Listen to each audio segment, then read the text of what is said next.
Chapter 1891. Hey, what's going on? Why did he faint? Han Yuan asked anxiously. Feng Jiu glanced at him and said, Don't worry, he won't die. She slowly rotated the silver needle, and a trace of spiritual energy entered the man's body through the needle. A light smoke seeped out from the top of his head, and, as the smoke seeped out, his originally red face gradually returned to normal.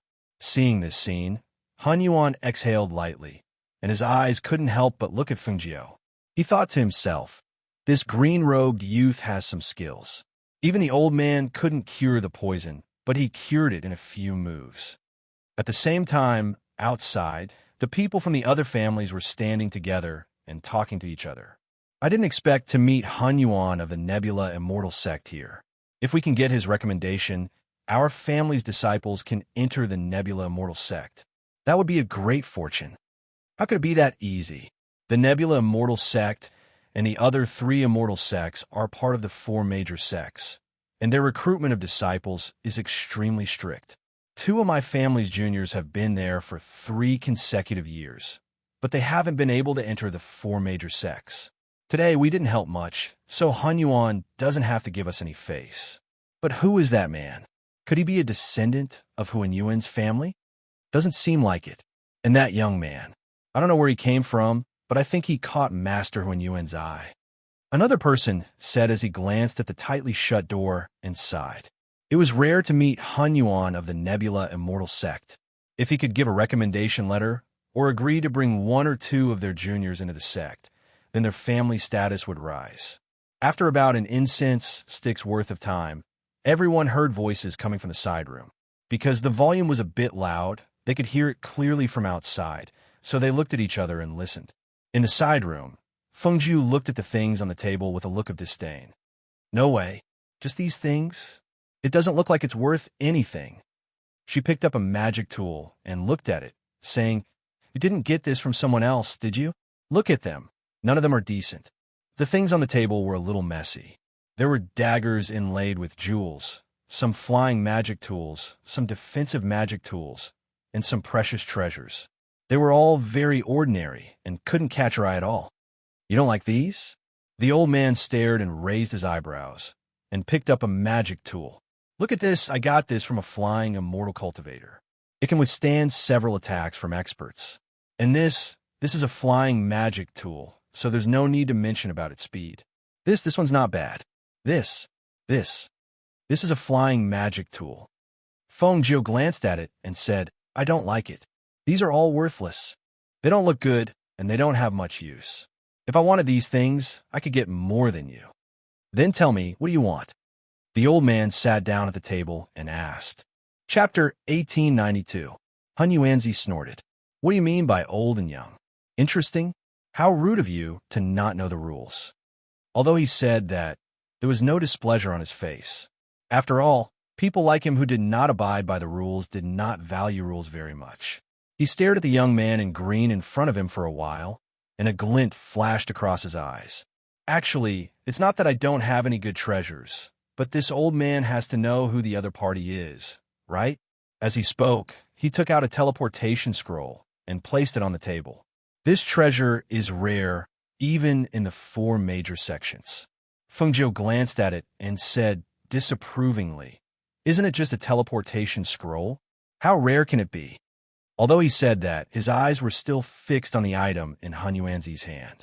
Just by looking at it, he could feel that it was somewhat different from ordinary teleportation scrolls. Hee, did I say that you don't know what's good for you?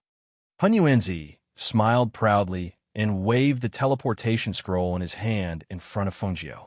Just as he was about to speak, he turned his head slightly and glanced outside. Then, he casually set up a soundproof boundary. Seeing that the old man had set up a soundproof boundary, Feng Jiu was slightly surprised. His originally disapproving expression became serious. Then tell me, what's so rare about this thing? The people outside were listening attentively, but they did not hear clearly what treasure it was. Suddenly, they could not hear anything. Everyone present was smart and naturally guessed that the person inside had set up a soundproof boundary to prevent them from hearing their conversation. Thinking of this, their expressions changed slightly. What kind of treasure could make Hunyuanzi take it out and set up a soundproof boundary? He said that it was rare even in the 4 major sections. It seemed that it was really a big treasure. The more they wanted to know, the more they could not find out. This made their hearts itch, and they felt like they were going crazy from not getting what they wanted.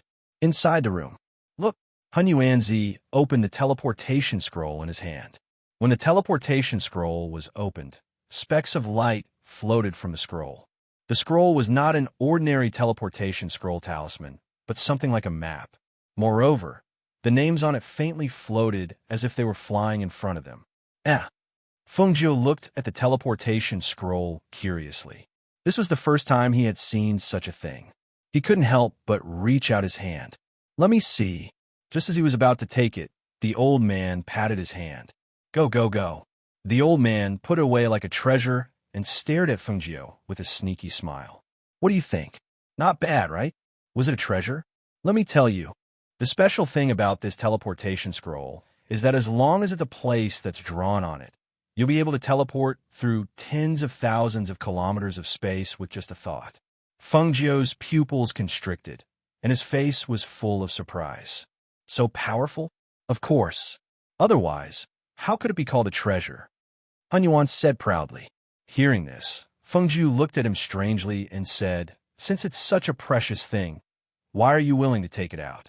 Could it be that you have other intentions? Ha ha! The old man raised his head and laughed loudly. His face was full of joy. Not bad, not bad. Didn't this old man just say it? Even if you want to give something, you have to know who is giving it to you, right?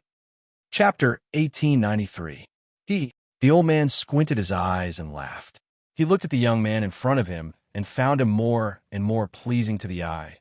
Kid, this old man doesn't have any other requests. You also know that this is a treasure, right?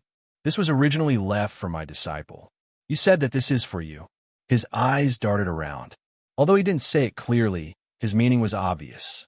However, he pretended to be reserved and wanted Fengjiu to speak. So it's like this. Fengjiu replied thoughtfully. His eyes looked up and down the old man's body. When the old man saw him like this, he coughed lightly and sat up straight, allowing him to size him up. He said, Let me tell you, this old man is from the Nebula Immortal Sect. You know about the Nebula Immortal Sect, right? It's one of the 4 great immortal sects. Even the true monarchs there have to respectfully bow to me when they see me. I don't need to say more about the status of someone who can become this old man's disciple. I'm sure you know about it, right? You want me to become your disciple? The reason? What do you see in me? She was a little surprised. This was only the first time they met. How did this old man find her pleasing to the eye? Stop pretending. You're full of good points from head to toe. People with a profound spiritual body are not often seen. Moreover, with your unconventional personality, this old man likes it. Fengjiu's mouth twitched. What unconventional personality? She saw that he was talking about himself, right? He could actually tell that she had the profound spiritual body at a glance. This old man wasn't simple either. She reckoned that the peak of the sage immortal realm wasn't his true strength. Let me see that. She pointed at the teleportation scroll in his hand and said. The old man glanced at Fengjiu and said, You haven't told this old man your name. I'm Fengjiu. Fengjiu? Why does this name sound so simple? It can't be fake, right? He stroked his beard and asked, staring at Fengjiu and sizing him up. Hearing this, Fengjiu smiled and looked at him.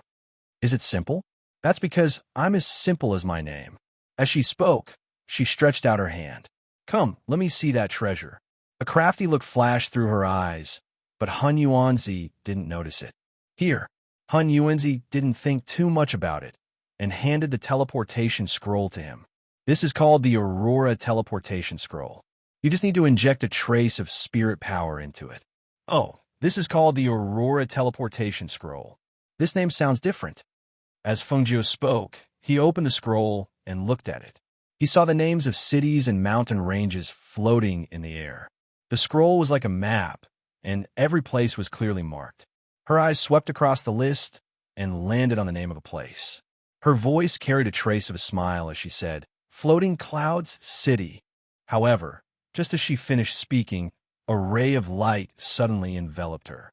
In an instant, her entire body became blurry, and she turned into a beam of light that shot into the sky with a whoosh. "You stinking brat." Chapter 1894. He sat on the ground in a daze with a dumbfounded expression. He couldn't understand why a smart person like him would fall for that brat's trick. The people outside the room were also stunned because they saw a dazzling light suddenly burst out from the room. That light directly soared into the sky. When they looked through the window on the second floor, they saw that light streaking across the sky and landing in a distant place. What is that?" one of them asked in a daze. An old man was startled and said, "It seems like something flew out. Should we go into the room to take a look?" A middle-aged man asked, "I don't think it's appropriate. Something doesn't seem right." The old man said as he stared at the silent room, wondering if something had happened inside. Inside the room, Hun Yuanzi had a sullen expression as he muttered something under his breath. He stood up, still fuming with anger. Although Feng Jiu had helped that brat cure the effects of the pill of bliss, and he had promised to give him something as a reward, when he thought about how his treasure had been cheated away just like that, and that brat hadn't even taken him as a disciple, he couldn't help but feel a little angry. He went inside and saw that the person sleeping on the bed hadn't woken up yet. He glared at him and sat down by the bed. He took out a small bottle of medicine from his pocket and opened it. He put it under his nose. A pungent smell came out, and the unconscious person frowned and slowly opened his eyes. He looked at the angry Hun Yuan Zi sitting by the bed and didn't see the youth who helped him cure the effects of the extreme happiness. He asked, "Where's that youth?" "That brat ran away. He swindled my extreme light teleportation scroll away." When the old man said this, he couldn't help but feel wronged. He finally took a liking to someone, but he actually lied to him. It was fine if he lied to him, but he even swindled his treasure. He was already so old. Was it easy? Zhuo Junyue was startled and asked, "What happened?" The youth didn't look like an evil person, nor did he look like someone who would lie. "Didn't he say that he would be rewarded after he cured you?" The old man took out a lot of things, but he didn't like them. Later, I took out the Aurora transmission scroll and showed it to him. I also told him that there were a lot of benefits if he worships the old man as his master. Who knew that kid? Thinking about how that rascal had disappeared with his Aurora transportation scroll, he was furious. That rascal was talking about Fu Guang City. I must find him. I don't believe that I can't find him. Zhuo Junyue was silent. It turned out that he had taken the item out to show off. This was normal. The young man had asked for a reward first before taking the item away. It wasn't a scam. He deserved it. He knew that if he hadn't helped him get rid of the poison in his body, he wouldn't know what would have happened to him. Looking at Hun Yuan Zi's angry face, Zhuo Jun asked, "Are you sad that he took that thing away? Or are you sad that he didn't acknowledge you as his master?" Hun Yuanzi was taken aback. He snorted heavily and said, "Both." Chapter 1895. Hun Yuanzi glared at him. "How was this old man not behaving like a teacher? Don't talk nonsense. You should know that if this old man didn't contribute the Aurora transfer scroll, you would still be in deep trouble." Zhuo Junyue, who was walking out, suddenly stopped and turned back to look at Hun Yuanzi. "What did you say that young man was called?" Hun Yuanzi was startled by his sudden stop. After steadying himself, he said, "That stinking brat is called Feng Jiu. If you see him in the future, remember to catch him for this old man." When the two went out, the dozen or so people in front of them greeted them with surprise. Each and every one of them looked at Zhuo Junyue and from time to time looked behind the two, trying to find the figure of the azure-robed young man. However, at this time, the shopkeeper came up, followed by a waiter carrying something in his hand. "Sir, take a look at this compensation," the shopkeeper said carefully. When Hun Yuanzi heard this, he wanted to curse a few times, but when he saw the mess of the restaurant, he pointed to Zhuo Junyue and said, "Go find him. He has money." "Sir."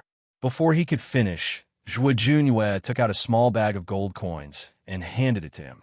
The shopkeeper took the gold coins and smiled, asking, "What about that azure-robed young man?" "The 2 roasted chickens he asked for are already ready." When Hun Yuanzi heard this, his eyebrows rose and his eyes widened. He snatched the roasted chicken from the waiter's hand. "Just give it to me." The dozen or so people wanted to ask, but looking at the situation, they didn't ask anymore. Just as they were thinking of getting closer, they saw Hun Yuanzi angrily walk out, followed by the man. On the other side, outside of Floating Cloud City, Feng Jiu suddenly appeared. Her whole body spun a few times on the ground before she was able to stabilize her footing. After standing firm, she let out a sigh of relief and looked down at the transmission scroll in her hand. She couldn't help smiling. TSK, what a treasure. She held the teleportation scroll and looked at it carefully. When she saw the names of the places floating on it, she couldn't help but grin. However, all of a sudden, she felt a pair of eyes on her. Thus, she raised her head and looked at them. Following their gazes, she noticed that there were two middle-aged men staring at her. To be precise, they were staring at the Aurora teleportation scroll in her hand. Seeing this, she rolled up the Aurora transportation scroll in her hand and kept it in her space. Then, she looked at the city gate master. When she saw the words Fu Guang City, she couldn't help but smile.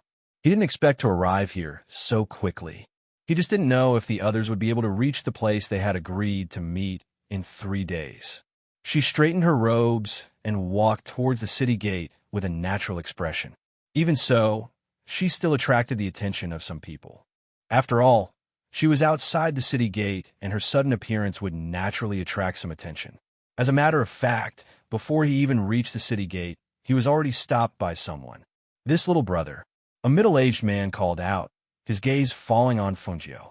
Fengjiu ignored him and continued walking towards the city gate. However, just as she was about to pass through the city gate, the person who had called out to her caught up with her and blocked her way. This little brother, the middle-aged man, stood in front of Fengjiu with a smile. Chapter 1896. Haha, little brother, are you from out of town? Do you want to enter the city? I wonder if it's convenient for us to speak a few words. The middle-aged man asked as he looked at the azure-robed youth in front of him. It's not convenient, I'm busy, Fengjiu said as she walked past him. The middle-aged man didn't stop her and just stared at Fengjiu, who was walking inside, before continuing to walk forward. After entering the city, Fengjiu didn't stop. The place she had agreed to meet with them wasn't Floating Cloud City, but a town below it. From here, it wouldn't take more than half a day to reach. She just didn't know if the others had arrived or not. After entering the city, she continued to walk through the streets, squeezing through the crowds. She didn't need to turn her head to feel that someone was following her, one in the light, one in the dark. The corners of her lips curled up slightly, revealing a smile. Along the way, when she passed by a wine shop, she took out a wine gourd from her space and filled it with wine. She drank as she walked, leisurely and contented. The two people following her had been paying attention to the azure-robed figure in front of them. The scene outside the city gate, others didn't notice, but they did. The youth had suddenly appeared using a transmission scroll, but ordinary transmission scrolls didn't have that kind of light. It was clear that the thing he had was extraordinary. However, even though he had a treasure, this youth's strength was only at the peak of Foundation establishment.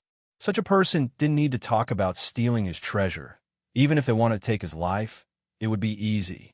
In particular, this youth didn't have the slightest bit of vigilance.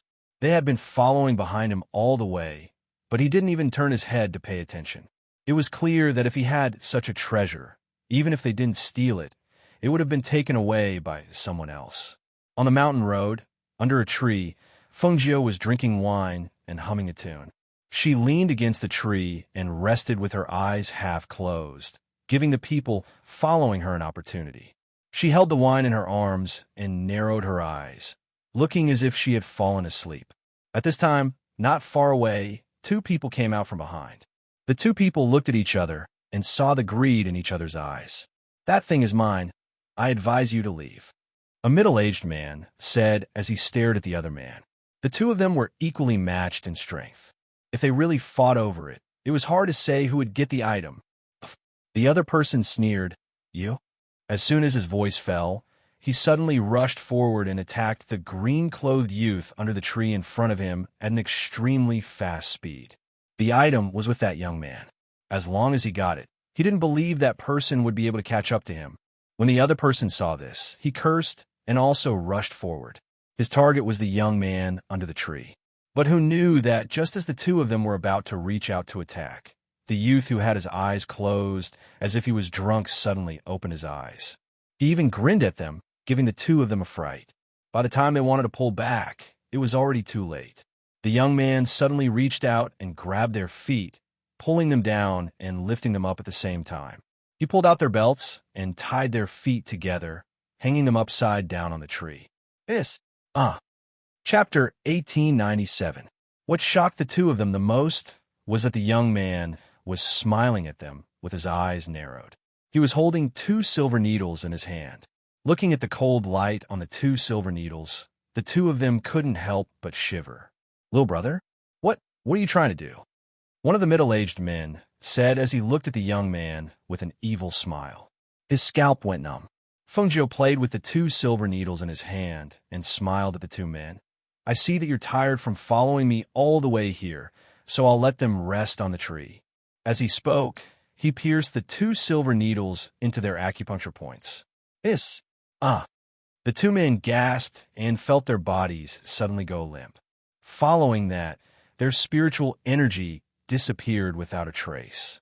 When they could no longer feel the spiritual energy in their bodies, their faces turned pale. "How can this be? What did you do to us?" Fengjiu pulled out the silver needles and smiled. "No need to thank me. I'm just teaching you a lesson." She took the Chinquan bags from their bodies and kept them in her space. She clapped her hands. "All right, you can hang here." Seeing the young man turn and leave, the 2 men hurriedly shouted, Don't go. Don't go. What's with our spiritual energy? What did you do to us? Come back, come back." As the voices behind him shouted, Fengjiu waved his hand and soon disappeared on the path. Until evening, she finally arrived at the place where she had agreed to meet Lei Xiao and the rest. Once she entered the small forest, she felt that someone was watching her from the shadows. As she walked forward, she heard surprised voices. "Leader! It's Leader! Leader is here!" A series of surprised voices sounded. Following that, people in black appeared one after another in the forest. When they saw the young man in green, their eyes were filled with joy. "Leader, it's good that you're back safely. We were worried that you might be trapped." A man in black said, "It's just that we were delayed by some matters on the way here." "All right, is everyone here?" she asked, her gaze sweeping over the crowd. The number of people didn't seem right. "There's still one team that hasn't arrived, but they'll only arrive tomorrow. It should be fine." Lei Xiao walked out and said, "That's good." She nodded and followed them to the small forest to sit down. She asked, "Did they all arrive today?" "Yes, we also just arrived," Susan said. At this time, everyone took off their masks, revealing their original faces. She thought for a moment and said, "How about this? Tell a few of them to follow me into the city to buy some daily necessities. We have to change out of the black clothes that have the mark of the Temple of Darkness on them." "All right, then I'll bring a few brothers with me," Susan said. Just as he was about to speak, one of them stepped forward and said, "I want to go too." A black-clothed man walked forward. Fengjiu saw that it was the bearded man. However, his beard had been shaved, and he appeared to be in high spirits. "All right, let's go. The rest of you wait here. Also, tear off the mark of your black clothes to prevent others from recognizing you." She pointed to the badges on their arms that were printed on their clothes. Thus, a few of them tore off the mark of their badges and burned them. Then, they followed Fengjiu into the city. Chapter 1898. As that person spoke, he moved closer to Fengjiu and sniffed, but before he could get close, Fengjiu ordered him to retreat. "Stand still." Fengjiu glanced at him and said, "What do you think you look like? Once we enter the city, we can have as much wine as we want. Do you think we can forget about you?" That's true." He smiled embarrassedly and rubbed his head. Thinking that he was finally free after being locked up for so many months, his mood was unusually good. They chatted and laughed along the way. After entering the city, they all followed Fengjiu's side in an orderly manner. They bought almost all the suitable clothes in the city's clothing stores and ordered 2 roast pigs and some spiced beef from the restaurant. Then they went to the wine shop and bought more than 10 large jars of wine. They put everything in everyone's Cosmos bags and walked around the city before going back to the restaurant to get the roast pigs. As the sky gradually darkened, several bonfires were lit in the small forest. Everyone sat around them and chatted until they saw Feng Jiu and the others return. They quickly went up to greet them. "Captain, you're back." "We're back. We bought everything. Everyone, take out the food and eat together," Feng Jiu said, and let them take out the things in their cosmos bags. Seeing the wine and meat, everyone laughed. One of them said, "I knew we'd have to drink later. Look, these freshly cut bamboo tubes come in handy." As they spoke, everyone smiled and took out the bamboo tubes they had previously cut.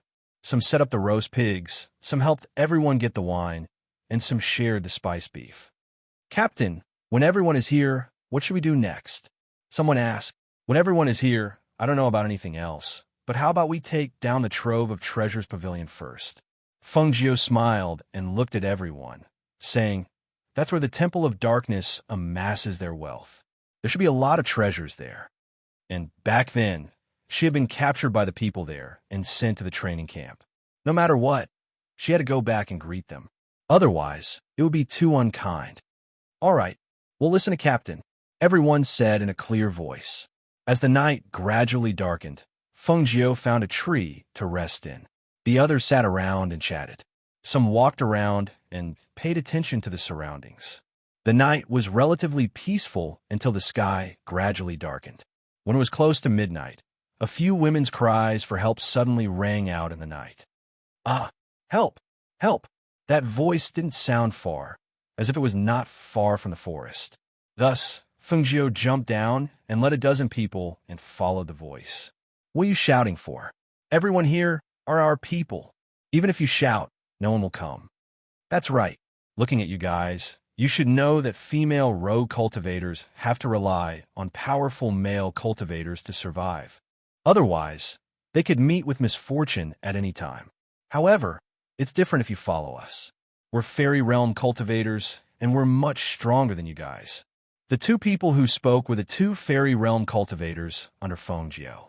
Because they were drunk, their eyes were blurred and filled with lust.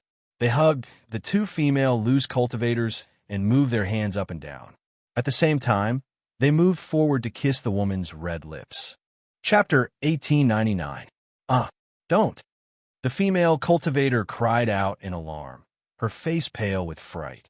Female cultivators were most afraid of encountering such a situation. Because of this, when they walked outside, they would try not to sleep outside. But tonight, when they arrived at Floating Cloud City, the city gates were already closed and they couldn't enter, so they decided to spend the night in this small forest. Who would have thought that they would run into these two drunkards who came out of nowhere, their bodies reeking of alcohol? Moreover, what made them despair the most was that these two cultivators had the strength of the fairy realm. These two gold core cultivators had no power to resist at all. Could it be that tonight they would really be defiled by these two people? Unwilling to give up, the two of them bit down on each other's hands as their hands were being captured. Stinky woman!" One of the fairy realm cultivators cried out in pain, and at the same time, he slapped her. "Pa, you dare to bite me. I'll kill you." Immediately after, a flurry of punches and kicks followed. Feng Jiu and the others were standing not far away and saw this scene. They also clearly heard the words of the two people. She stared at the two people with a frosty expression. Lei Xiao and Su San saw this, and saw Feng Jiu's cold expression, so they quickly shouted to the shocked people behind them, "Why haven't you come forward and detained these two people?" "Oh, yes." The dozen or so people behind them suddenly came back to their senses. As they quickly stepped forward, they secretly glanced at Feng Jiu, who was dressed in black, and quickly stepped forward, holding the two people's hands behind their backs and forcing them to kneel on the ground. Who? Who dares to touch me?" The two people cursed, then suddenly raised their heads. When they recognized their brothers, they were startled, but then they smiled and said, "So, it's you? Why are you also here? Quickly let us go. There are two female loose cultivators over there. It's a good opportunity to reward our brothers." When the people holding the two people heard this, their faces darkened. Originally, they didn't use much strength, but when they heard this, they increased their strength and said, "Shut up. Don't talk nonsense." At this moment, They didn't even dare to raise their heads to look at their captain. They didn't even need to look to know how ugly their captain's expression was. The two female cultivators fell to the ground. Seeing the two people being restrained by the masked men, their eyes were still filled with shock. They looked at the green-clothed youth standing there with a frosty expression, and their hearts inexplicably settled. Perhaps feeling that the atmosphere was not right, the two of them looked back. When they saw the green figure standing not far away, they laughed and said, "So what's Captain? Captain is also here. Could it be that you've also taken a fancy to those two beauties?" "Take him back." Fengjiu did not walk over. Instead, he turned around and walked back. They escorted the two men back and brought the two women to the bonfire. When they arrived at the bonfire, the two women were startled when they saw the masked men around the bonfire. There were actually so many black-clothed men here. Could he be from some organization? They tried to distinguish their origins from their clothes, but they saw that their sleeves were torn, so they couldn't tell where they came from. "Captain, what's going on?" Chapter 1900. What are you doing?" The two of them roared angrily and glared fiercely at Fengjiu, who was standing in front of them with a cold expression. "Who do you think you are? Why do you have to treat us like this?" Fengjiu looked at them coldly, but did not speak to them. Instead, she looked at the crowd around her and said, "Back then, I gave you a chance to leave, but you chose to stay. I also told you about my rules. If you break my rules, I will not let you off easily." Her voice was neither fast nor slow. However, when the crowd heard her, they felt a cold aura sweep across their hearts. The murderous intent that could not be ignored was also clear, causing them to tremble in fear. "Leader, we will never dare to forget your words. From the moment we decided to follow you, we are your people." The crowd's voices were clear and solemn. At this moment, the two people who were forced to kneel on the ground were slightly startled, as if they had thought of something. They lowered their heads for a moment, but in the next moment, they raised their heads again, their eyes filled with hatred. "We said that we would follow you. So what? You're just toying with two women. Is it that serious? You're the weakest among us. You're only at the peak of the nascent soul stage. What right do you have to control us, fairy realm powerhouses?" When the crowd heard this, they frowned under their masks. Are these two people trying to court death? "Let them go," Fengjiu said to the cultivators who were holding the two people captive. As soon as she finished speaking, the cultivators who were holding the two people released their hands and retreated to the side. When the two people regained their freedom and stood up, they saw a green figure flashing in front of them and waving a fist towards them. The two of them looked at each other and gritted their teeth. They wanted to teach him a lesson so that he would not think that they, as fairy realm powerhouses, had to listen to him. However, even if the two of them joined forces, their speed and strength were too weak. They cannot be compared to Fengjiu at all. When she waved her fist, it hit one of the fairy realm powerhouses. Bang! Crack! A heavy punch landed, and the sound of his sternum breaking could be heard. The fairy realm cultivator cried out in pain, and his entire body bent over. When he spat out a mouthful of blood, he spat out a mouthful of blood. Whoosh! Bang! Crack! This! Fengjiu raised her foot and kicked the other man's leg. That man gasped and fell to his knees. Fengjiu raised her foot and kicked, breaking the other man's leg. Everyone's eyes flickered as they watched. They already knew that their captain was very powerful. This time, when they saw him fight, the speed and strength of his attacks made them very suspicious. Was he really just a nascent soul cultivator? That day, they had left early and did not see the battle between him and the people from the Temple of Darkness. All this time, they had not been able to figure out his cultivation level, but they were sure that his strength was definitely not at the peak of the nascent soul realm. Bang! The two figures were kicked high into the air. After hitting the branches above, they fell heavily to the ground. They lay on the ground and groaned, unable to get up for a long time.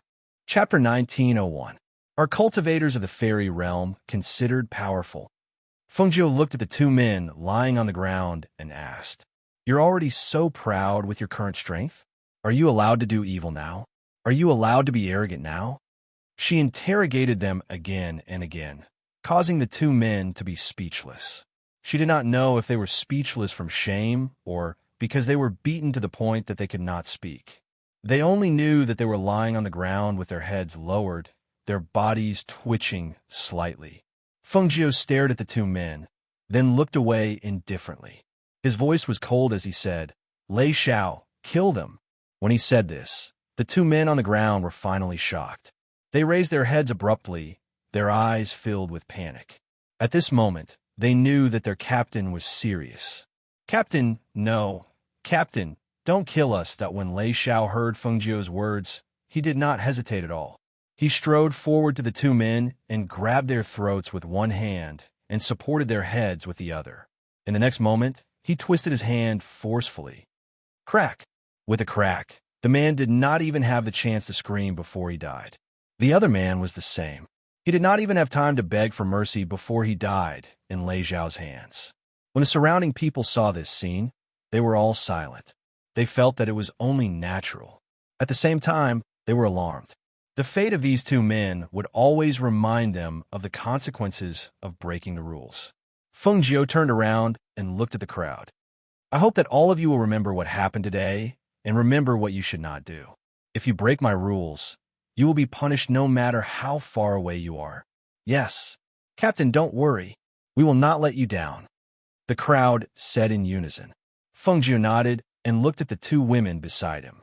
He then said, "You can rest here for the night and leave tomorrow morning." "Thank you, young master." The two women bowed.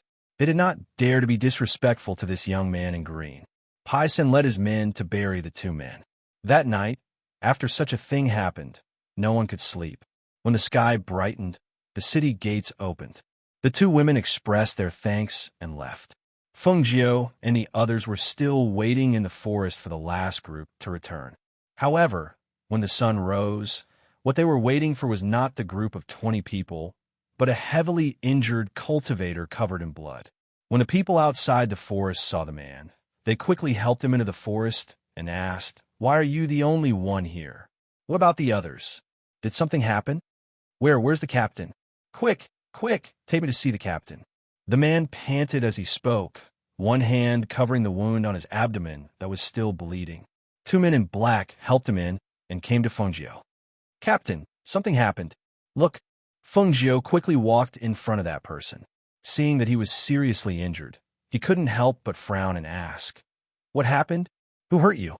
Captain, our team was ambushed yesterday. A team of people was trapped in that damn forest.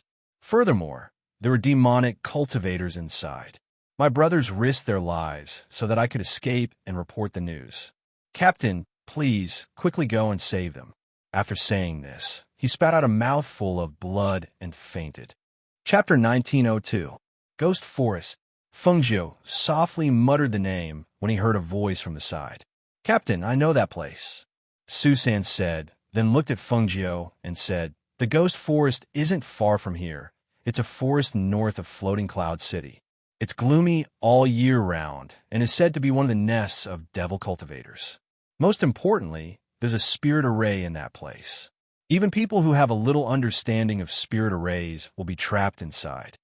Leave 2 people behind to take care of him," Feng Jiu said, then looked at the person bandaging his wounds under a tree, then said to Su San, "Since you know that place, you take them there. Don't enter the forest, just wait outside for my orders. I'll go and see what's going on first." "Captain wants to go alone? How can that be?" Several of them said in unison. "No matter what, you should at least take a few people with you. It's too dangerous to go alone. They can injure a flying immortal realm cultivator like this. It can be seen that the strength of those devil cultivators isn't low. It's too dangerous to go alone. If you fall into their hands, I'm afraid. I have my own plans. You don't have to worry." After saying that, she gave them a few more instructions, then took out the Aurora transmission scroll. Seeing that the ghost forest was also on it, she poured her spiritual chi into it. Then it turned into a ray of light and streaked across the sky. Everyone was dumbfounded when they saw this scene. What kind of treasure was that? How could it disappear in an instant? That wasn't an ordinary transmission scroll, right? They didn't think too much about it and quickly got ready to set off. "You two stay behind to take care of him and wait for us to come back," Su San said to the 2 people who were bandaging the injured man. "Okay, Then you two be careful and go quickly. Don't let Captain wait for too long." The two said, "Understood." Susan replied, then looked at Lei Xiao. After the two nodded, they quickly led their people away on their flying swords. On the other side, in the ghost forest north of Floating Cloud City, Fengjiu suddenly appeared in the forest. As soon as he appeared, he felt a gloomy aura and a faint smell of blood permeating the air. From the faint smell of blood, he could tell that many people had died in this forest. Ordinary cultivators wouldn't come to a place like this. The only ones who could stand in this place were probably those evil things and devil cultivators. She didn't know where to start in such a large forest. Thus, she stood there quietly and closed her eyes. At the same time, she released her divine sense. After a while, she found the location of number 1 and the others. She took a deep breath and walked towards that place. After walking for a while, she saw that the surrounding trees began to move. One by one, they moved, making it difficult for her to tell the direction. Petty tricks. Fengjiu snorted and waved his hand. A flame shot out and turned into a fire snake that coiled around the trees. The flame burned along the tree trunks.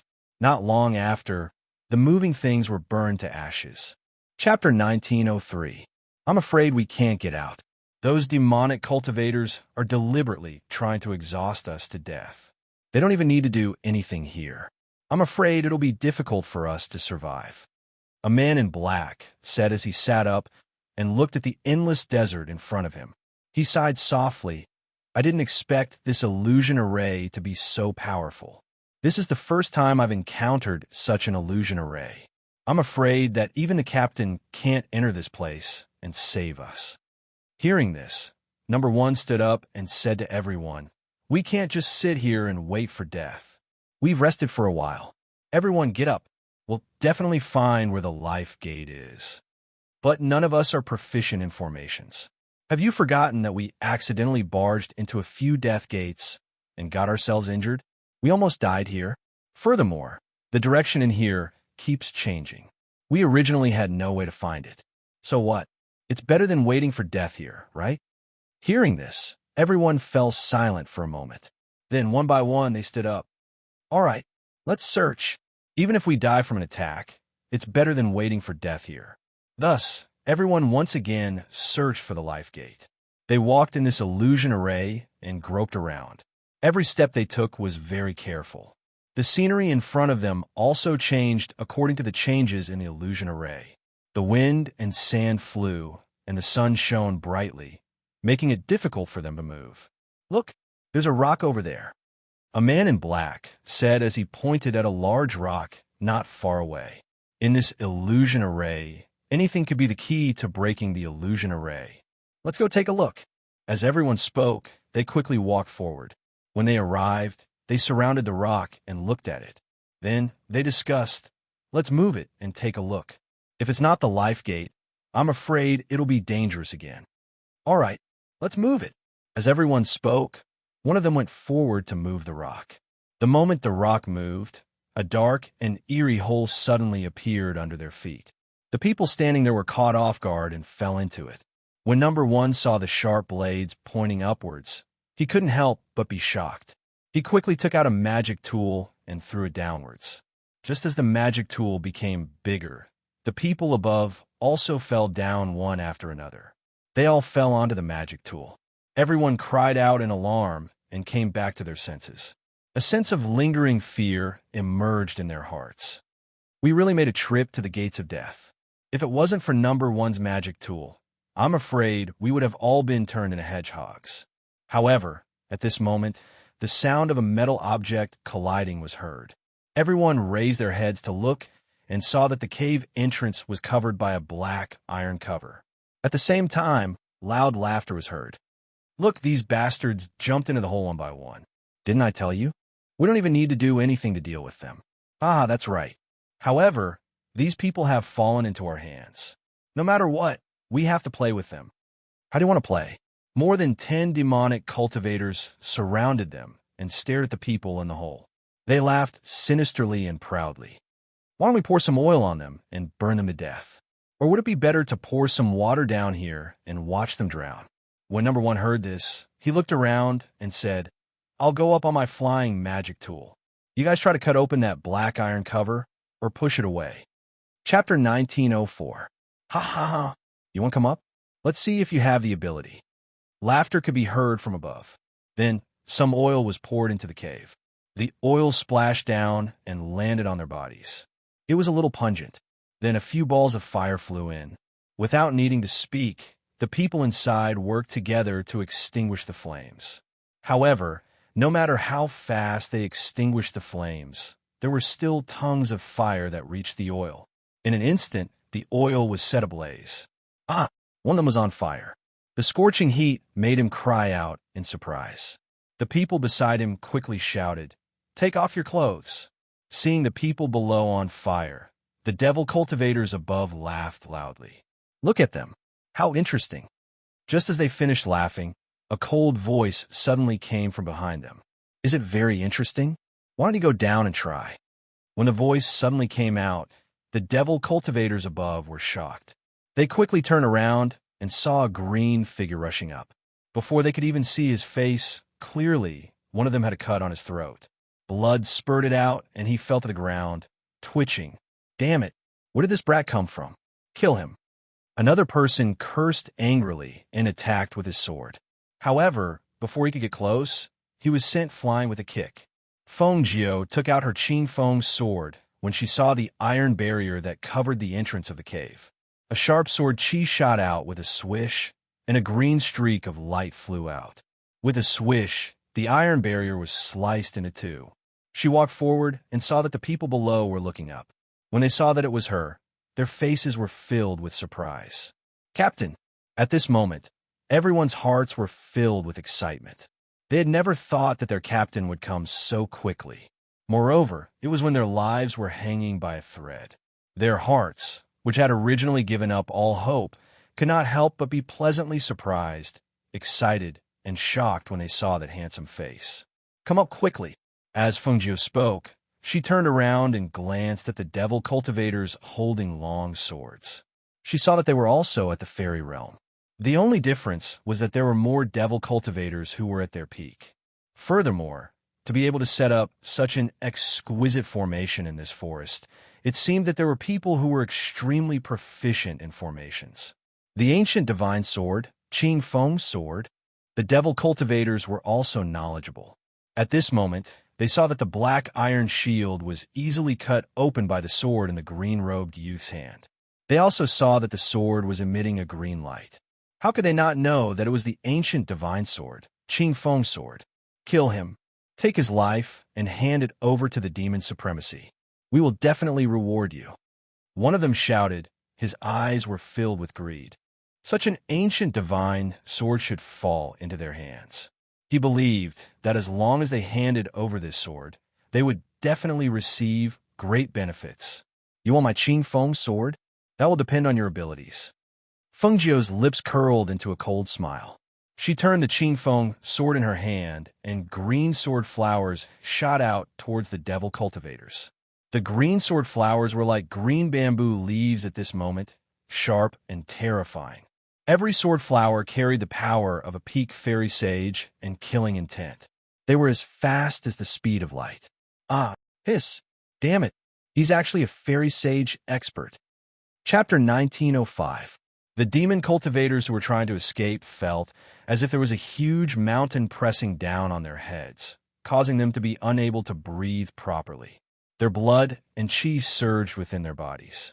Then, their legs gave way, and they fell to the ground, unable to stand up. They groaned and tried to break free from the pressure and stand up. However, before the pressure from the peak of the celestial sage realm could be lifted, they felt as if they were being pressed down by an invisible mountain, unable to move. When number one and the others escaped from below, they saw that the dozen or so devil cultivators had all fallen to the ground. Moreover, there was a powerful airflow surging in the air. None of them could stand up, and some of them even spat out blood. Immediately after, they saw the green sword in the captain's hand turn, and a cold light shot out. With a swoosh, those people were cut in half. Mournful screams rang out in the forest, as if they had broken through the sky. They were extremely sharp and ear-piercing. As more than a dozen people died, the smell of blood in the air became extremely thick, causing people to have a nauseating feeling. When number one and the rest saw this scene, they were shocked. Their hearts skipped a beat as they looked at the young man who was standing at the side with a calm expression. They could only feel a wave of shock in their hearts. Although they knew that their captain was extremely outstanding, it was only at this moment that they found out that he was actually at the peak of the celestial saint realm. Moreover, he even had the ancient divine sword, Qing Feng, in his hand, which allowed him to easily kill more than a dozen fairy realm experts. Such shocking power and such clean and efficient methods really shocked them. Take their things and look through them. See if there are any books on formations among them, Feng Jiu said as he looked at the group of people who were in a sorry state. Yes, everyone came back to their senses and hurriedly went forward to take the cosmos bags and interspatial rings from the devil cultivators. They rummaged through them and finally found a worn-out ancient book on formations in one of the devil cultivators' interspatial rings. Captain, there really is one. One of the black-robed men handed the ancient book on formations to Feng Jiu. Feng Jiu glanced at it and took it. Then he said to them, "You can divide the other things among yourselves. Also, treat your wounds and follow me out." "Yes, thank you, Captain." Everyone agreed and thanked him happily. After all, these demonic cultivators had a lot of things on them.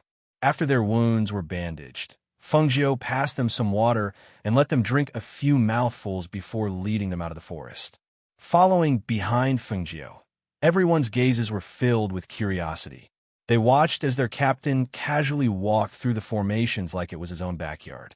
He easily avoided the formations and led them out of the forest.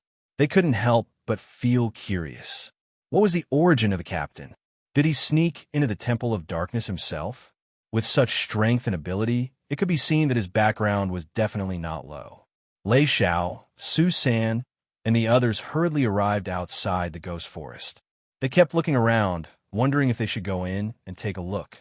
Then they saw familiar figures walking out. "Look, they're out!" Someone shouted in surprise. Chapter 1906. "I'm fine," Feng Jiu said and looked at number one and the others.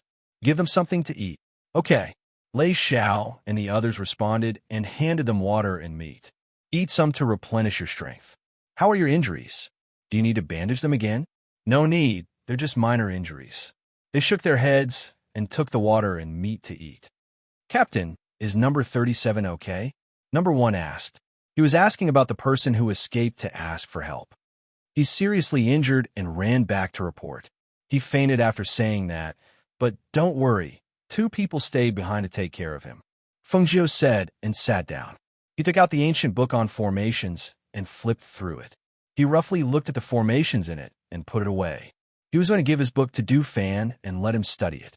He believed that it could improve his formation skills again. After the group rested for a while, they went back again. About 2 hours later, they returned to the small forest and met up with the other 3. After everyone had arrived, Feng Jiu changed the injured people into normal clothes and asked them to go to the Trove of Treasures building to find a courtyard to stay in and heal their injuries first. The other team went directly to the Trove of Treasures building to inquire about the good news and wait for orders before taking action. She used the Aurora transportation scroll to go back to Elder Tan's place to take a look. Therefore, in the evening, when the sky was getting dark, Feng Jiu entered the town and went to the market. She bought 2 caddies of spiced beef and a jar of wine and went to Elder Tan's courtyard. When she arrived at the courtyard, there was no one inside. Therefore, she put the things on the table and found 2 wine bowls. When she was done, she saw Elder Tan push the door open and come in. When he saw Feng Jiu sitting in the courtyard, he was stunned. "Grandpa Tan, you're here? I bought spiced beef and wine. Come and try it." Feng Jiu smiled and sat down at the table. At the same time, she poured wine into the wine bowl. Elder Tan, who came back to his senses, was stunned. He put down the things and walked forward. After sitting down at the table, he stared at Feng Jiu. "You're okay? How did you get out?" He could still get out after entering that place? It was not simple. "I already said that I'll be fine." Feng Jiu squinted her eyes and said, I left after I was done there. By the way, I brought out all the people who were caught with me and destroyed their territory." Elder Tan was speechless when he heard this. He stared at him speechlessly. "Come, let's not talk about that. Try this wine." She gestured and took a sip. Elder Tan calmed down and picked up his wine to suppress his shock. Regardless of whether it was true or not, to be able to sit here and say these words, it seemed that there should be some truth to it. However, this side had not received such news yet. The people from the Endless Treasures Pavilion probably didn't know about it yet, right? Since you left, why did you still come back here? What else do you want to do? He couldn't be thinking of making a move against the Endless Treasures Pavilion, right? When this thought appeared, Elder Tan was shocked. Didn't I want to come back to see you so that you won't keep worrying? Besides, I still have some things to deal with here, so I came back. After I'm done, I'll be leaving. I don't think we'll have a chance to see each other again." Chapter 1907. Elder Tan drank another mouthful of wine to suppress his shock as he sized up the youth in front of him. Even he couldn't tell his cultivation level. So, just how strong was he? To be able to come out of that place alive, it was obvious that he wasn't an ordinary person. He really didn't think that he would have misjudged him. When he first saw him, he thought that this youth looked simple and honest, so he helped him. Now that he thought about it, if he hadn't brought him in, he probably would have had the ability to go in by himself, right? The two of them drank wine and ate meat in the courtyard, but didn't chat much. When the sky darkened, she said to Elder Tan, "I'm leaving. I'm going out for a stroll." She wanted to go out and gather information and wait for the next move. Elder Tan looked at her and only nodded, saying, "Be careful." Then he turned and went into the room. Feng Jiu smiled, then stepped out of the courtyard, closing the door behind her, and walked into the night market. At this moment, in another part of the Temple of Dark Night, a masked man held a portrait in his hand and looked at it. When he saw the beautiful woman in the portrait, he narrowed his eyes and murmured in a low voice, "Is this your true appearance, Feng Jiu? You really are peerless and unparalleled in your generation." I really didn't think that I would be defeated by a woman one day." He looked at the woman's crafty and clear eyes in the portrait, as if she was mocking him. He tugged at the corner of his mouth, revealing a smile. His finger brushed across the woman's face in the portrait, brushing past the confidence between the beautiful woman's brows, then landing on the slightly raised corners of her lips, revealing a demonic smile. "You're indeed extraordinary, extraordinary. Tell me, how should I repay you?" He murmured softly, his deep eyes seeming to be deep in thought, thinking of a way to deal with her. On the other side, Xin Yuan Mose stood in a courtyard with his hands behind his back. He looked at the horizon, his brows slightly furrowed. He hadn't heard from Feng Jiu for so long. Where did she go? Calculating the time, he had already been here for quite some time. He had also asked his subordinates to inquire about her whereabouts, but they were still fruitless. Even Murong Yixian, who had brought her over, didn't know where she had gone. At this moment, Hui Lang ran in excitedly. Master, there's news about the ghost doctor." Hearing this, Xin Yuan Mose immediately turned his head, and a light flashed across his deep eyes. "She appeared? Where is it?" In his tone, there was an eagerness and joy that even he himself did not notice. The ghost doctor should have snuck into the Temple of Dark Night. The latest news is that the Temple of Dark Night's headquarters has been turned upside down. Moreover, there are many large craters caused by the explosion of fire cylinders at the scene. There are countless casualties, and it's a complete mess. Hui Lang said excitedly. His eyes were filled with admiration. "I knew that the ghost doctor was very powerful. There hasn't been any news for such a long time. Once there's news, it's earth-shattering. This news hasn't spread yet. It's only because our people over there noticed it that they investigated it and reported it back. Speak clearly. How is she? Where is she now?" Xin Yuan Mose said with his hands behind his back. Compared to anything else, he was more worried about her safety. Chapter 1908. At this point, Hui Lang was incomparably excited. How could he not have a part in such a thing? It was a pity that he was not by the ghost doctor's side. Otherwise, he would have been able to display his skills. When Xin Yuan Mose heard this, his expression softened. After causing such a ruckus there, she probably won't stay in that area anymore. Tell the subordinates to pay more attention and see if there are any unusual movements recently. Yes, Hui Lang replied, then turned to leave. When he walked out, he saw Mo Chun dressed in white. He could not help but stop in his tracks. Gongzi Mo Chun, why are you here? He had always been at odds with his master. Why was he here again? I had nothing to do, so I came to find your master to play chess. Mo Chun smiled warmly.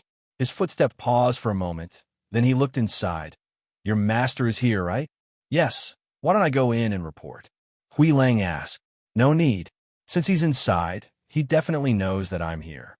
You can go about your business. He waved his hand and smiled warmly, then walked inside. Hui Lang rubbed his nose and muttered to himself, then walked outside. When Mo Chun arrived inside, Xinyuan Mose was sitting at the table in the courtyard. He placed 2 cups on the table and poured wine into them. Seeing this, Mo Chun smiled. It's rare that you'll pour wine for me when I come here. How rare? He lifted his robe and sat down opposite him. He lifted the cup and sniffed lightly. The fragrance of the wine entered his nose. If you have something to say it. I don't have time to chat with you, Xinyuan Mose said, then lifted the cup and took a sip. Hearing this, Mo Chun said, It seems that you've also received the news about Agio. If there are no accidents, she will be back soon. Xinyuan Mose glanced at him and did not say anything. But when he saw that he finished the cup of wine in 2 mouthfuls, his eyes flashed slightly.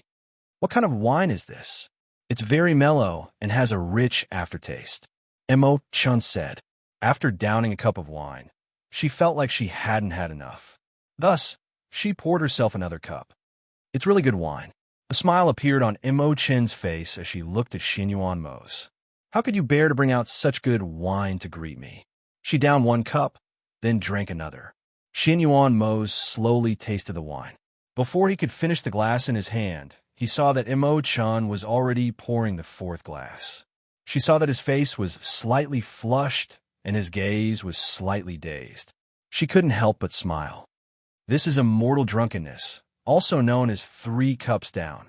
Right after she finished speaking, Mo Chun's body swayed slightly, and she fell to the ground. Xinyuan Mose called out, Master. In the dark, Yi came out. Throw him into the brothel for me. Have someone take good care of him. Xinyuan Mose took a sip of the wine and said in a low and magnetic voice unhurriedly.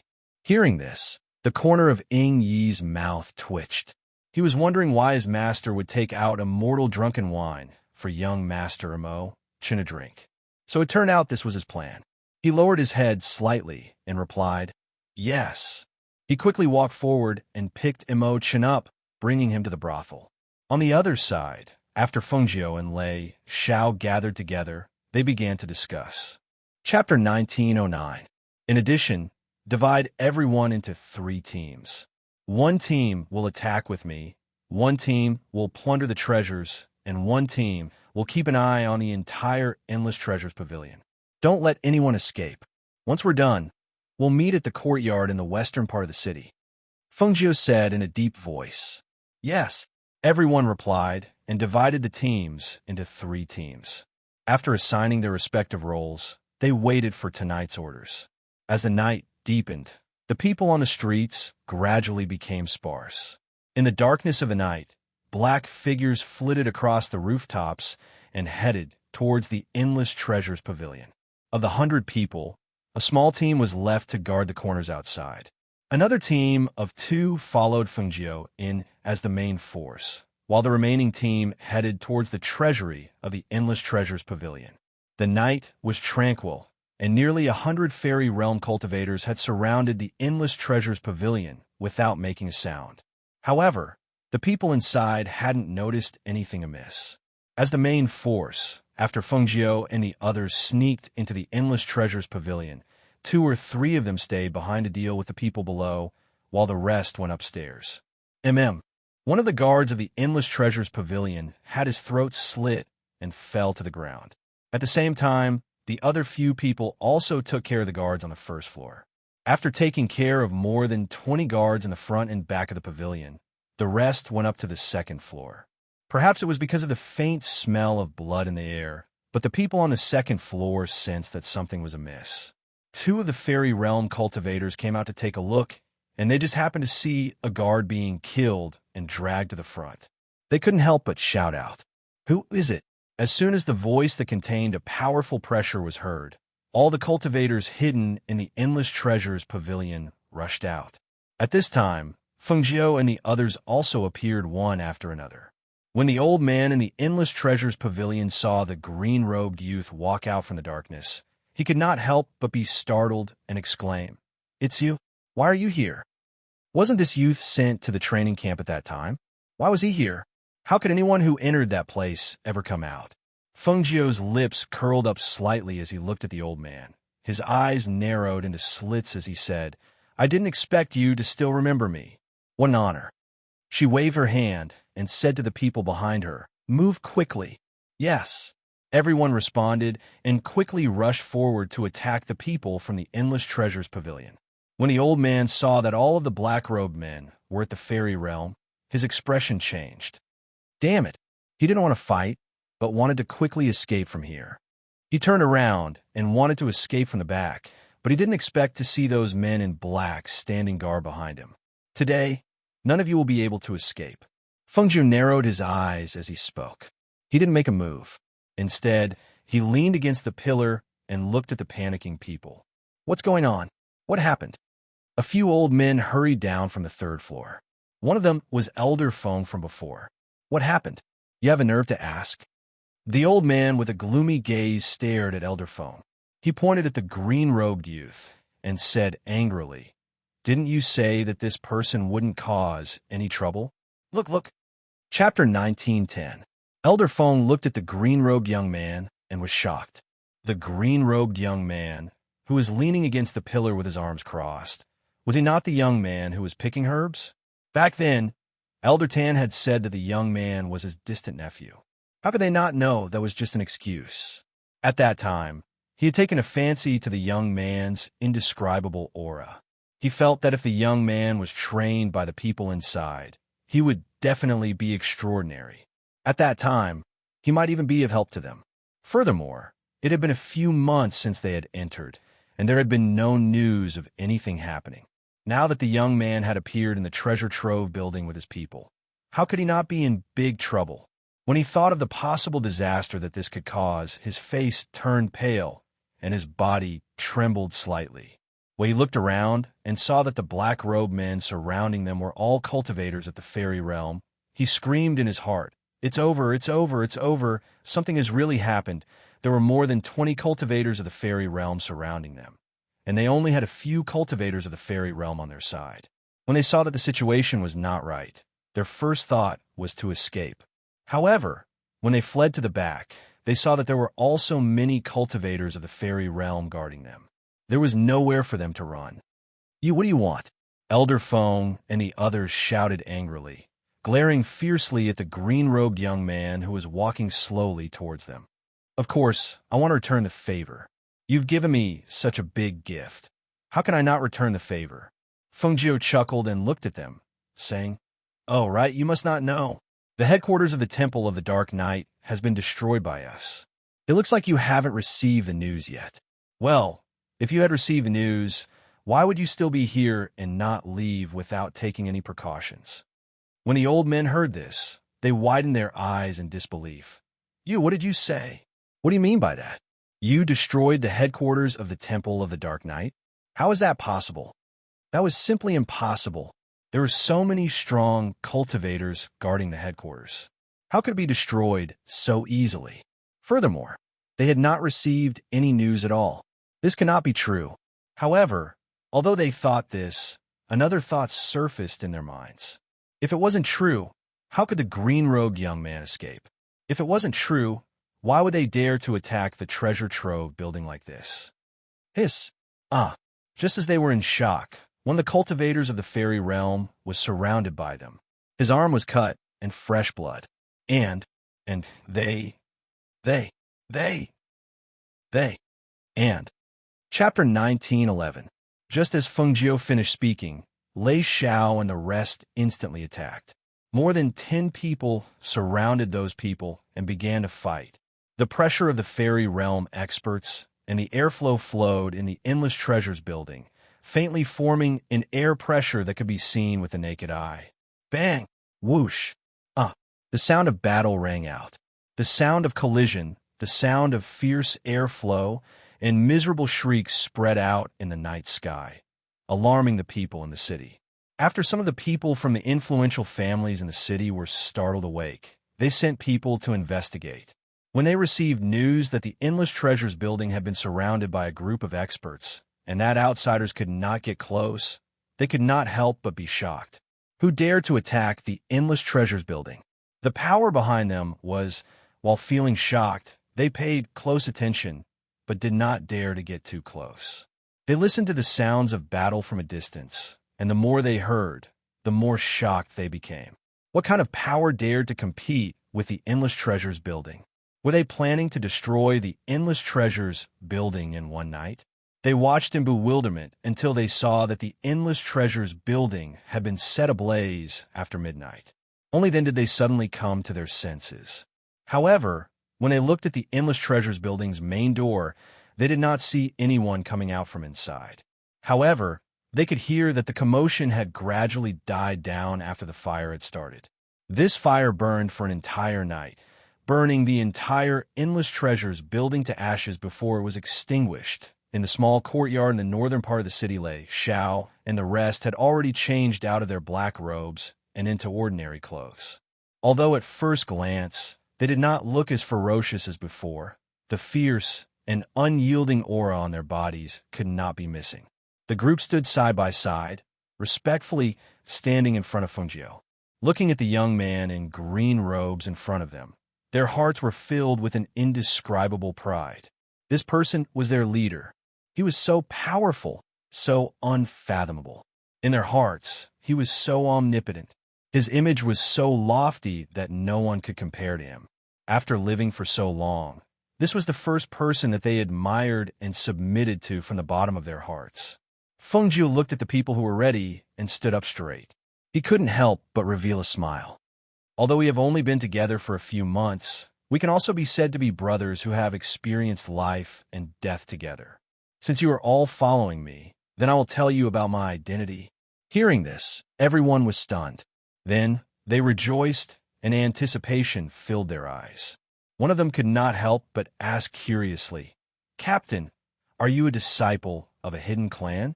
Captain, you're not the son of some sex patriarch, are you? Captain, don't tell me you've regained your youth." Captain, point one by one, they asked curiously, unable to suppress their curiosity. Pairs of eyes looked at the smiling young man in green, guessing in their hearts, what was the identity of their captain?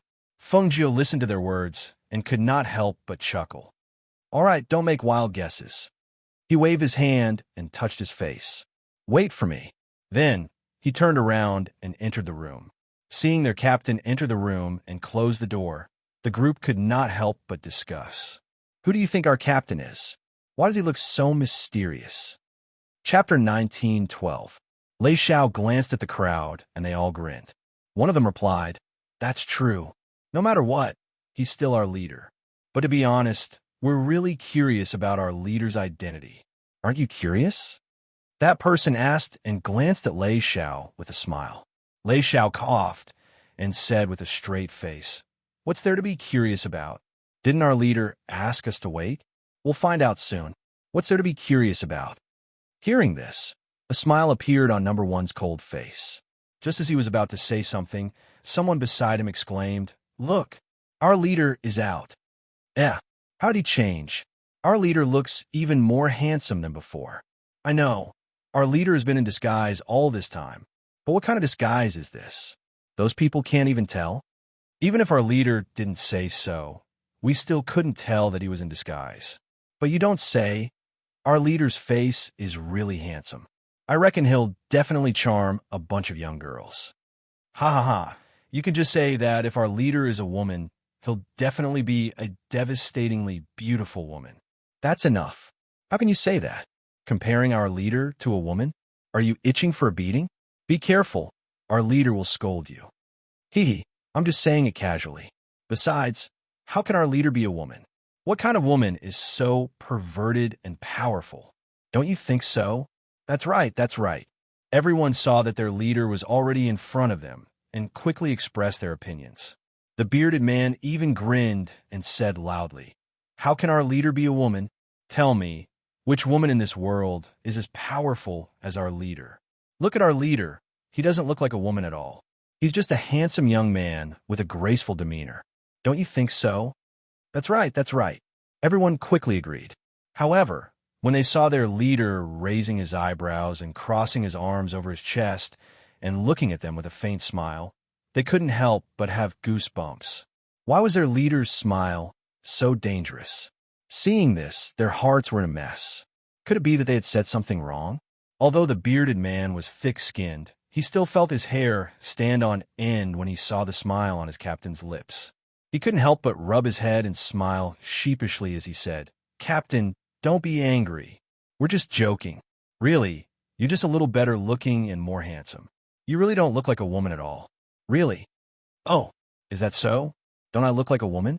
Feng Jiu glanced at him coldly, his eyes still smiling. Although he was smiling, the bearded man couldn't bring himself to smile. He immediately pulled a long face and said, "If anyone dares to say that Captain looks like a woman, I'll get angry with them. We're all men, and we've slept on the same bed. You've even seen me running around naked. How could it be a woman?" Feng Jiu chuckled. That chuckle made the bearded man's hair stand on end. Why did he feel that something was wrong? What exactly went wrong? He scratched his head, but couldn't figure it out. Chapter 19:13. What a coincidence! I am a woman. Everyone's expression turned strange when they heard this. Did they hear wrongly? The captain said that he was a woman? Everyone couldn't react for a while. Their eyes kept looking at him from left to right, up and down. Other than the captain's face being a little too handsome and his figure being a little weaker than theirs, he didn't look like a woman at all. "Captain, you're joking, right?" The bearded man said embarrassedly. At this moment, he did not believe that the captain was telling the truth. He simply thought that he was joking.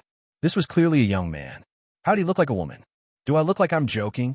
Feng Jiu glanced at him and said with a faint smile, "Didn't I tell you to pay attention to your image and not take off your clothes? What? You've forgotten so quickly? So, Captain Yi, you are really a woman?" When he heard this and recalled the scene, his face gradually turned from red to white, then from white to red. He stuttered as he spoke. He was so embarrassed that he could not lift his head. He lowered his head and did not dare to lift it up. It was as if he wanted to find a hole in the ground to hide in. He was too ashamed to face anyone.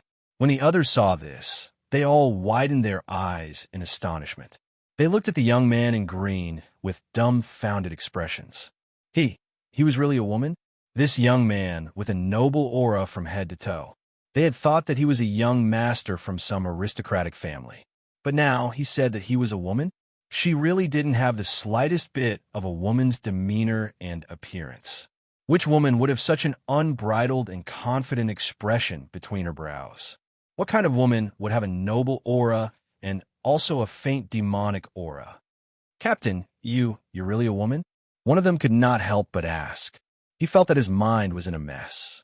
Since when were the women in this world so abnormal? When the crowd heard that question, they all held their breaths and looked at the figure in green. They pressed one hand to their chest and felt the sound of their hearts beating. Each beat was stronger than the last, as if it was about to explode. This is too unbelievable. How could a woman endure the same hardships as them? How could she endure the same hardships as them? Why would he not care about anything, sneak into the training camp, and sleep on the same bed as them?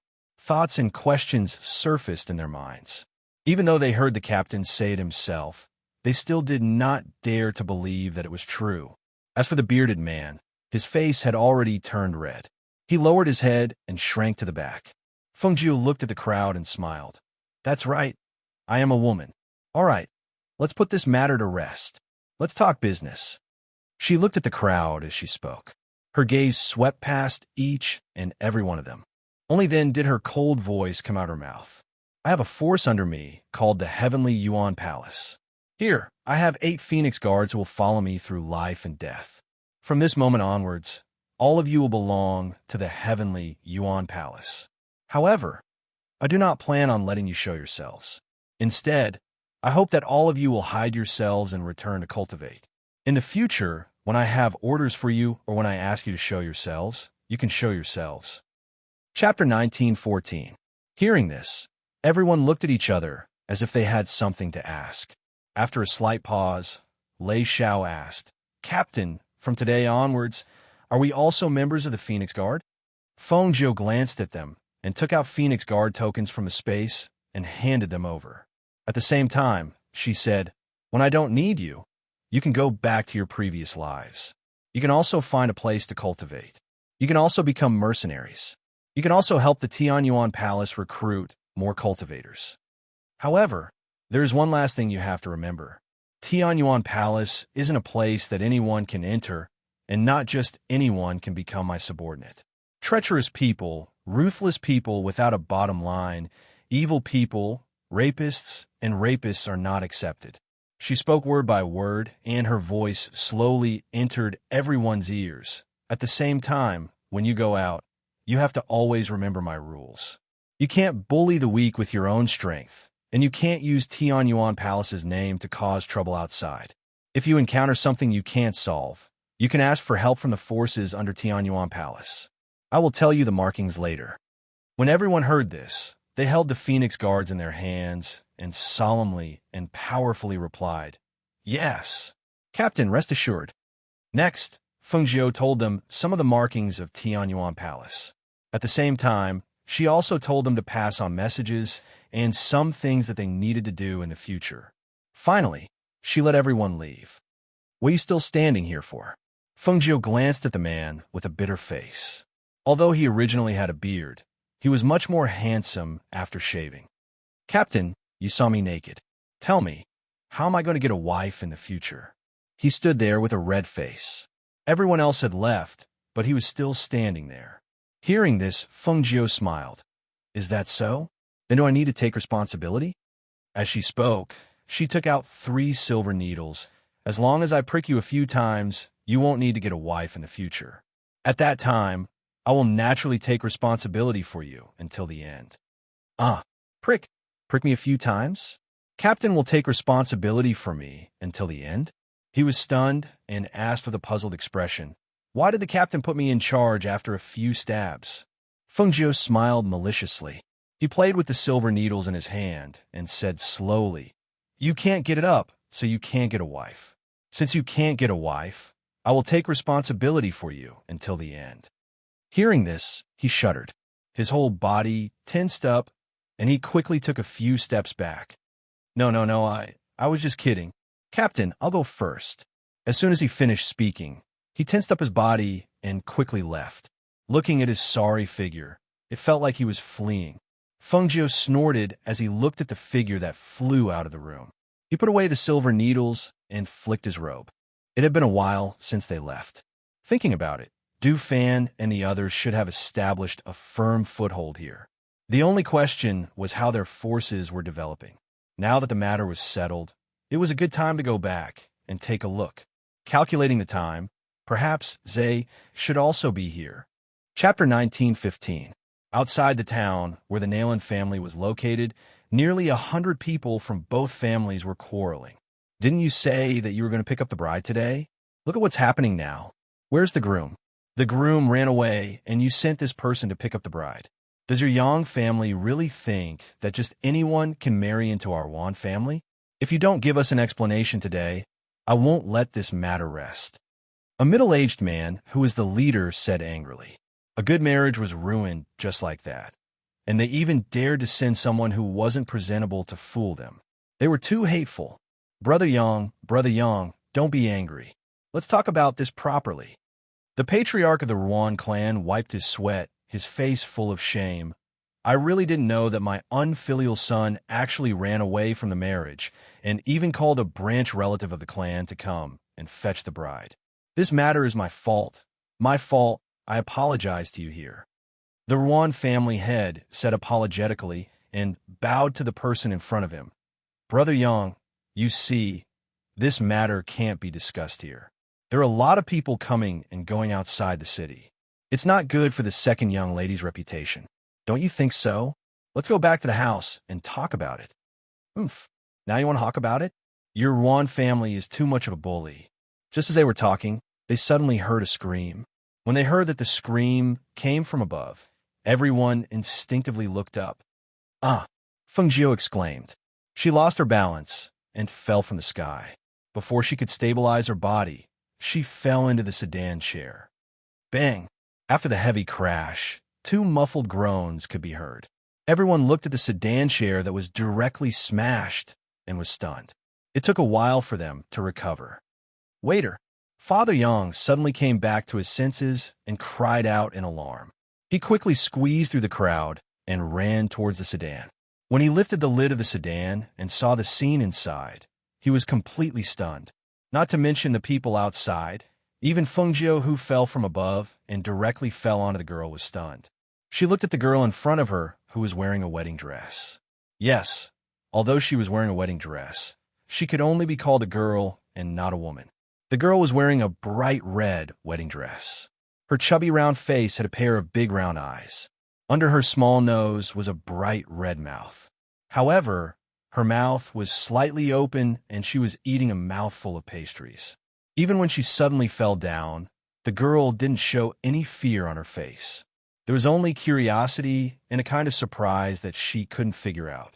What made her even more astonished was that this chubby girl suddenly threw away the pastry in her hand and actually reached out to hug her tightly.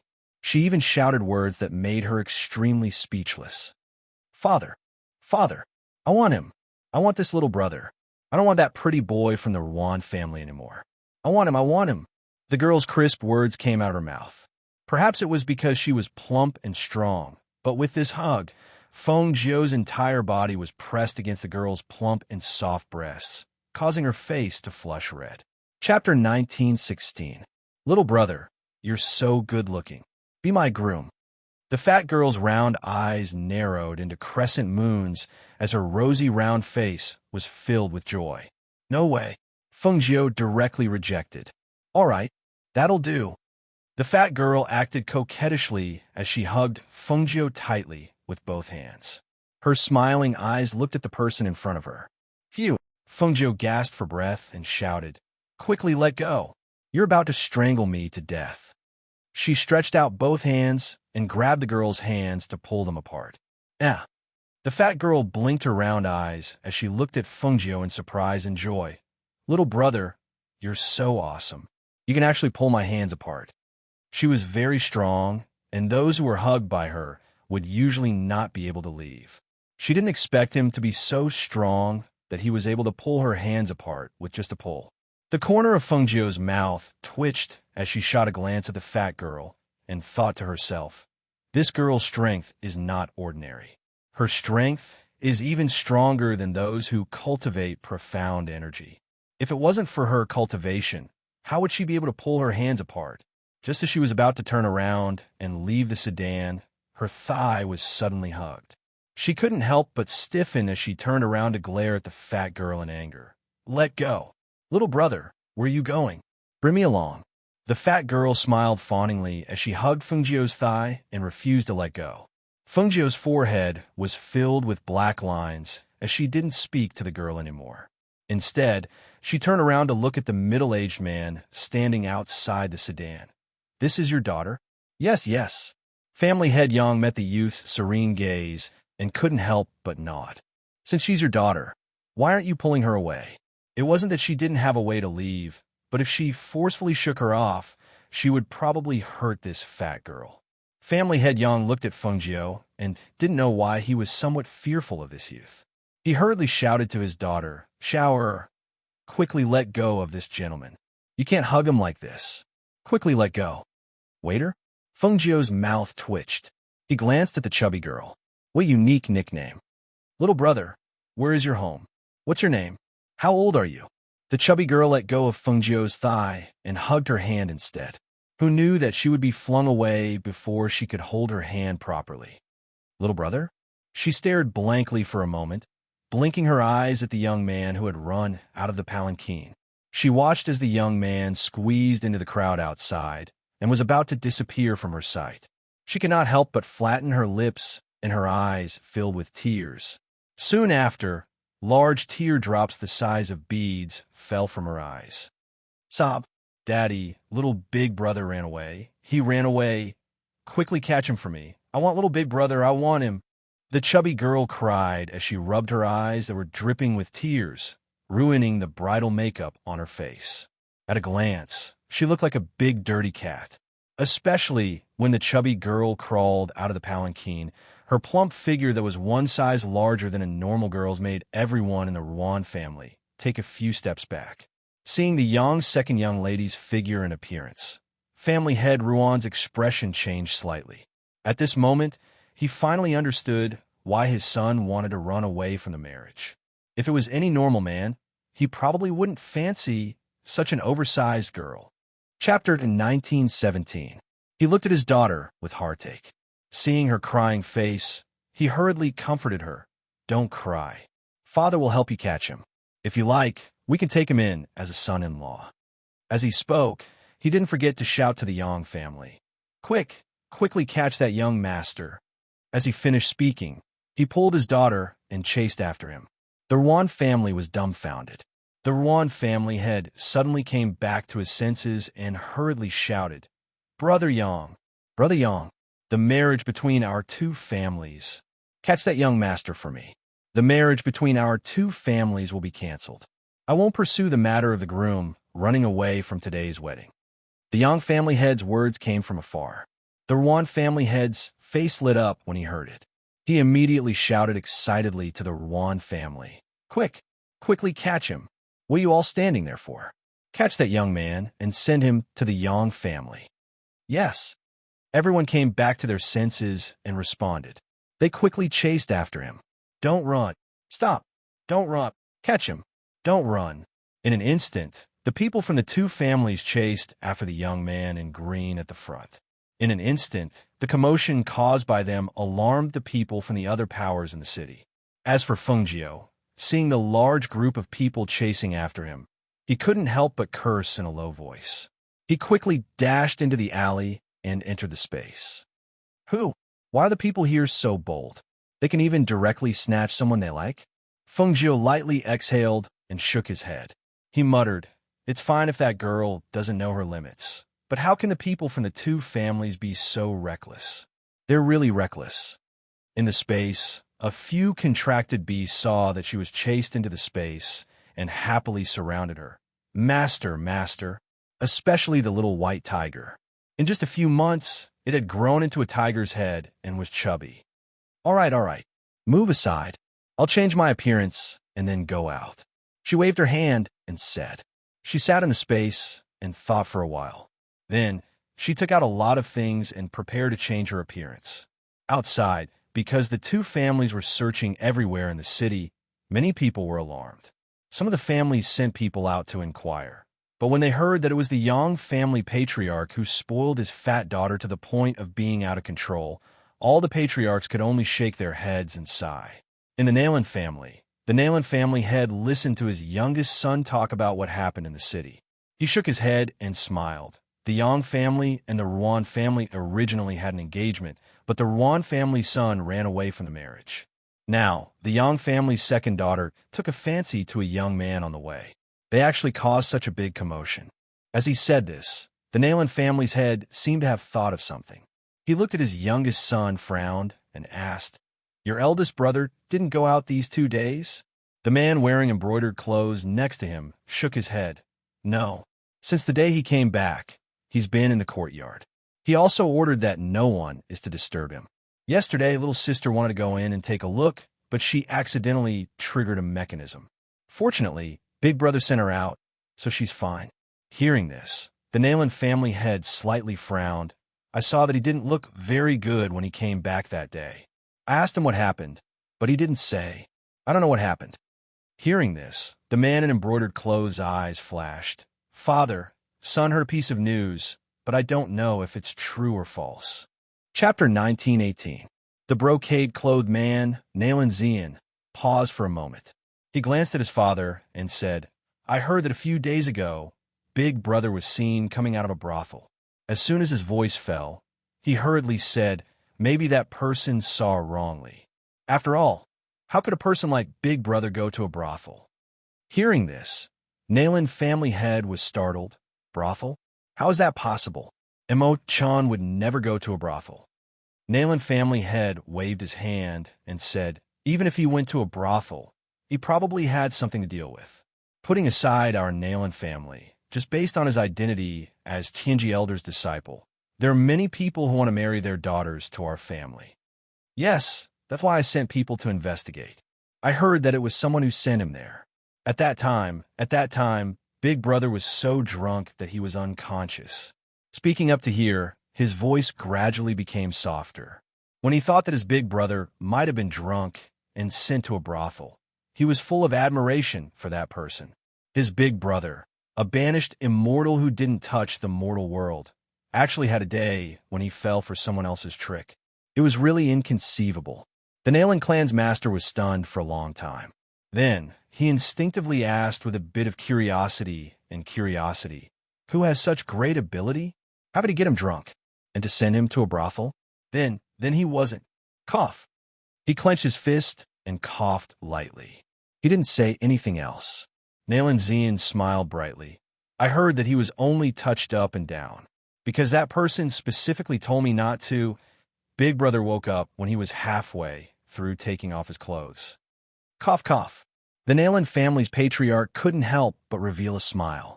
He tried his best to keep a straight face as he said, it's good that he's fine. I thought that something happened to him in the past 2 days. So it's because of this. All right, tell everyone not to disturb him. Let him have some peace and quiet. Okay. Nayland Zian smiled. After bowing, he left. On the other side, because the two families were looking for a handsome young man in green clothes, once the news spread, not only did Xianyuan Mose know, but even Lung Hua and Du Fan knew. Almost as soon as they heard the news, they came out to look for her, thinking that no matter what, they would meet her on the street, right? However, they didn't expect that Fengjiu would come out again after changing clothes in the space. She was dressed in an inconspicuous gray robe and had a hunched back. Her hair was white and her face was full of wrinkles. She was holding a 1-meter-long bamboo stick in her hand. At first glance, she looked like a very ordinary old woman. In addition, she had one hand behind her back and the other holding a walking stick as she walked slowly. That appearance, that posture, that expression, no one would suspect that she was in disguise. Fengjiu narrowed her eyes and walked unhurriedly. She originally wanted to disguise herself casually, but after thinking about it, she disguised herself as an old woman. She believed that even if Lung Hua and the others passed by her, they wouldn't recognize her. Thinking of this, she smiled happily. The people of the two families were looking for her everywhere. With such a big movement, Lung Hua and the others must have received the news. Chapter 1919. She walked on the street with her walking stick. When she saw the hawkers shouting that they were selling sugar-fried chestnuts, she slowly walked up to them. She stared at the chestnuts and smelled the fragrance. She didn't want to leave. Elder, do you want to eat chestnuts?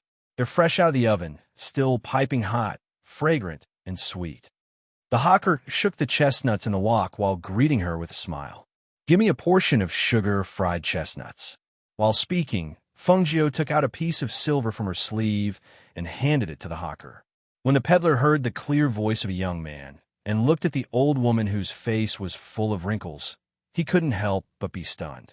He stared at her and sized her up as he took out a bag full of chestnuts and handed it over. Here, these are your chestnuts. Cough. Many thanks. Fengjiu lightly coughed. Her voice changed and became old and hoarse. After she took the bag of chestnuts, she walked step by step as if she didn't see the dumbfounded gaze of the hawker behind her.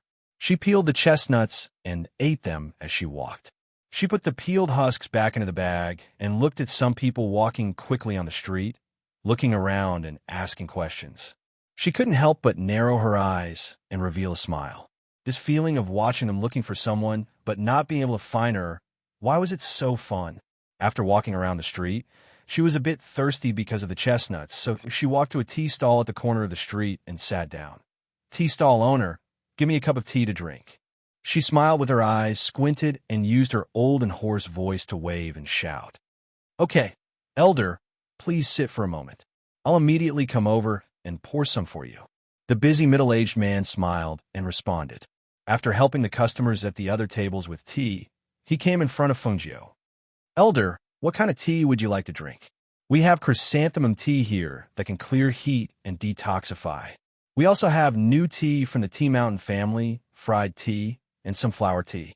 Other than tea, we also have some mung bean soup. Just give me a cup of fried tea." As Fengjiu spoke, he poured the bag of chestnuts onto the table, peeled them, and put them back into the bag. Sitting at the tea stall, they drank tea and ate chestnuts. From time to time, they would listen to the hawkers on the street and watch the people coming and going on the street. The downtown area was bustling, but this small tea stall seemed leisurely and comfortable. However, at this moment, a surprised voice suddenly sounded. "Little brother." Fengjiu, who was drinking tea, froze when he heard the voice. He turned around instinctively. Then, she saw the fat girl running towards her. Just as she was thinking in astonishment that the fat girl could still recognize her despite her disguise, she saw the fat girl run past her. Like a wisp of smoke, the fat girl ran to the tea table in front of her and grabbed the man in green who was talking to his friend at the tea table. "Little brother." The corners of Fengjiu's mouth twitched, and he lowered his gaze. It turned out that he had mistaken her for someone else. She knew it. How could he possibly recognize her? "What little brother? Go away, go away." The man in green was delighted when he turned around, thinking that it was a delicate beauty. Who knew that it was a heavyweight beauty? He couldn't help but show disgust on his face and pushed her away. Chapter 19:20. Ah, ah. Several cries of alarm rang out. Once the panicked cries rang out, it attracted the attention of everyone on the street. Among the cries of alarm, one came from the fat girl, another came from the shopkeeper of the tea stall, and the last one came from a young family head who had rushed over from a distance and witnessed the scene. Bang! Hiss! The sound of a heavy object falling to the ground rang out, followed by the sound of a gasp. For a moment, the scene fell silent. Everyone's eyes widened as they stared in astonishment at the fat girl lying on top of the old woman. As for the old woman who had fallen to the ground, other than the sound of a gasp, she could not even make a sound of alarm or cry for help. Had she been crushed to death? Everyone's hearts trembled, and they were all dumbfounded for a moment. No one reacted and stepped forward to help the fat girl up. It was the fat girl who had fallen to the ground who regained her senses first and hurriedly got up. "Granny? Granny, how are you? Are you all right? I didn't do it on purpose. I didn't know I would crush you." She stood there helplessly, her eyes red from anxiety and worry. Tears welled up in her eyes. She wanted to step forward to help the old woman up, but she was afraid that she would use too much strength and hurt the old woman again. Fengjiu lay on the ground and gasped, feeling extremely uncomfortable from being crushed. She paused for a moment before exhaling. She was then helped up by the Yang family head and the fat girl who had rushed over. "Granny, are you all right?" The Yang family head glared at his daughter. "Little girl, look at yourself. If you're looking for someone, just look for someone. Why did you knock down an old woman? This old woman's bones are usually very weak. If you break them just by sitting on them, I like to see what you're going to do." The fat girl lowered her head and said softly, "I didn't know I would bump into someone. It's all that person's fault for pushing me so hard just now." As she said that, she turned around to look for the young man who had pushed her, who knew that he had already run away when he saw that the situation was not right. Unable to find her, the chubby girl bit her lips and tugged at her father's sleeve, saying, "Father, let's bring this old granny home. Let the doctor take a look at her and see if she's hurt anywhere. All right, I have some medicine for internal injuries here. You can give it to Grandma." As she spoke, she rummaged through her space ring and found a pill for treating internal injuries. She held the pill to Fengjiu's mouth and said, "Granny, don't worry. If you suffer from internal injuries, you'll be fine after taking this pill. It's okay if you don't recover. Come home with me. My father will take care of you. Come, take this pill first." Fengjiu stared at the chubby girl who was about to stuff a pill into her mouth. He felt his scalp go numb. This fat lass looked normal, but why was her behavior so abnormal? Hearing his daughter's words, Patriarch Yang's eyelids twitched. Glancing at his daughter, who specialized in deceiving him, he secretly shook his head, sighed, and stepped forward. "Waiter, don't mess around. Put the pill away." This silly girl, she didn't even look at the grade of the inner core. She actually took it out and gave it to an old woman without saying anything. Chapter 1921. Someone come. Take this old lady to the Rinshin Hall in the city and ask Dr. Hong to examine her injuries. Before he finished speaking, he was stunned by his daughter's actions. "Father, don't trouble yourself. I'll carry the old lady there. I knocked her down, so I have to take responsibility." The chubby girl bent her back to Fengjiu without saying anything. While Fengjiu was still stunned, she directly carried her on her back and ran to the medical hall. Being carried by a girl and running, Fengjiu was also dumbfounded. What the hell is going on? She looked at the chubby girl under her, thought for a moment, and said, "Chubby girl, put me down. I'm not injured." "No, people under me will definitely be injured. I'm afraid your ribs are broken, so I have to check," the chubby girl said. Even though she was carrying a person, she was still running as fast as flying. Seeing the chubby girl's breathing was steady and her pace was fast as she shuttled through the streets, her eyes flashed, and she carefully sized her up. Seeing that the chubby girl's cultivation was not bad, she could not help but ask curiously, "You're getting married today?" The chubby girl was still wearing her wedding clothes.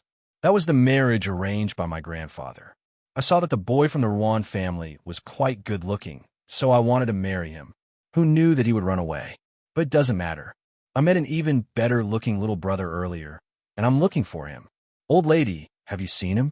He's wearing blue clothes and looks very, very handsome." Fengjiu's mouth twitched. "I haven't seen him. He should be from another place. I don't think he's from our city.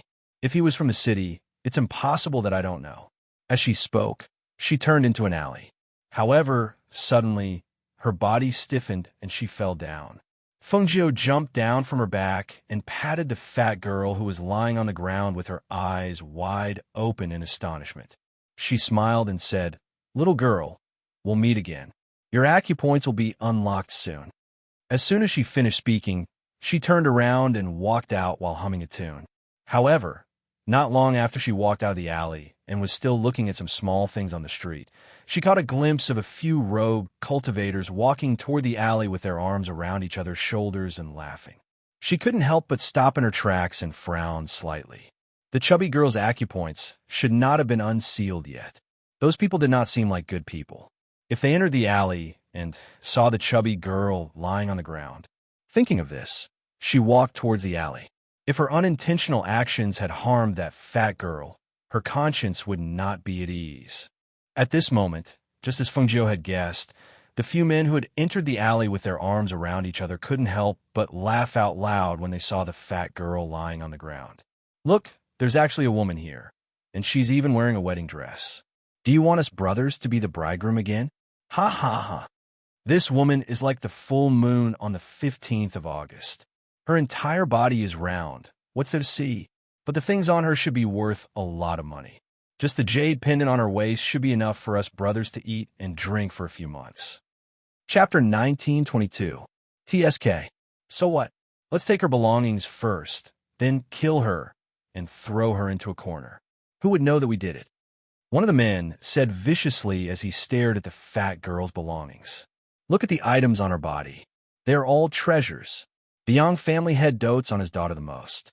She must have a lot of things on her." As he spoke, the man smiled sinisterly and said to the men beside him, "Go and keep an eye on the alley. Don't let anyone come in and spoil the fun." What kind of fun can we do in broad daylight? Fengjiu, who was dressed as an old woman, walked in with a walking stick in her hand. Her voice was old and hoarse. When she appeared, the men burst into laughter. I was wondering who it was. So it's an old woman. Did she send herself to her death? Kill her. One of them ordered the person beside him with a sinister voice filled with viciousness. When the fat girl on the ground saw Fengjiu return, surprise flashed across her eyes. She secretly used her spiritual energy to break through her acupuncture points, hoping that her sealed acupuncture points could be unsealed as soon as possible. Killing all of you would dirty my hands, and I would be busy dealing with the corpses, Fengjiu said as she stood there without moving. Instead, she called out Swallow Cloud. As soon as she said that, a ray of light flashed and Swallow Cloud leaped out of thin air. It pounced on one of the men and bit off his neck. Crack! Ah! When a sound of bones breaking rang out, the man let out a blood-curdling scream. The smell of fresh blood filled the air.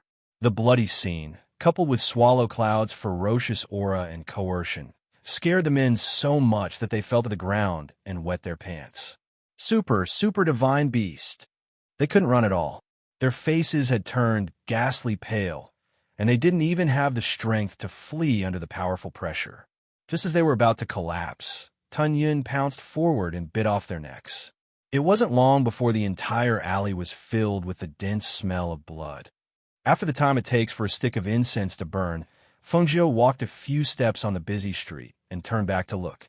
She saw the fat girl's eyes shining and smiling as she followed behind her. She could not help but sigh helplessly and stop at her tracks. How long are you going to follow me? Didn't I tell you? I'm a girl, not a guy. That place was filled with the stench of blood, coupled with the ferocity of the swallowing cloud. She had originally thought that the chubby girl would be so frightened that she would quickly flee. Who would have thought that the chubby girl would follow closely behind her and even stare at her with a smile? That gaze and that demeanor really made her extremely speechless. I know that, but you haven't told me your name yet, have you? If you leave, where can I find you to play in the future?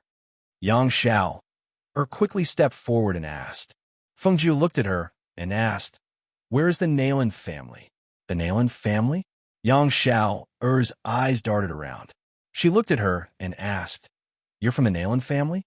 She then added, I know where it is. I'll take you there. Just as the two of them were heading towards the Nayland family, the atmosphere in the Nayland family was strange.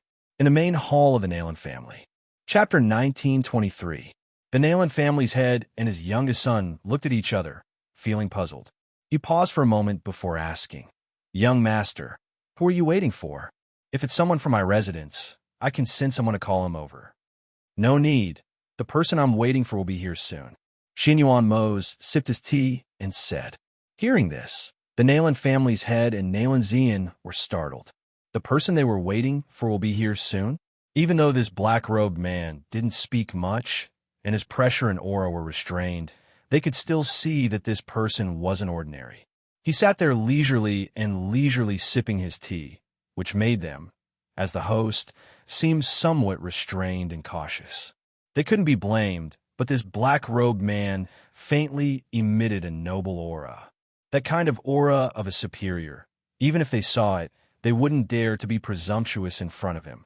However, did anyone in their family know such a person?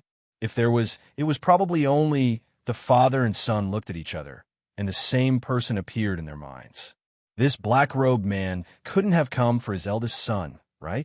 The Nayland family's head pondered for a moment, and felt that this was very likely. Perhaps this black-robed man was Mo Chen's friend? Then he was sitting here and waiting. Could it be that Mo Chen knew he was coming? Would he be here soon? The Nayland family's head gave his youngest son a look, and he saw Nayland Zian quietly leaving the hall and heading towards the backyard. Although Hui Lang, who was standing behind Xinyuan Mose, was standing respectfully, his eyes were still looking outside the hall from time to time. Did that familiar figure not come? When they received news that the ghost doctor was most likely already in the city, their master brought them to the Nayland family. He said that the ghost doctor might not know where they were staying, so she would definitely come to the Nayland family first.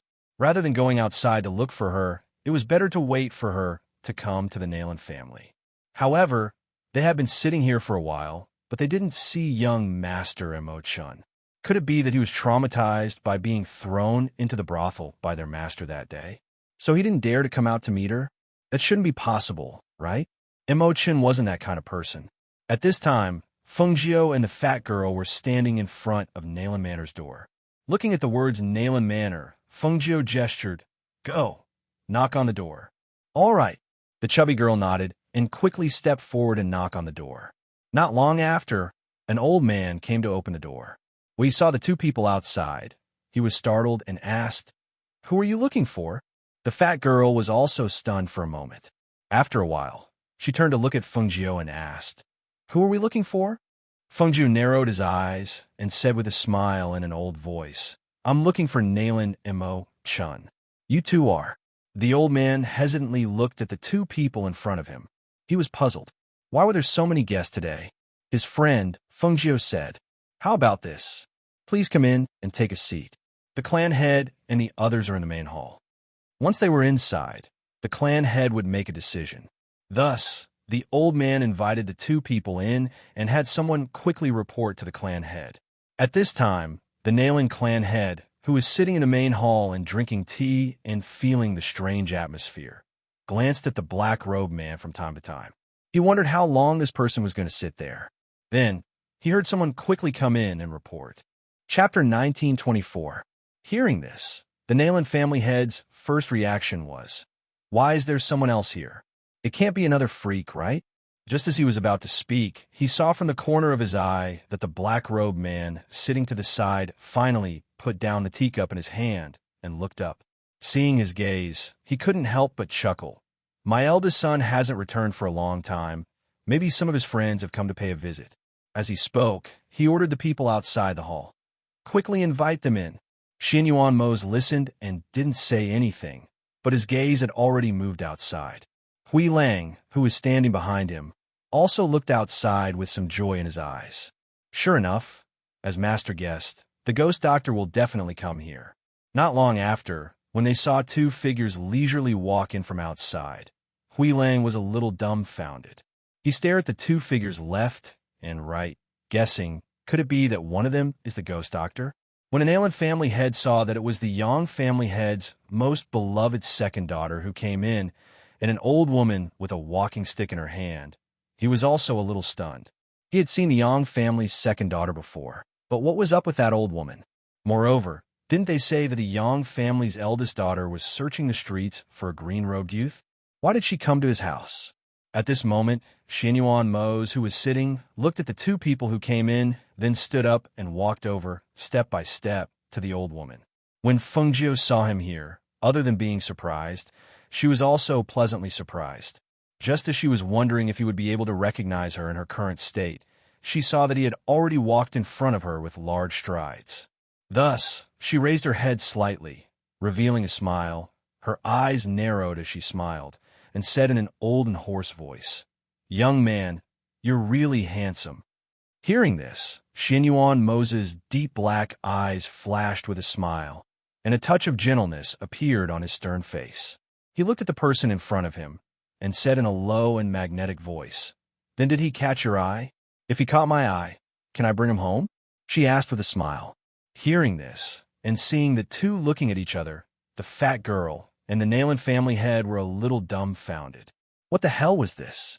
Why couldn't they understand what they were seeing and hearing? Could it be that these two people knew each other? The black-robed man sat and didn't speak before. Why did he run to the old woman now? Was there something special about this old woman? As he was thinking, he saw the black-robed to touch her face, Tuz's face, but his actions and expressions, he had a layer of goosebumps. SSSSSSS. Xinyuan Mose gently caressed Feng Jiu's aged face. "So this is what Jiu looks like when she gets old." Feng Jiu narrowed her eyes and said, "What do you think? Scared?" "How could that be?"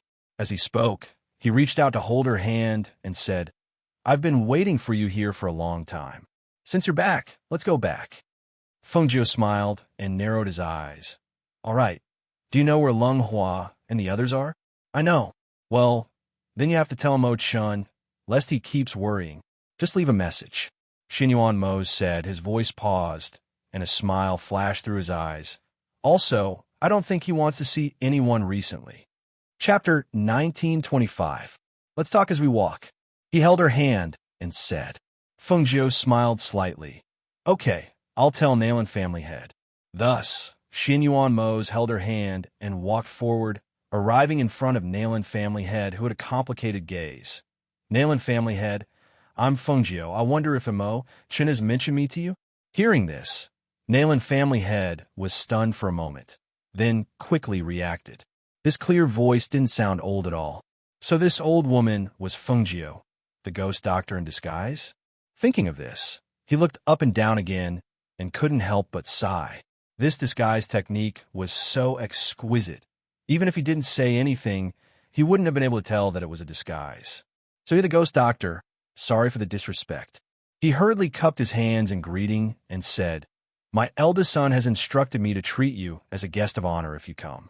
Please take a seat. My youngest son has already gone to call his eldest brother. He should be here soon. Before Feng Jiu could speak, Xianyuan Mose had already said, No, we're going back. Nayland family head was stunned for a moment. His gaze couldn't help but look at Feng Jiu, then at the black-robed man.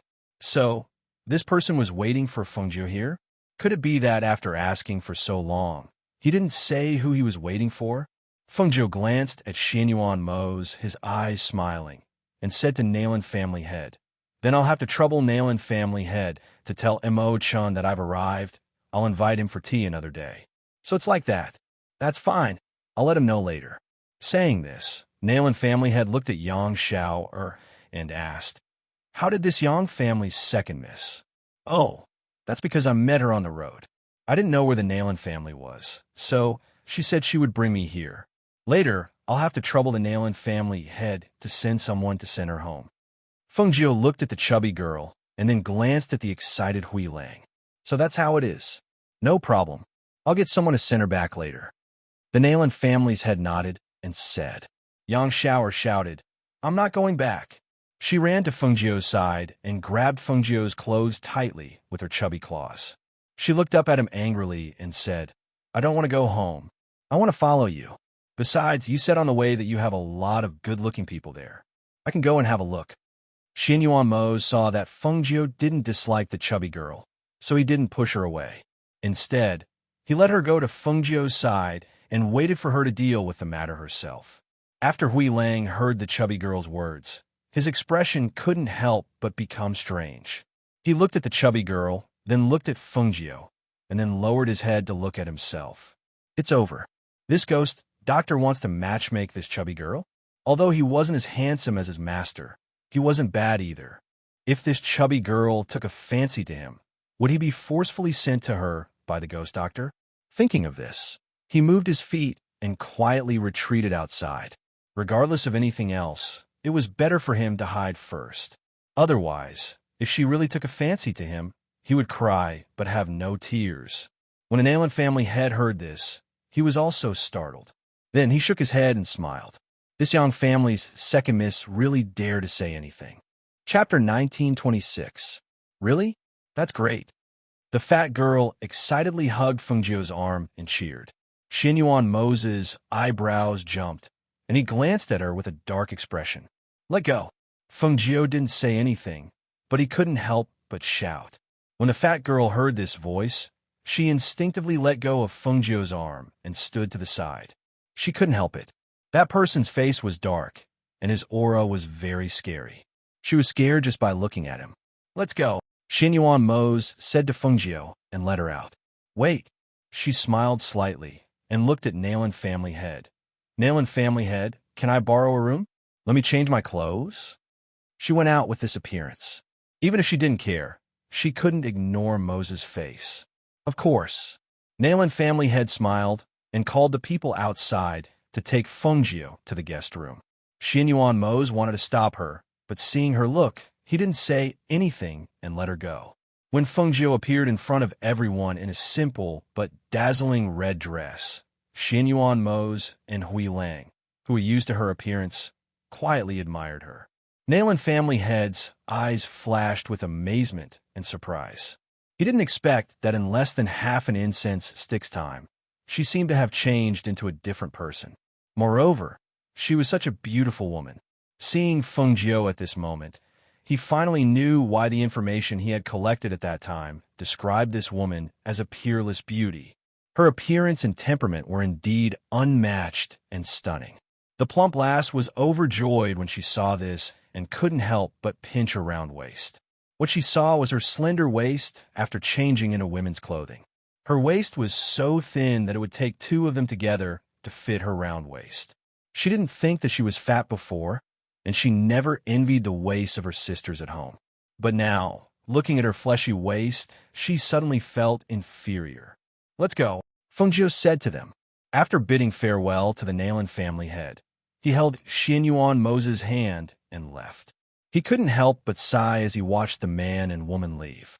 They were so outstanding and matched so well. He had originally thought that his eldest son wouldn't have a chance. However, it seemed that this was a case of mutual affection. It seemed that his son wouldn't have a chance. Oh, right. Why hadn't his youngest son returned after so long? Don't tell me I'm trapped in that formation again. Thinking of him, he hurriedly shouted, "Men, someone come quickly. Go and see if the second young master is." Before he could finish his words, he flicked his sleeves and hurriedly walked out. "Forget it. I'll make a trip myself." In the backyard of Mo Chen's courtyard, Mo Chen was lying on a soft couch and reading a book. He knew that someone had broken into the outer courtyard's formation, but he didn't pay attention to it. His younger brother and younger sister ran to him every 2 to 3 days. He really didn't have the energy to deal with them. Therefore, he set up a soundproof barrier while setting up the formation. He also changed the formation so that it wouldn't hurt people. It would only trap people inside and couldn't get out. No matter how they shouted inside, he wouldn't hear them here. He was happy with the peace and quiet. Chapter 1927. Fengjiu, who had just left the Nalan residence, suddenly stopped and turned around to look at the chubby girl behind her. "Xiao, if you follow me back, won't your father be anxious to find you?" "It's okay. I'm sure I'll meet my family members on the way. I'll let them go back and inform them." She smiled with a pair of crescent moon-like eyes as she looked around the street. Seeing this, Fengjiu sighed softly and said to Hui Lang behind him, "You go and tell the Nalan residents to pass a message to the Yang residents." "Yes." Hui Lang responded and quickly walked back. "Master." Several voices filled with surprise sounded. Fengjiu looked forward and saw Du Fan, Lung Shuang, and the others quickly walking over. Seeing them, she smiled and said, "It's you guys." "Master, we heard that you've arrived. We looked around the street, but couldn't find you, so we came to the Nalan residence." "You really are here," Du Fan said and bowed to Xianyuan Mo's. "Ya, my lord." Xianyuan Mo's nodded slightly and said to Fengjiu, "Let's go back first." Yes, master, let's go back first." "Okay." Fengjiu responded with a smile and walked forward with them. The chubby girl behind her curiously looked at the 3 people. She saw that one of them was wearing a crescent moon-like robe and holding a fan in his hand. His appearance was not bad, but if we were to talk about handsomeness, the young man next to him was more handsome.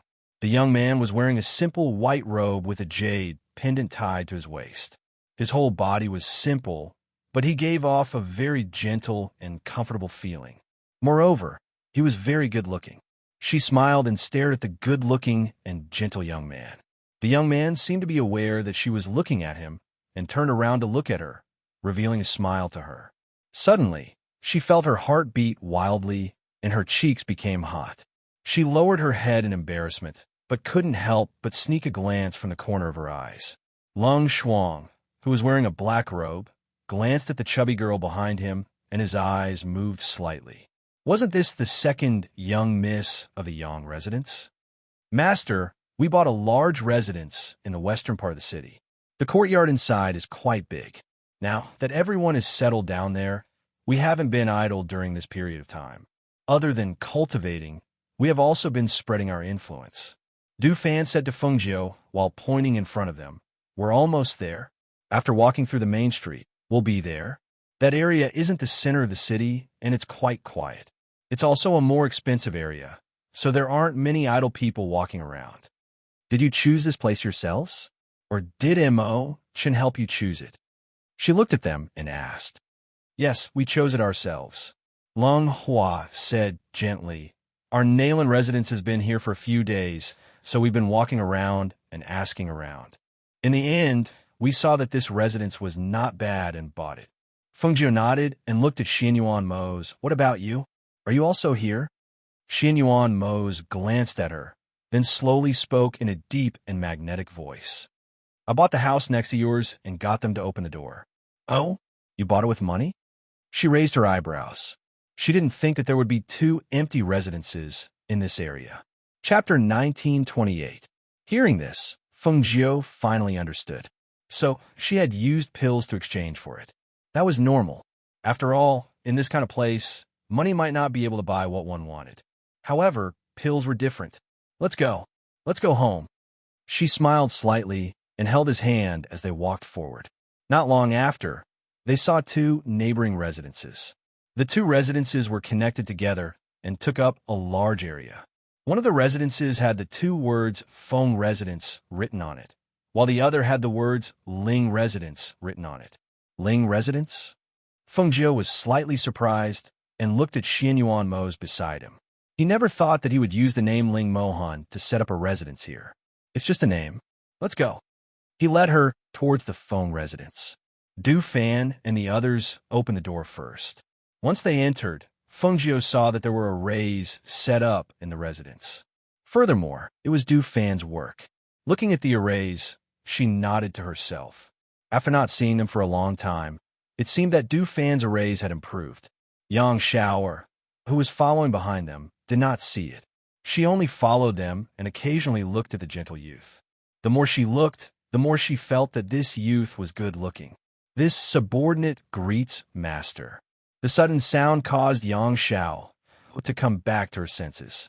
She looked forward and saw 8 handsome men standing in front of her and bowing to Feng Jiu. Looking at the 8 people's handsome and outstanding appearances, she could not help but think in a daze. So there really are a lot of good-looking men here. Let's go in and talk. Feng Jiu indicated. After entering, he paused and glanced at Yang Xiao, who had been looking at the Lung Hua, and could not help but smile. Xiao. Yang Xiao came back to her senses and looked at Feng Jiu. What is it? The Feng Wei and the others looked at the fat girl and thought, where did Master bring such a fat girl back? Who do you think is the most good-looking person here? She looked at her with a teasing smile. Yang Xiao glanced at the crowd in embarrassment. She lowered her head and played with her fingers. She said softly, they're all good-looking. At least, the people here were better looking than the pretty boy from the Yuan family that she had seen before. I see. Feng Jiu's eyes flickered, and he asked with a smile, then, pick one from here to accompany you around the residence. Who do you think is the best companion? Hearing this, the 8 Phoenix Guard were stunned. What did this mean? This. Yang Xiao hesitated for a moment. His gaze swept across the crowd, and he took small steps to Lung Hua's side. Him. Lung Hua's face still had a gentle expression, but a trace of surprise flashed in his eyes. He then smiled and said, That's good. Master, I'll show Miss Yang around the house, and have the kitchen prepare some food. As he spoke, he said to Yang Xiao, Miss Yang, this way, please. Yang Xiao was happy and a little shy. She said softly, You can call me Xiao. There's no need to call me Miss Yang. It's too formal. When the people behind heard this, their expressions became strange, especially the 8 Phoenix Guards. They looked at Lung Hua and Yang Xiao, with strange expressions. They could even faintly hear the 2 of them talking. Is that so? All right then. Miss Xiao. Are you hungry? Why don't I take you to the kitchen to get some snacks first, and then we'll walk around the garden. Chapter 1929. Feng Wei and the others told Feng Jiu about their operation here. After reporting everything, they asked, Master, was it you who brought people to destroy the headquarters of the Dark Knight Temple? That's right. Feng Jiu smiled and nodded. After I helped Murong Yishuan's master treat, I left the Huaxian sect and snuck into their training base. The people of the Dark Knight Temple used drugs to control those who were captured and wanted to train them into spies to infiltrate the 4 great immortal sects. I beat them at their own game and helped train those people to increase their strength. In the end, I gathered them under my command and brought them to destroy the headquarters of the Dark Knight Temple. After the matter was settled, I let them disperse and called them out when I needed them in the future. Everyone listened to her speak casually and explained the matter simply in a few sentences. However, they knew that it probably wasn't that easy for her inside. The Dark Knight Temple was a large force here, and there must be layers of checkpoints inside. She was able to destroy the headquarters of the Dark Knight Temple probably because the other party underestimated the enemy. By the way, I also discovered something in there. When she said this, She looked at Xianyuan Mose, who was beside her. Seeing her look, Xianyuan Mose's eyes moved slightly and asked, "What is it?" "I saw Han Rong there." She spoke, her voice slightly heavy. "However, he is now a subordinate of the Demon Lord. He has taken over a body and entered the demon path. Moreover, whether it is my Phoenix dynasty or Xianyuan Empire, everything that happened a while ago was instigated by him." Han Rong. Xianyuan Mose's eyes darkened and his face turned cold. "I didn't expect him to still be alive. He should have disregarded their old friendship and killed him with one strike. I don't know how he found a spirit stone mine, but he used it as a price to ask the Temple of Darkness to help him. Unfortunately, I didn't have the chance to kill him when he was inside." A murderous look flashed across her eyes, and her voice became cold. "Master, don't worry. As long as we know who did it, we will definitely be able to find him," Feng Wei and the others said.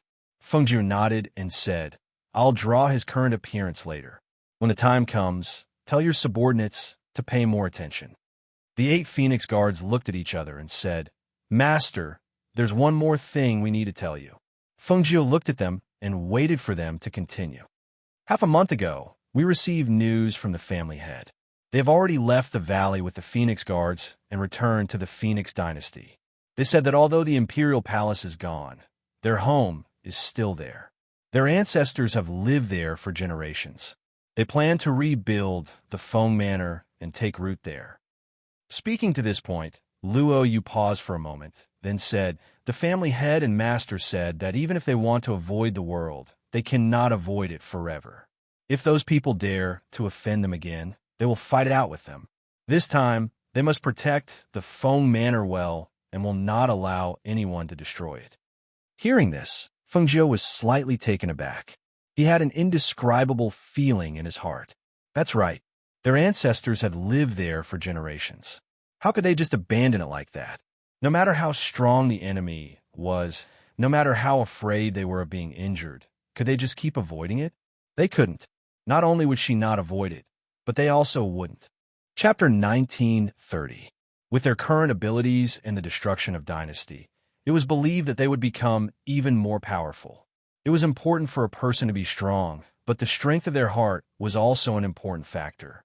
As long as they had the heart and the homeland they wanted to protect, they would gradually become so strong that their enemies would fear them. I've already sent people to keep an eye on the Devil Hall and the Temple of Darkness. They shouldn't make a move against them for the time being." Xianyuan Mose said as he looked at Feng Jiu, "You've been quiet for a while. In the following time, it's best to stabilize your footing here as soon as possible and push the name of the ghost doctor to the peak." His voice paused for a moment before he continued. "Although we cultivators don't have as short a lifespan as mortals, many cultivators are more afraid of death than mortals. They are more worried that they won't live long. Whether it is your medical skills, your cultivation in alchemy, or your talent in alchemy, as long as you use them well, you can naturally reach heights that others can't reach." Hearing this, Feng Jiu's eyes flashed, and he said, "Since that's the case, let's do our old business." Hearing her words, the corners of Xianyuan Mose's lips curled up slightly, and he didn't say anything else. Feng Wei, Du Fan, and the others were thinking, old business? What's Master's old business? Medical skills? Or pills?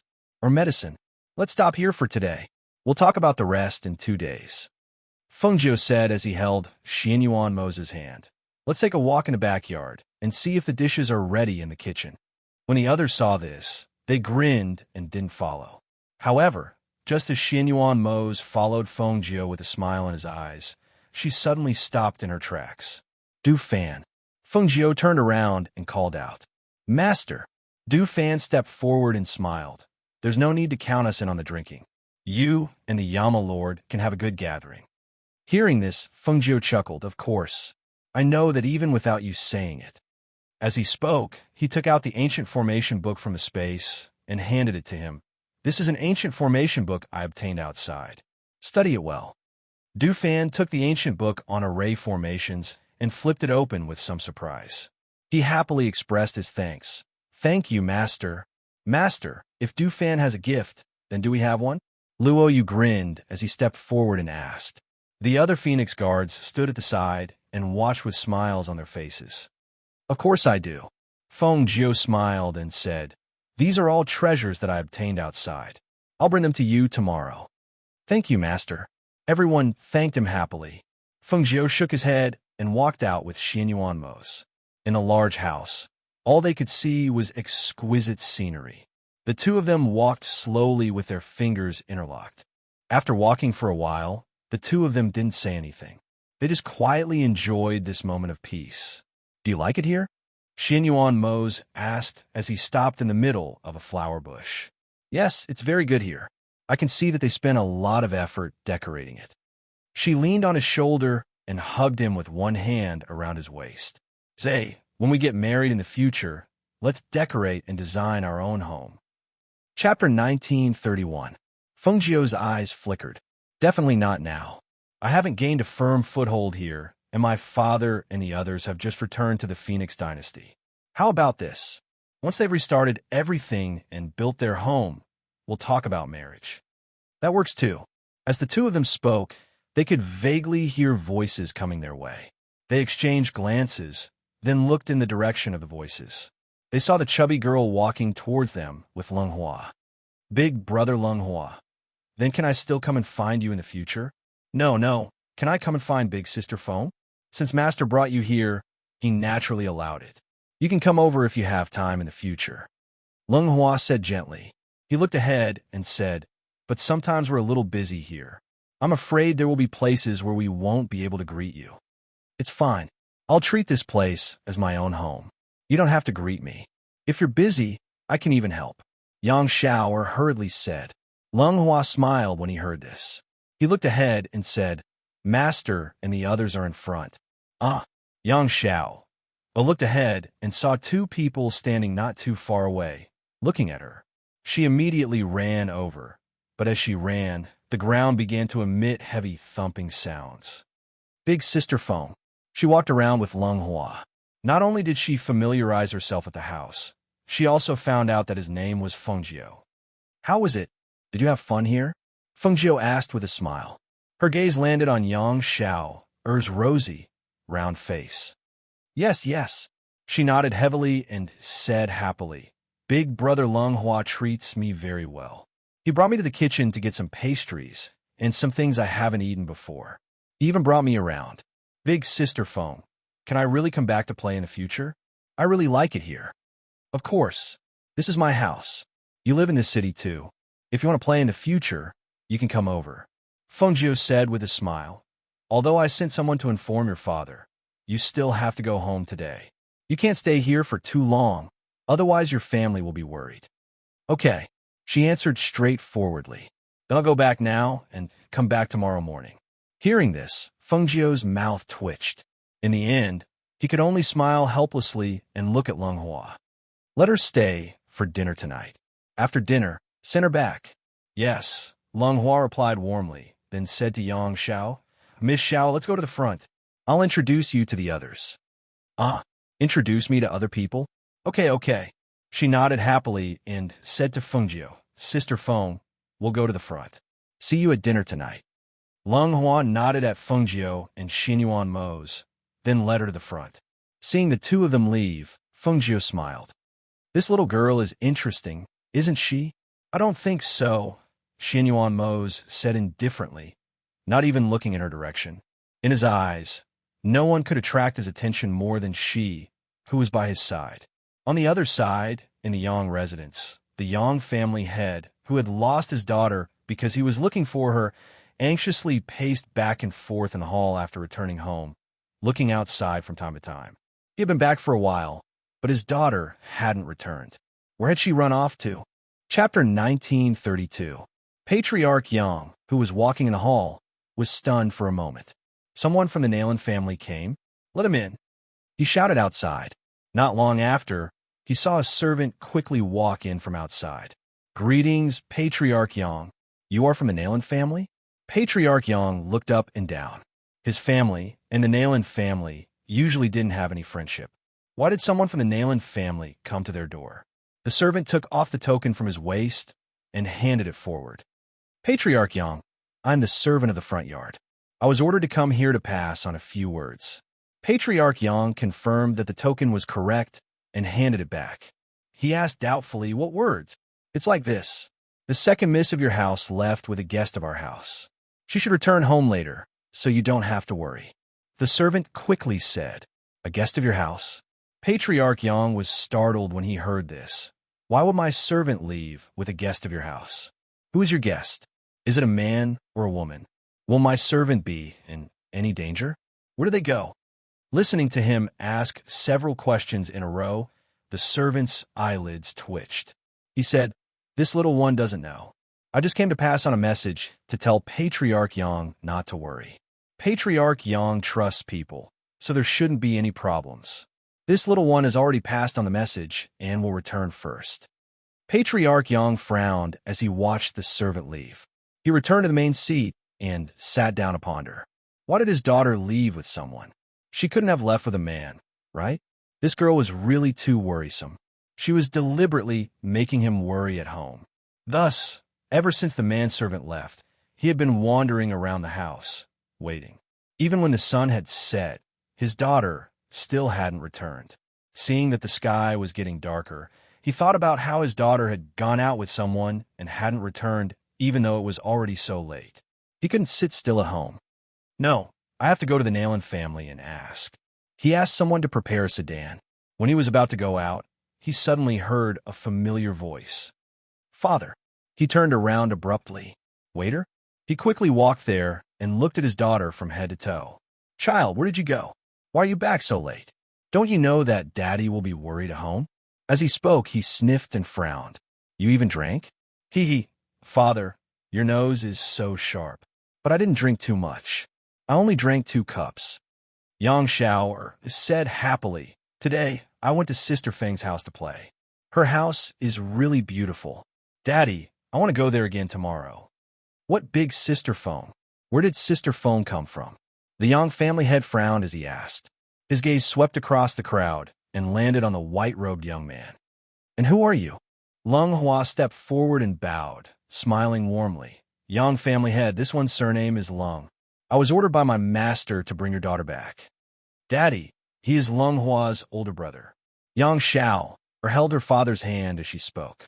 Her crescent moon-like eyes beamed as she looked at the gentle and handsome young man.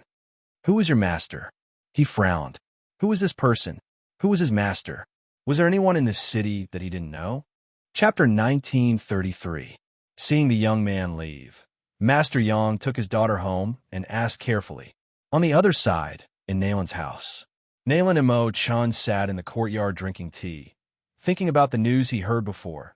Feng Jiu came to his house, but he didn't know at that time and didn't care about the trap people, so he missed the opportunity to see her. He held the teacup in his hand and gently played with it while looking at the dark sky. He looked at the crescent moon peeking out from behind the clouds and thought of something. He smiled slightly, put down the teacup, stood up, brushed his robe gently, and stepped out. After taking a bath, Feng Jiu took out a set of white pajamas from the space and put it on. She didn't have a chance to wear it outside, but in her own place, she could wear whatever was comfortable. Xinyuan Mose sat in the courtyard drinking tea. When he heard the door open and saw her wearing the strange clothes and walking out with her hair dripping with water, his eyes flashed slightly. "Come here." He reached out his hand and called. Feng Jiu put her hand in his and walked forward 2 steps before she was pulled over. She turned her body and sat on his lap. The small bath towel in her hand was also taken and used to wipe the water droplets at the end of her hair. His movements were very gentle and his expression was serious. He used a trace of spiritual power in his palm, and after a while, the wet hair became dry again and softly draped behind her back. He quietly stroked her waist with one hand and pinched her left and right. Before Feng Jiu could say anything, she heard a low voice in her ear. "Your waist has become thinner." Feng Jiu glanced at him and saw that his cold face was full of seriousness, as if he didn't have any other thoughts. However, that pair of black eyes was deep and serene. After stroking twice, he didn't let go of his hand. He even put his chin on her shoulder and began to move his other hand. Her mouth twitched slightly and said, This is the first time I've seen someone take advantage of me so openly. Hearing this, Xinyuan Moses' lips curved slightly and his voice was a little hoarse. I want to check other places to see if you've lost weight. He turned her body, one hand around her waist, the other moving up from her waist to her shoulder. He turned her face to him. Looking at the teasing smile on her face, he leaned over domineeringly and kissed the red lips of his dreams.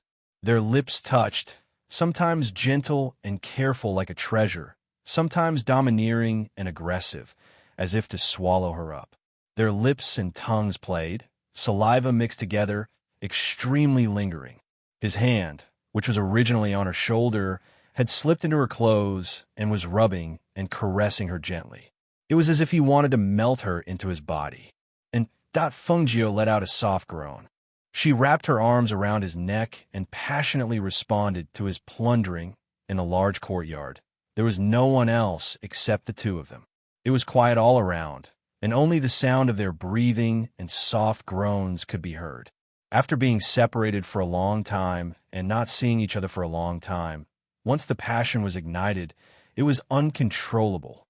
Chapter 1934. At this moment, her cheeks were flushed with an enchanting blush.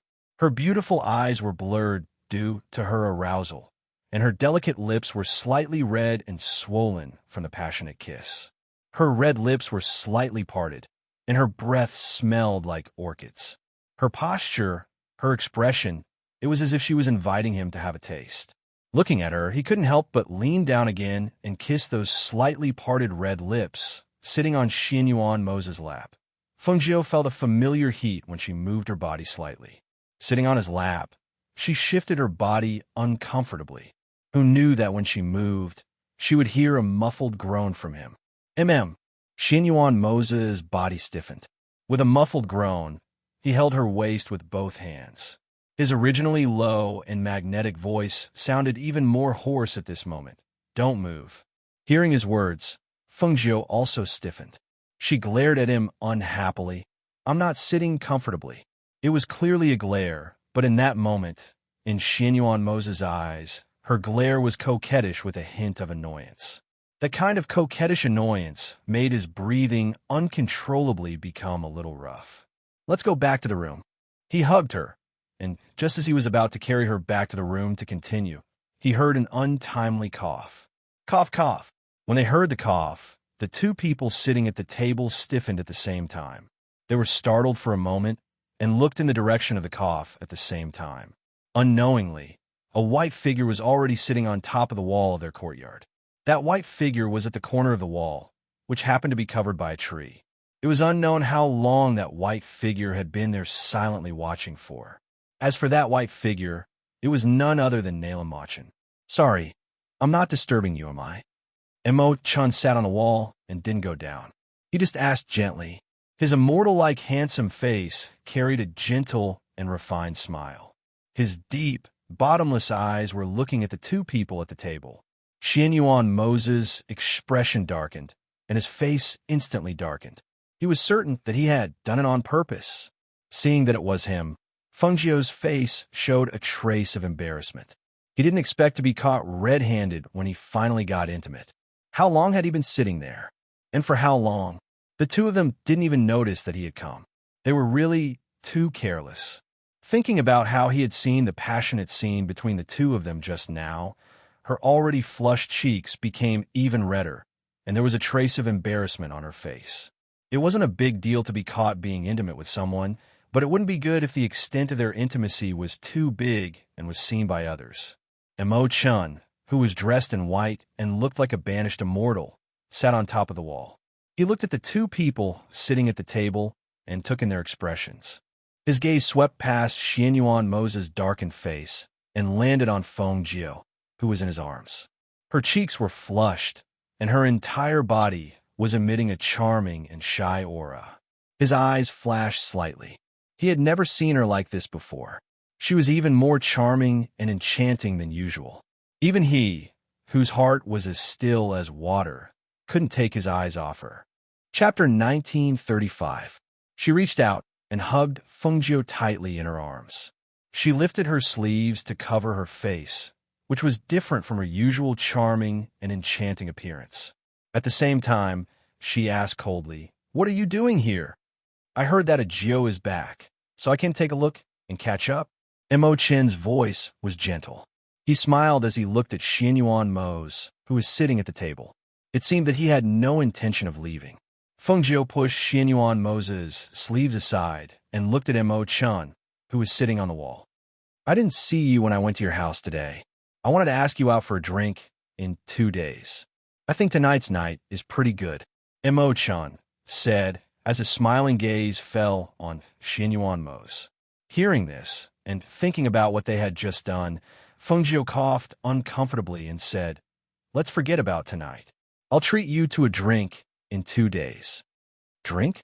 Mo Chen glanced at Feng Jiu and sighed softly. He shook his head inwardly. "When you mentioned drinking, I remembered that I was plotted against a few days ago." These words aroused Feng Jiu's curiosity. Plotted against? With his strength, who could easily plot against him? And what did this have to do with drinking? Could it be that he had been drugged? It's a long story. It's still early, so I'll tell you slowly. Hearing this, Xianyuan Mose and Feng Jiu's lips twitched. Was he going to tell a story here? Xianyuan Mose glanced at him and said coldly, "Are you leaving on your own? Or should I ask someone to send you off?" Mo Chen smiled and ignored Xianyuan Mose. Instead, he looked at Feng Jiu and said, "Ah, Jiu, tonight's night is quite beautiful. Do you want to go up the wall and take a look?" Seeing this, Xianyuan Mose emitted a cold aura like an ice blade. Just as he was about to speak, Feng Jiu gently patted his shoulder to calm him down. Xianyuan Mose snorted coldly and retracted his aura. "Mo Chen, are you trying to disturb us?" Feng Jiu asked with a smile. He remained in Xianyuan Mose's arms and did not get up. Mo Chen smiled. "Why would I?" His voice only paused for a moment as he looked at the two of them with an indescribable light in his eyes. He said meaningfully, "Actually, even if I didn't come, the two of you wouldn't have achieved anything good." Hearing this, the two of them frowned. Xianyuan Mose glanced at him but did not speak. Feng Jiu asked, "What do you mean?" "It's not time yet," he said gently. Seeing her confusion, he explained with a smile, "It's true that you are the Phoenix Star, and Xianyuan is the Emperor's Star. However, it's not that easy to combine the two of you." "Why is that? There shouldn't be any difference, right? Is there a difference?" She did not understand and was deep in thought. Even Xianyuan Mose furrowed his brows. In his mind, he thought that every time they were about to do something good, it would always be interrupted. Not only that, even a marriage was delayed again and again, as if there was something obstructing it. Heaven's secrets cannot be revealed. He smiled and did not speak. Instead, he looked at the two of them and sighed. "Since I'm not very popular, I'll go back first. I'll wait for you to treat me to a drink." Chapter 1936. After Mo Chen left, Xianyuan Mose and Feng Jiu looked at each other in dismay. After a moment of silence, Xianyuan Mose asked, "Do you believe him?" "No." Feng Jiu smiled so widely that her eyes turned into crescents. She wrapped her arms around his neck and whispered into his ear, "Let's go into the room and continue." Hearing this blatant invitation, Xianyuan Mose's eyes darkened. He looked at her and his lips curved. "Okay." With that, he picked her up in his arms and walked into the room. With a kick, he closed the door. However, just as the two were deep in love, Yi came out of the courtyard and respectfully reported, "Master, an old man has come to the residence. He calls himself Still Water Immortal Monarch." In the room, Xianyuan Mose heard this, and a trace of surprise flashed through his eyes. On one hand, it was because the two of them had been interrupted again. On the other hand, it was because this person was actually Still Water Immortal Monarch, his mysterious master. Seeing the surprise on Xianyuan Mose's face, Feng Jiu pulled up the blanket to cover his naked body and asked, "Still Water Immortal Monarch? Who is he?" "He is the master who taught me for a period of time." As he spoke, he had already gotten up and put on his clothes. As he was tying his belt, his hands paused, and he looked at Feng Jiu on the bed. "You rest first. I'll go take a look." "Okay," Feng Jiu replied.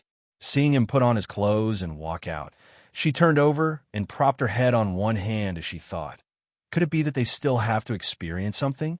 What is the obstacle? Did Emo-chan really hit the mark? Emo-chan was Qianji Elder's disciple.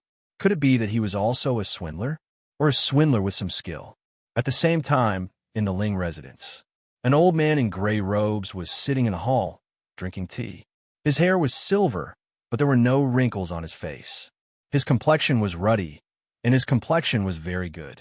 He sat there, and his aura was restrained, making it impossible for others to sense his cultivation level. It was as if he had merged with heaven and earth, and looked very harmonious. Hui Lang, who was standing outside, looked inside from time to time, trying to guess what kind of immortal this immortal master of still water was. How could he be so sure that their master would see him? In the hall, Ji Shui, immortal lord, drank a few mouthfuls of tea and then put down the teacup. No one knew what he was thinking, but his expression was pensive. It was only when he heard the commotion outside that he looked outside. Master. When Hui Lang saw that his master had returned, he hurriedly went up to greet him. That old man has been sitting inside for a while. He said he is immortal master Ji Shui. Xinyuan Mose glanced at him and said in a deep voice, "Don't be impudent. That's my master." Ah! Hui Lang was so frightened that his legs turned to jelly, and he did not dare to say another word. He actually called his master's master an old man. He better not let him hear it. But was this person really his master's master's master? How come they had never seen him before? Xinyuan Mose walked in, and when his gaze met the gaze of the old man inside, he went up and clasped his hands in greeting. Master! Towards this master who had secretly taught him the past, even though the time they had spent together was not long, but he still had a lot of respect for him. Ji Shui, immortal lord, looked him up and down, then nodded. After not seeing you for so many years, your strength has improved a lot. Chapter 1937. Immortal Lord Ji Shui didn't think that there was anything wrong with his direct question. His expression was natural, as if he was already used to Xinyuan Mose's indifference. After all, when he met Xinyuan Mose when he was young, he was a cold-hearted person. Therefore, he said directly, "Master is going overseas, and I hope you can come with me." Hearing this, Xinyuan Mose's eyes flashed. "Master, do you not have anyone else to choose? I have some matters to attend to recently, and I'm afraid it will be difficult for me to accompany you." Compared to going overseas, he wanted to stay by Fengjiu's side and help her stabilize her position here. It's not that I don't have anyone else, but no one is more suitable than you. Immortal Master Ji Shui looked at him and said in a low voice, "The most important matter of this trip is to borrow your strength and your Xinyuan sword. Therefore, you're the only one who can go on this trip. It is because of this that I came to invite you to come with me." Xinyuan Mose frowned. He did not speak, but was deep in thought. Seeing this, Immortal Master Ji Shui asked, "What matters do you have here? I can have someone take care of it for you. How long will you be gone for?" He looked up and asked. "It's hard to say." Immortal Master Ji Shui shook his head. It was difficult to estimate the time. "I need to think about it." He stood up and said to Immortal Master Ji Shui, "Master, you can stay in my residence for the next few days. I will let you know in a few days whether you want to go or not." Hearing this, Immortal Master Ji Shui sighed inwardly. He knew that he did not want to go with him at all. After all, he also knew that although he called a master, the time they had spent together was too little, and the time they had taught each other was also very short. Moreover, they had not seen each other for many years. To make such a request as soon as they met was indeed too much. Immortal Master Ji Shui stood up and said, "All right, I hope you will consider it carefully. If there is anything you are worried about, you can tell me. I can have someone take care of it for you, so you will have no worries." Hui Lang, bring Immortal Master to the backyard to rest. Xinyuan Mose called out. Yes. Hui Lang walked in and gestured towards Immortal Lord Ji Shui. "Immortal Lord, please come this way." After he left, Xinyuan Mose stood with his hands behind his back for a while. Only then did he walk towards a small door that connected the two manors. Arriving in the Feng Manor's backyard, Fengjiu's courtyard, he pushed open the door and walked in. When he came to the inner room, he saw that the person on the bed was already asleep. He took off his coat and lay down beside the bed. Reaching out, he pulled her into his embrace. You're back, Feng Jiu murmured without opening his eyes. He smelled the fragrance of her hair and responded, Why is your master looking for you? You're back so soon. Don't you need to accompany him? Feng Jiu snuggled into his arms, wrapping his arms around his waist and placing one leg on top of his. Xianyuan Mose gently hugged her and said, It's nothing. I had him rest first. Hui Lang is there to take care of him. Go to sleep. He gently patted her as he spoke. He could feel the happiness and peace of his beloved lying in his embrace. Hearing him say that it was nothing, Feng Jiu did not ask any further. She only muttered, Tomorrow, I will be going around the city to see if there are any suitable shops. Come with me. All right, he responded. You also want to go shopping with me? All right. Chapter 1938. The next day, Xianyuan Mose and Feng Jiu woke up in the morning. Lung Shuang placed the breakfast he had prepared in the courtyard and left. Feng Jiu poured a bowl of porridge for him and asked, Do I need to pay a visit to your Shizhuan? After all, he was his Shizhuan's Shizhuan, and the two families were neighbors. It would be rude if he didn't meet him. There's no rush. He picked up some side dishes for her. Eat. We'll go take a look in the city later. We'll talk about meeting him in a few days. Seeing that he said this, Feng Jiu didn't mention it again. The two ate breakfast and were about to leave when Lung Shuang reported, Master, that girl is here. Hearing this, Feng Jiu chuckled. It's good that she's here. She should be familiar with the city. Let her show us around. As he spoke, he walked out with Xianyuan Mose. Lung Shuang followed behind.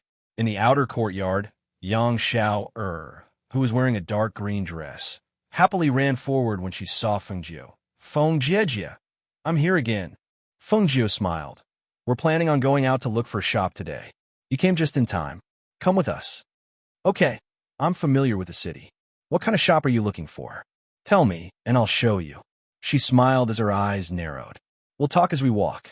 She turned around and said to Lung Shuang and Lung Hua behind her, You two come with us. Yes. The two responded and stood behind her. Yang Xiao was very happy when she heard this. Her eyes narrowed into slits as she glanced at Lung Hua. Her round face was flushed with excitement. That's great. Lung Hua Gij is coming with us. The group went out, and under Yang Xiao's lead, they walked towards the busiest part of the city. On the main street, their appearance attracted a lot of attention. After all, the men were handsome and the women were beautiful. Their noble aura was something that few people could match. Not only were the people in the city curious about who they were, but they were also curious.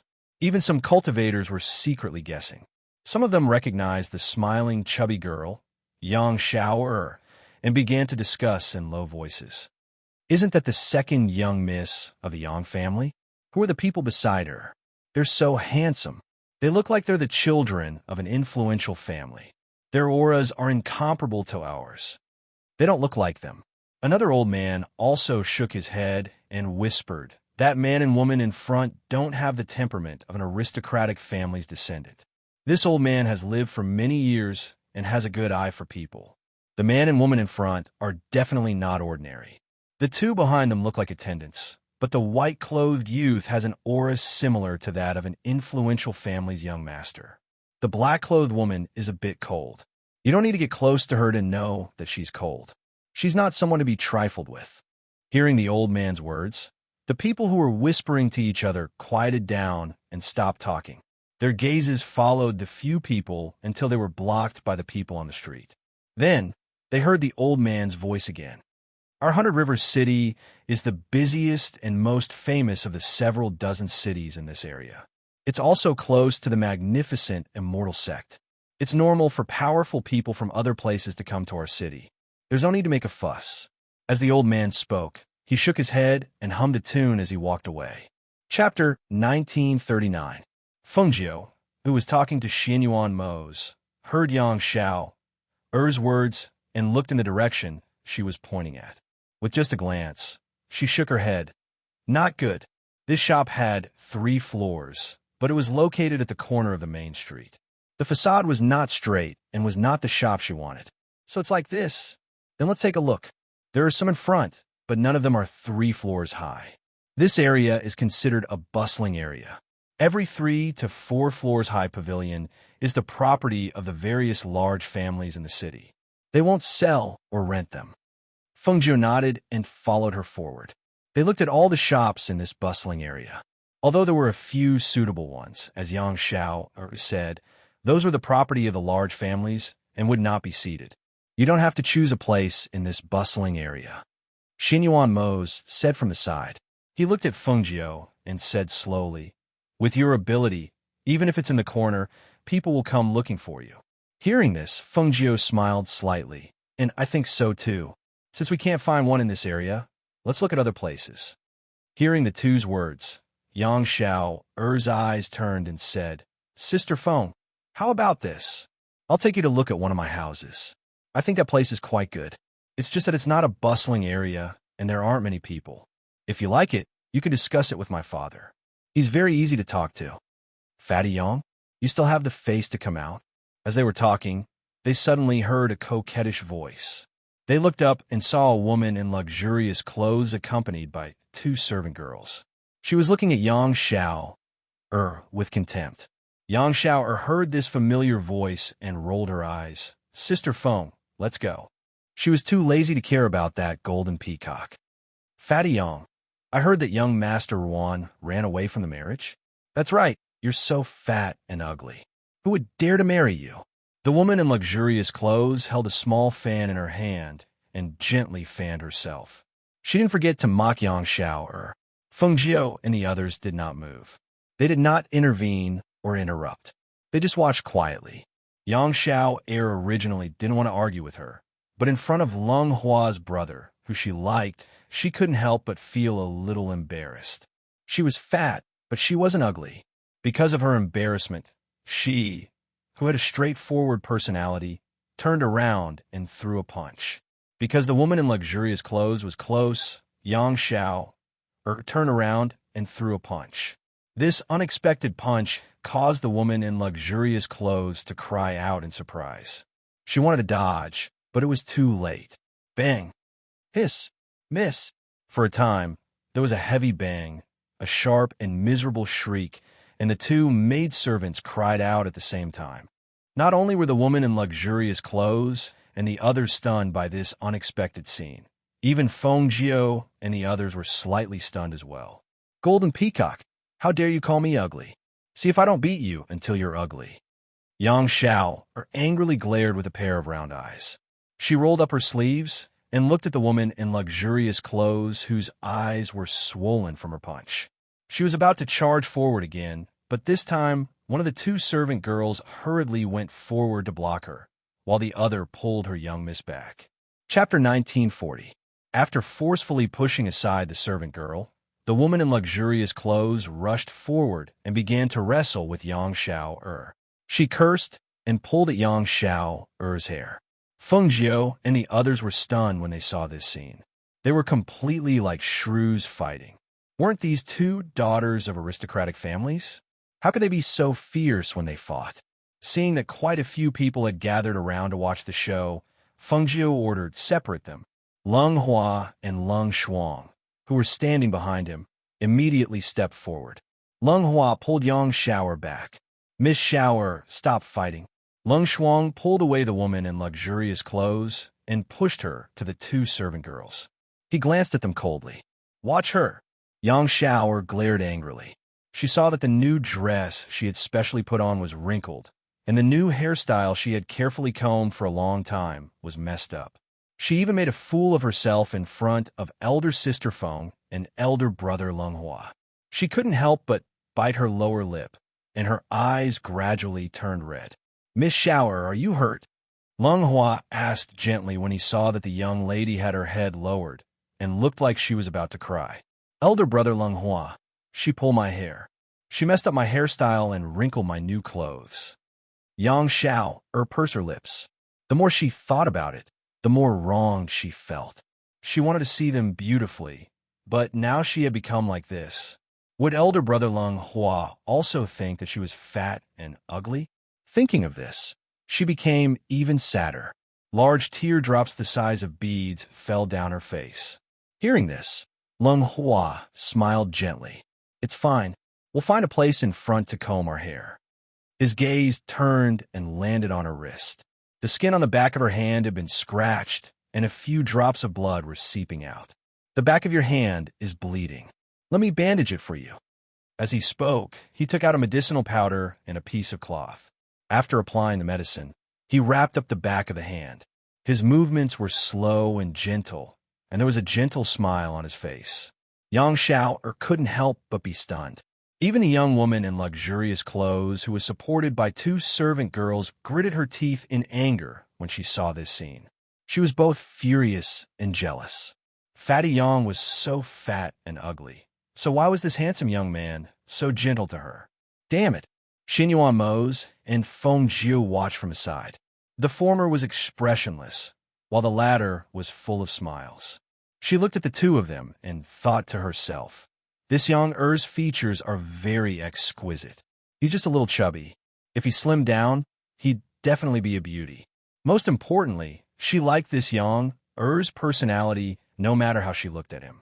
Leng Hua watched his brother bandage Yang Xiao Er's wound. His eyes flashed, but he didn't say anything. He quietly stood behind Feng Jiu. After tying the cloth into a beautiful knot, Leng Hua smiled gently. It's done. He withdrew his hand and looked at the young woman in luxurious clothes. With a gentle smile, he said, Miss, your eyes are a bit red and swollen. It's better if you go home and apply some medicine to reduce the swelling. The young woman in luxurious clothes was originally a bit angry, but when she saw the beautiful young man smile at her, she was stunned. She didn't react for a moment, and by the time she reacted, she saw that they had already left. Young miss, young miss. The servant girl on the side carefully called out.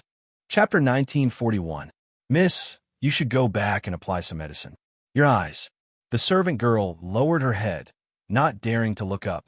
The woman in luxurious clothes bit her lip and looked in the direction they left.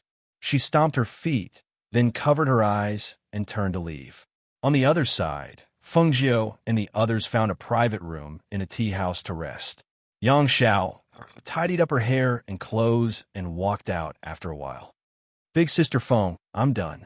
Yang Xiao walked out with her head lowered. Feng Jiu looked over and saw that she had braided her hair into two simple braids. It looked playful, simple, and very cute. He nodded and praised. You look very good like this. Yang Xiao lowered her head and said in a small voice, but other than father, no one said I looked good. They all said I was fat and scolded me. No, your facial features are very delicate. You're cute when you're fat. If you can slim down, you'll definitely be very beautiful. Feng Jiu said with a smile. He supported his chin with one hand and glanced at Leng Hua beside him. He asked with a smile, Leng Hua, don't you think so? Leng Hua was slightly startled, then nodded with a smile. Yes, Miss Xiao is very cute. Yang Xiao Er's face turned red when she heard this. For a moment, she was overjoyed, but also a little embarrassed. She didn't know what she was thinking, but she instinctively said, Leng Hua Gij is also very handsome. Leng Hua smiled gently and quietly stood to the side. Xiao, come and have a cup of tea. Feng Jiu smiled and gestured for her to sit across from him. Yang Xiao glanced at Xinyuan Mose, who was sitting next to Feng Jiu. Only then did she sit down at the table and pick up the tea in front of her to drink. They sat in the tea house for a while before getting up and leaving. They followed Yang Xiao to the place she told them about. Big Sister Feng, this is the west side of the city. Although there are people here, there aren't as many people as there were before. But let me tell you, my house is in the best location here. She walked in front with light steps as she introduced the place to Feng Jiu and the others. She pointed at the highest floor in front of them and said, Sister Feng, look, it's there. Feng Jiu and the others looked ahead and saw a 3.5-story building in the distance. It could be said that if one stood on the second floor of the building and looked out, they would be able to see everything around them. As he walked forward, Feng Jiu saw that he was about to reach the other side, but it took him quite some time to reach the other side. When he reached the other side, Feng Jiu was slightly surprised. After looking around, his gaze fell on the floor. Yang Xiao smiled embarrassedly. Actually, my house is not bad. It's just that, just that. Her voice became softer and softer as she spoke, and she was a little embarrassed. Xian Yuan Mo's glanced indifferently.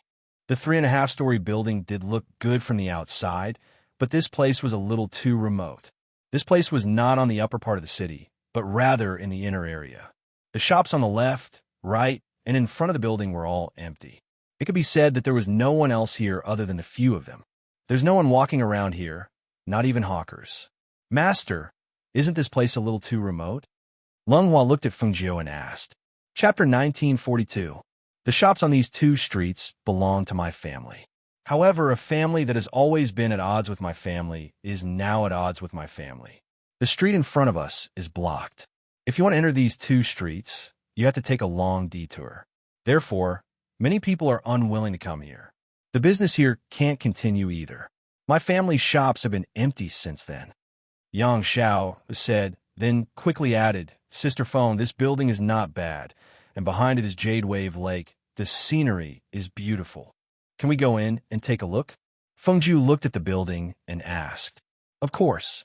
My family's people are guarding this place. I'll bring you there, she said with a smile, then quickly walked in. Not long after, an old man appeared behind her. Sister Feng, coming quickly. Yang Xiao stood there and waved. The old man next to him stood respectfully to the side, secretly sizing up Feng Jiu and the others. Uncle Yang, I'll bring them up. You go to your thing, Yang Xiao said to the old man. Yes, second Mississippi, the old man replied, then bowed to Feng Jiu and the others before leaving. Sister Feng, look, this is the first floor. It's very spacious. Other than the front, there's also a backyard. The backyard is very big, and it's separated. Go upstairs and take a look. I'll bring you to the backyard later. Yang Xiao was set in front, then brought them to the 2nd floor, then the 3rd floor, and finally the small attic. Feng Jiu originally thought that the building was well built from the outside, but after seeing the structure inside, she was even more satisfied. It's not bad inside, right? She looked at Xian Yuan Mo's beside her and asked. Yes, it's not bad, he replied, then looked at Jade Wave Lake behind them. The mesmerizing scenery entered his eyes. It was indeed not bad. Feng Jiu heard and smiled, then looked at Jade Wave Lake. Finally, she went to the 1st floor and looked at the backyard, then decided, let's do it here. She looked at Yang Xiao. I want to buy this place. I'll ask Leng Hua to go back with you and talk to your father. Yang Xiao was stunned when he heard this. He asked in a daze, Sister Feng, are you really going to buy this place? Yes, but although this place is very good, but I'm afraid that if you do business here, you will go bankrupt, she said with some worry. Feng Jiu chuckled. How could that be? I've never done a business that went bankrupt before. All right, don't worry. I think I like this place. As he spoke, he looked at Leng Hua. Go with her to the Yang family and complete the paperwork. Okay. Leng Hua responded and said to Yang Xiao, Miss Xiao, can we go now? So soon? Yang Xiao was slightly stunned. He hesitated for a moment before asking, Sister Feng, aren't you going to reconsider? No need. She smiled and shook her head. That's it. Take care of the paperwork. I can get someone to change it right away. Seeing this, Yang Xiao had no choice but to bring Leng Hua to her house first. Let's go buy some other things. Feng Jiu smiled and said, since we've decided on the place, we can start preparing. Xian Yuan Mo's lips curled. Then he held her hand and walked out. He never doubted her decisions. If she said it was good, then it must be good. Even if it wasn't, she must have a way. Noon, at the Yang family house. Chapter 1943. Seeing her father glaring at Leng Hua with a dark expression, Yang Xiao tugged at his clothes. Father, big brother Leng Hua came to our house because he wanted to talk to you about something. Leng Hua smiled slightly and stepped forward to bow. Greetings, Patriarch Yang. I've taken the liberty of coming here today and have disturbed you. Patriarch Yang turned around and sat on the main seat, then asked, Then, why have you come to my Yang estate? He glanced at Leng Hua, then picked up his teacup and took a sip of tea. Yang Xiao was about to speak, but Leng Hua gestured for her to stop. Patriarch Yang didn't invite him to sit, and he didn't sit either. Instead, he stood in the middle of the hall and said warmly, "My master wants to buy the 3.5-story building in Shi City from Patriarch Yang." Patriarch Yang choked on his tea when he heard this. He put down the teacup and coughed a few times. After he calmed himself down, he raised his voice and asked, "What did you say? Your master wants to buy the building in my city?" "That's right." Lung Hua nodded. Patriarch Yang was a little surprised, but he didn't immediately respond. Instead, he pondered for a moment before carefully sizing up the young man in front of him. He could be called a young man, but he could also be called a young man. He looked to be around 17 or 18 years old. His white clothes were very simple, and his temperament was very gentle. His appearance was also very outstanding. A man like this was just a servant? After all, his temperament was neither haughty nor humble. Even the young masters of ordinary aristocratic families couldn't compare to him. To be able to teach such a servant, what kind of outstanding person was his master? "Have you seen the building in Shi City?" he asked. "We've seen it," Lung Hua replied warmly. "Is your master satisfied?" After asking this question, Patriarch Yang felt that it was a useless question. If he wasn't satisfied, why would he want to buy that building from him? Thus, he coughed lightly and asked again, "What does your master plan to do with that building?" Lung Hua smiled gently and said, "Patriarch Yang, today I am here on my master's orders to discuss business with Patriarch Yang. If Patriarch Yang is curious, after you sell that place to us, you can visit it again soon. You will naturally find out what kind of business my master does. As for now, it is really inconvenient for me to disclose it." Hearing this, Patriarch Yang glanced at Lung Hua and paused for a moment before saying, "My place isn't cheap." Patriarch Yang is a character from 100 River City, so he won't raise the price on the spot and quote an unreasonable price. Lung Hua said warmly, seemingly not worried that Yang Kai would quote too high a price. Hearing this, Patriarch Yang's eyes flashed. He took a deep look at Lung Hua before calling out, "Housekeeper." "Patriarch." An old man walked in and bowed respectfully. "Go and bring me the title deed of the West Market building," Patriarch Yang ordered. Hearing this, Yang Xiao was very happy. But when he saw that Lung Hua was still standing, he couldn't help but tug at his father's hand to give him a hint. Patriarch Yang saw this, but only snorted softly and didn't invite him to sit. Lung Hua didn't mind. After dealing with this matter, he still had to report back to his master. Not long after, the old housekeeper brought the title deed. Patriarch Yang and Lung Hua went through the remaining procedures in the hall. After everything was settled, Lung Hua cupped his hands and said, "I will take my leave first. Patriarch Yang, please." Chapter 1944.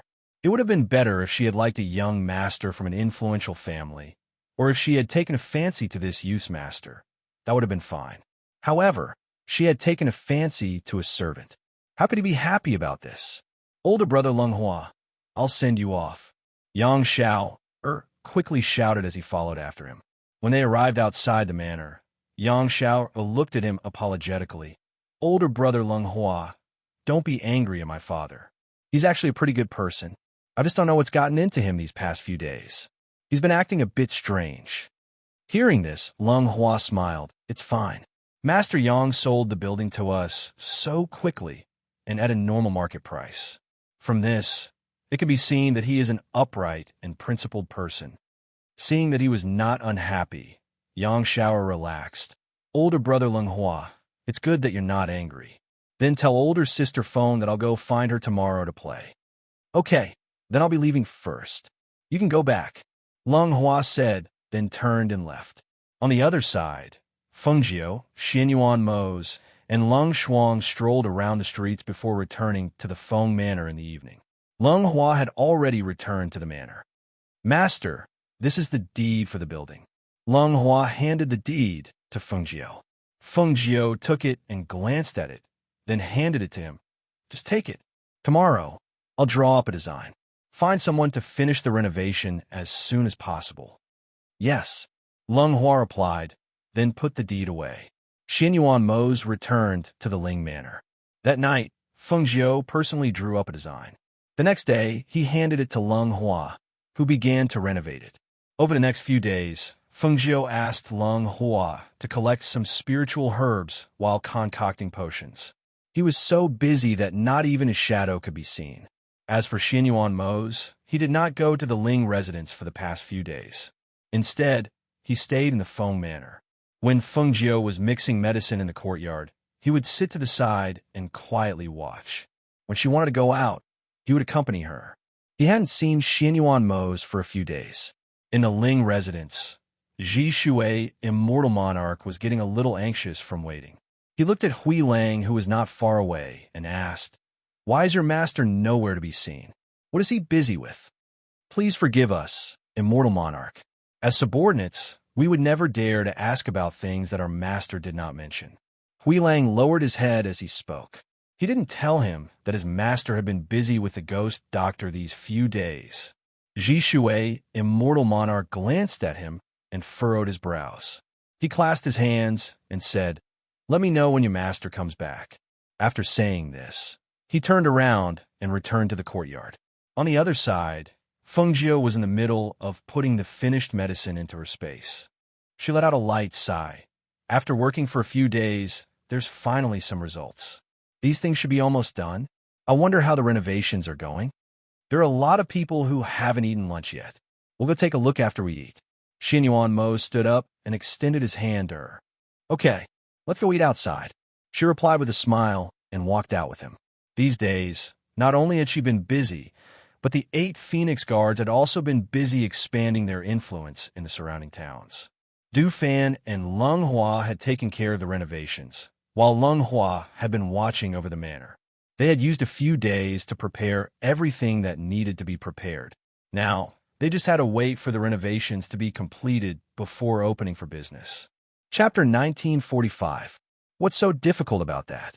Feng Jiu smiled confidently and said, "That place is empty now. Just wait and see.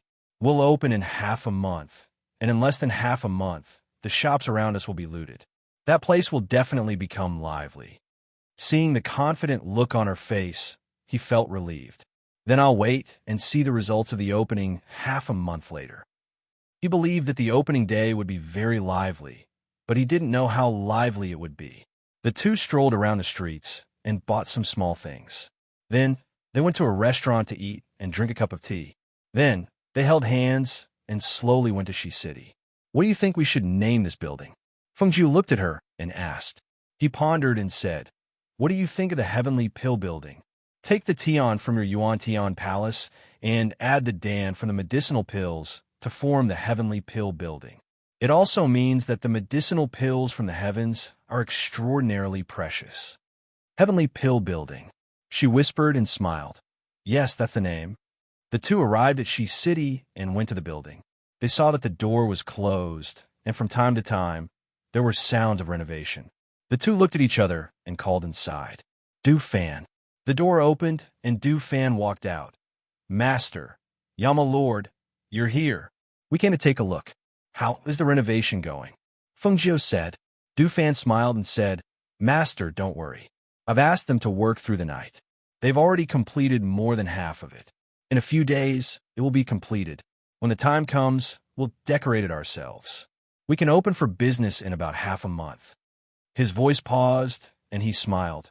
"Right now, there are renovations everywhere. It's a bit messy. Master and Yama Lord, it's better for you to come back in a few days to see the results." Hearing this, Feng Jiu smiled. "All right, then I'll leave this place to you. We'll take our leave first," she said and left with Xianyuan Mose. "It's still early to go back now. Let's take a walk around the Jade Lake," Xianyuan Mose said. Feng Jiu agreed, and the two of them headed towards Jade Wave Lake. After passing through a jade-green bamboo forest, they saw the sparkling jade-green lake. The lake water appeared green against the backdrop of the bamboos beside the lake. A gentle breeze blew, and ripples appeared on the surface of the lake. The sparkling ripples were very beautiful.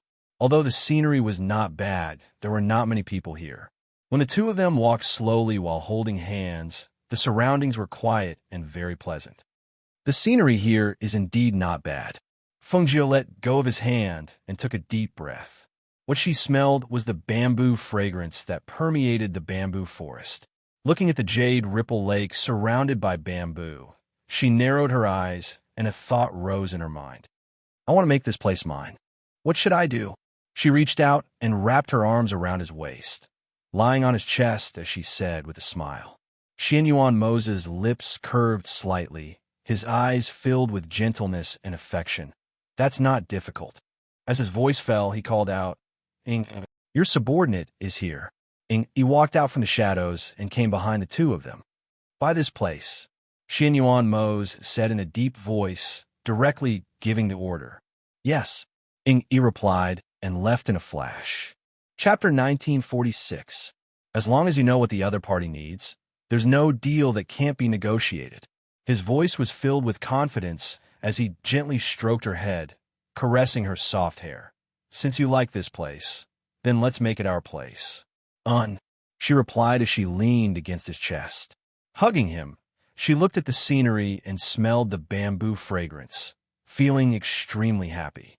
"Do you think there's fish here?" she asked. Her eyes turned, and she let go of him as she walked to the lakeside. Seeing some fish swimming in the water, she couldn't help but smile.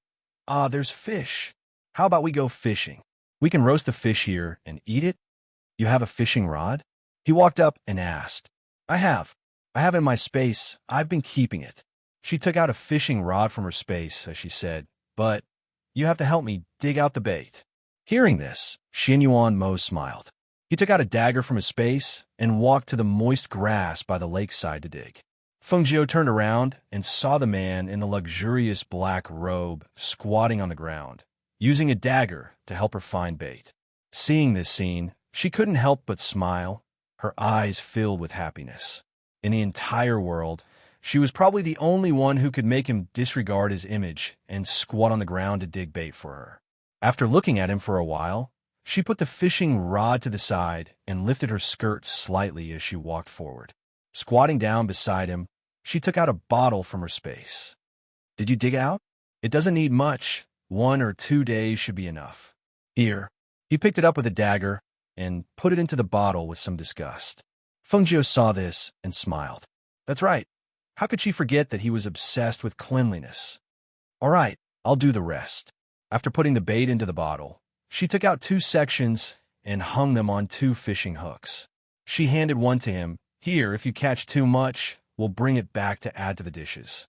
The corners of Xian Yuan Moses' lips curled up slightly. He took the hook and threw it into the lake. Feng Jiu, who was standing beside him, smiled and threw his hook into the lake as well. The two of them stood side by side, whispering to each other. Soon a fish took the bait. Feng Jiu pulled slightly and pulled a palm-sized fish out of the water. She shouted in surprise, "Wow, look, this fish isn't small." As she spoke, she saw him pull out a fish that was obviously twice as big as hers from the water. Looking at the big fish, she put away her own fish and went to help him untie his fish. "There's actually such a big fish in the lake. This one is enough for both of us." She smiled and squinted her eyes. She hugged the big fish with both hands. On the contrary, after Xian Yuan Mose hooked the fish, he took a few steps back to avoid being splashed by the water. There are no branches in this area, only bamboo. Thus, after Feng Jiu cut a bamboo, she began to prepare the fish. She didn't use the branches to start a fire, but directly used the fire element to roast the fish on the bamboo. When the smell of the fish and bamboo spread in the air, a few men and women came over. When they smelled the smell of the fish in the air, they stopped in their tracks. "Strange, why is there such a fragrant fish smell here?" One of the men sniffed and looked at the brocade-clothed man next to him. "Didn't you say that this Jade Wave Lake area is your home? Why is there a fish smell here?" Chapter 1947. Seeing everyone's gazes, the brocade-robed man's face darkened. It must be the people who came here to admire the lake who ran here to catch fish. I will take a look. Seeing him stride forward, the crowd followed. Following the smell of the fish, they saw a man and a woman sitting on a large bamboo tube by the lake. In front of them was a small flame that had not yet been extinguished and a palm-sized fish. The two of them were eating roasted fish with bamboo slices in their hands. However, when he saw the beautiful woman in red with a smile like a flower, the anger on the brocade-robed man's face instantly disappeared and was replaced by amazement and infatuation. So beautiful, such a beautiful woman. How could there be such a beautiful woman in this world? That red dress was as dazzling as fire and could be seen from afar. That beautiful face, for a moment his mind could not find the words to describe it. He only knew that with just one glance, that breathtaking beauty moved his heart and made him unable to look away. Looking at the moving smile on that beautiful face, the unconcealable moving expression in her eyes, and the enchanting charm that she naturally exuded, his heart started to beat faster. Was this the feeling of love at first sight? The people behind him also saw the two people. For a moment, both men and women were mesmerized by the two people. The man was handsome and the woman was beautiful. The two people's temperaments were so outstanding. They sat by the lake and ate fish. No one knew what they were talking about in low voices. The woman's face was full of joy, and the man's lips were also slightly curved. His gaze towards the woman was full of tenderness and love. Feng Jiu and Xianyuan Mose already knew that people had come, but they did not pay attention to them. The two of them ate a large fish and could not eat the remaining palm-sized fish. Feng Jiu said, "Leave this small one for Un." He responded and took out a small handkerchief to wipe the corners of his mouth. He stood up and brushed his robes. The brocade-robed man who came back to his senses looked at Xianyuan Mose, and then his gaze fell on Feng Jiu. "Miss, this is my home. Why are you roasting fish here?" Feng Jiu looked at him and asked, "Is this your home?" After a pause, she glanced at Yi, who was coming this way, and said with a smile, "I don't think so anymore. This is my home. Miss, you don't know my family." Before the man could finish his sentence, he was interrupted. "Master, the deed is here." Yi came to Xianyuan Mose's side and handed over a square box. Xianyuan Mose took it and handed it to Feng Jiu without even looking at it. "Here you go." Feng Jiu happily took it, opened it, and nodded with satisfaction. "Yi, you're getting more and more efficient. Come, there's a grilled fishtail here. We've specially saved it for you." "Thank you, master, madam," Yi said, and stepped forward to pick up the grilled fish, then retreated behind the two. When Feng Jiu heard him call her madam, her smile deepened. When Xianyuan Mose heard him call her madam, he nodded with satisfaction. Although the two of them were not married, whether they were son-in-law or madam, it was only a matter of time. "Yi, drive these people away," Xianyuan Mose said calmly. He did not like that the men's eyes were on Feng Jiu. Chapter 1948. When the few of them heard this, other than being stunned, they were also stunned. They all looked at Xianyuan Mose and Feng Jiu, and then looked at the man in brocade clothes in front of them. When he came to his own place, he actually said that it was already someone else's. When a man in brocade clothes heard this, his face flushed red, and he said angrily, "What are you talking about? This is clearly my home." Before he could finish his words, the woman in red took out the land deed and spread it out in front of him. "Look, it's ours now. We just bought it. You can go home and ask your father not to come here again." She was going to ask Du Fan to come here and set up a formation, turning this place into a private place. In the future, when they had nothing to do, they could come here to enjoy the scenery and tour the lake. Seeing the familiar land deed, the man in brocade clothes was speechless. After all, he was not an impulsive and brainless person.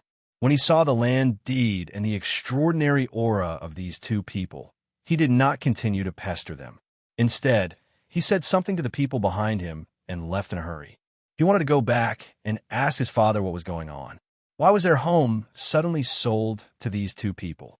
Seeing them leave, Feng Jiu looked at Yi and asked with a smile, "How did you buy this place?"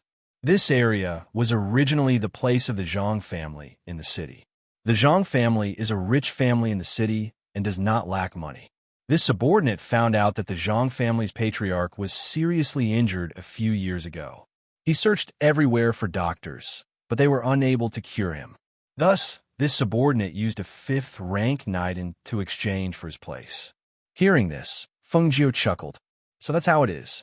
She looked at Xianyuan Mose. "You're right. In this world, money may not be able to buy what you want. However, pills are different.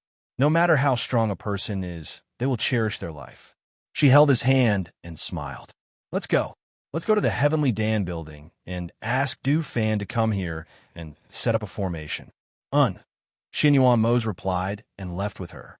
Behind them, when he saw the two of them walking forward, he took out the steaming grilled fish and finished it in a few bites. After finishing, he couldn't help but say, "If Grey Wolf knows about this, he will definitely regret not following us." In front of the Heavenly Dan building, Du Fan and Lung Hua saw that they had come again and asked, "Master, is there anything else? Why did they come back here after going around in a circle?" There is something I need you to do." Feng Jiu smiled and told him about the area around the Jade Wave Lake. "Weren't you studying arrays in the end? I'll leave that place to you." Du Fan's eyes lit up.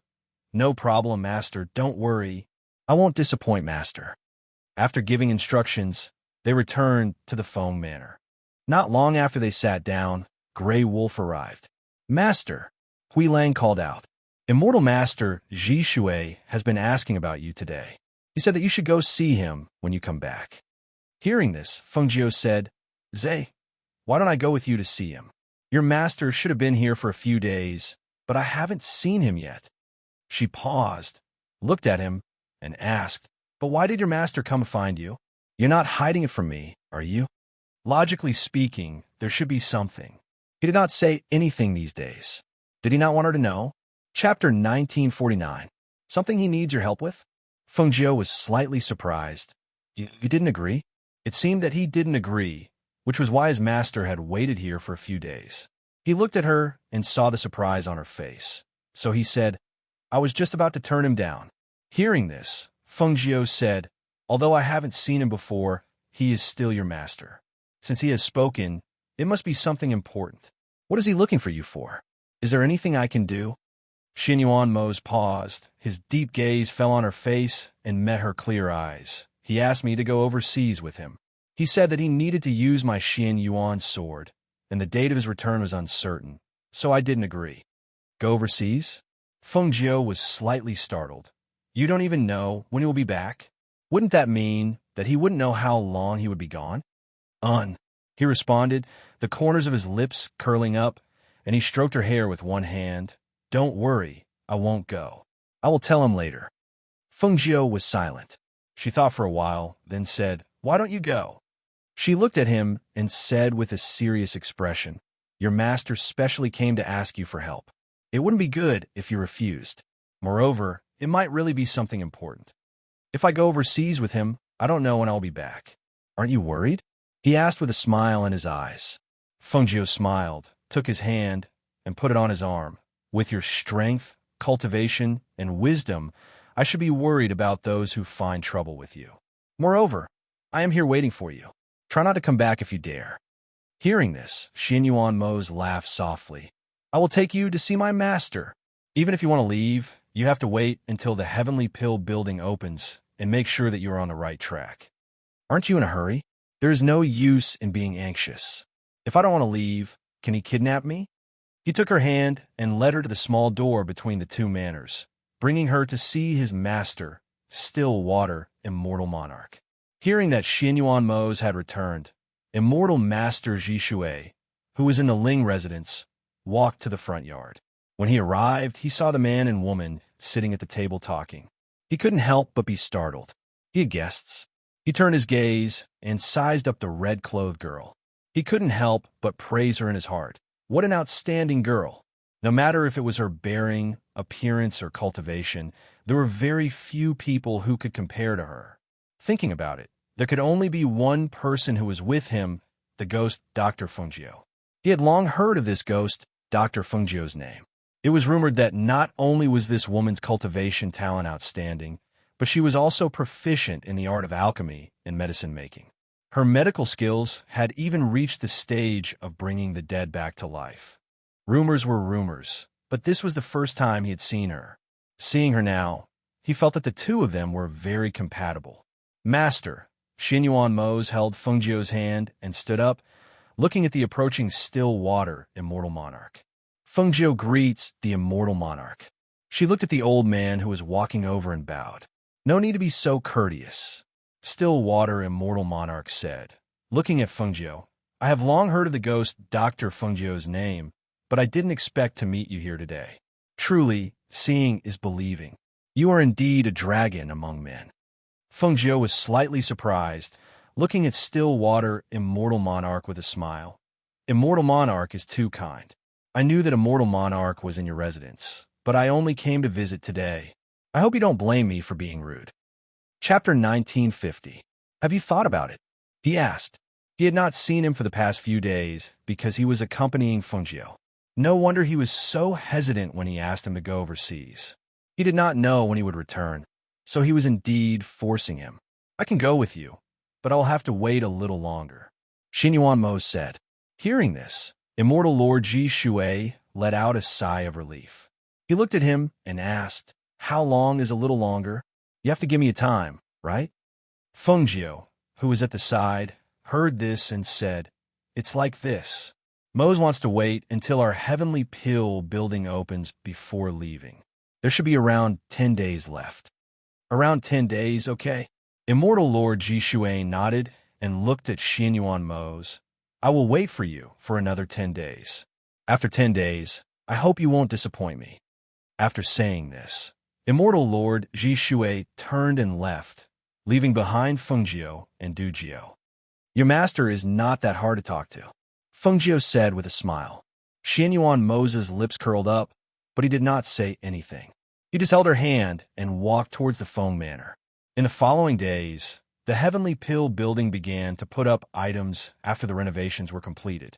The Jade Lake was also gradually completed under Du Fan's arrangement. As the Heavenly Pill building's movements gradually spread, the various large families and powers in Hundred River City also began to pay attention to the Heavenly Pill building. When the people of the Alchemy Guild heard that the Heavenly Pill building was going to be opened in the West City, they began to discuss it. This Heavenly Pill building is so bold. They actually dare to use the Heavenly Pill as their name. Do they really think that the pills they refine are divine pills? They dare to use the Heavenly Pill as their name. Perhaps this Heavenly Pill building has some powerful alchemist. No matter how powerful an alchemist is, they would not dare to use the Heavenly Pill as their name. What do the words Heavenly Pill mean? Heavenly Pill. Heavenly Pill is a pill that only exists in the heavens. I want to see who will patronize this Heavenly Pill building in the deserted West City's inner street. Several alchemists in the Alchemist Guild were talking, and there were quite a few of them who were angry. At this moment, a middle-aged man walked out from the Alchemist Guild, and when the alchemists saw him, they all stood up and bowed. Vice President, I heard what you said just now.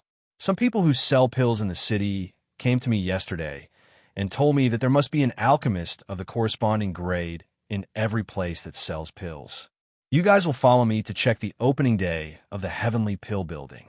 If there is no alchemist in charge, the Heavenly Pill building won't be able to continue operating here. Their eyes lit up when they heard this. The vice president is wise. At the same time, in the Yang family. Shower, who are your friends? There's news that it's called the Heavenly Pill building, and it's a place that sells medicinal pills and medicines. Patriarch Yang frowned and asked his daughter, but he didn't hear any response.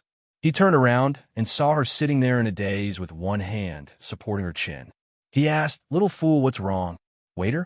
Waiter? Ah, father, what's wrong? Young little fool came back to her senses and asked her father, I say, why are you so absent-minded these days? Why are you staying at home, but your heart has flown outside? Patriarch Yang shook his head and sighed. Chapter 1951. When will they open for business? Patriarch Yang asked again. Heavenly Pill building? It seems to be in 3 days. They will open in 3 days. She said, then said, Father, should I prepare a gift when they open? If you want to prepare a gift, what should I prepare? There's so few people in Shi City. What do you think about inviting a lion dance team to congratulate them? Patriarch Yang touched his chin and said, They bought this place from us. If it's too deserted when they open, the scene will be very ugly. How about this? When the time comes, you can go take a look at what they're selling and buy a few bottles of pills to patronize their business. Father, come with me when the time comes. Yang Xiao Air hugged his arm affectionately. I will pick out the pills in front. Father, You can follow me and prepare to pay. How about it?" Hearing this, Patriarch Yang patted her head in annoyance. "You child, how many days have you known them? Why are you helping them? Don't forget whose daughter you are." "Of course I won't forget. I am Father's most beloved daughter," she said with a smile and shook his arm. Father, come with me." Okay, we'll see," Patriarch Yang said. "I still have things to do. You can go and play by yourself." As soon as his voice fell, he left first. Nalan family. In the hall, Patriarch Nalan looked at his eldest son, who was sitting on the side drinking tea, and asked, "Ghost Doctor's Heavenly Pill building is about to open. Did you go and take a look?" "No," Nalan Mo. Chun said.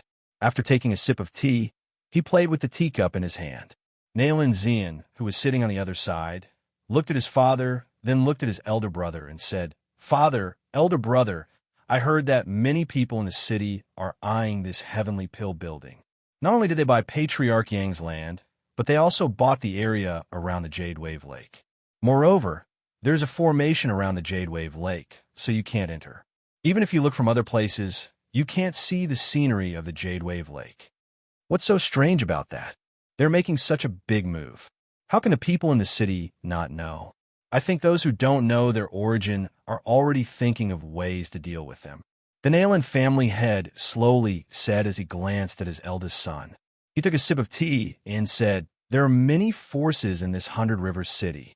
Although they are not united, they're united against external forces. In a place like this, only those with real strength and background can stand firm and be accepted by the other forces in the city. Otherwise, there will be endless trouble." Nalan Zian heard this and asked, "Father, didn't you say that this Heavenly Pill building has the strength?" Hearing this, Nalan family head glared at his youngest son and coughed lightly. He looked at his eldest son, who had been silent all this time, and was somewhat annoyed. "Mo Chun, don't you have anything to say?" Mo Chun looked up at him with a gentle smile on her face. "Father, aren't you talking to Zian? What else do I need to say?" Chapter 1952. Mo Chun gently smiled and shook his head. He calmly said, "Father, you don't understand Fengjiu. She also has a strange temper." The Nalan family head was startled and asked, "What strange temper? She never flatters or curries favor with others, nor does she like others flattering or currying favor with her. If someone catches her eye, even if their strength is low and not worth looking at, she will treat them differently. If someone doesn't catch her eye, no matter how strong they are or how much influence they have, she won't even look at them."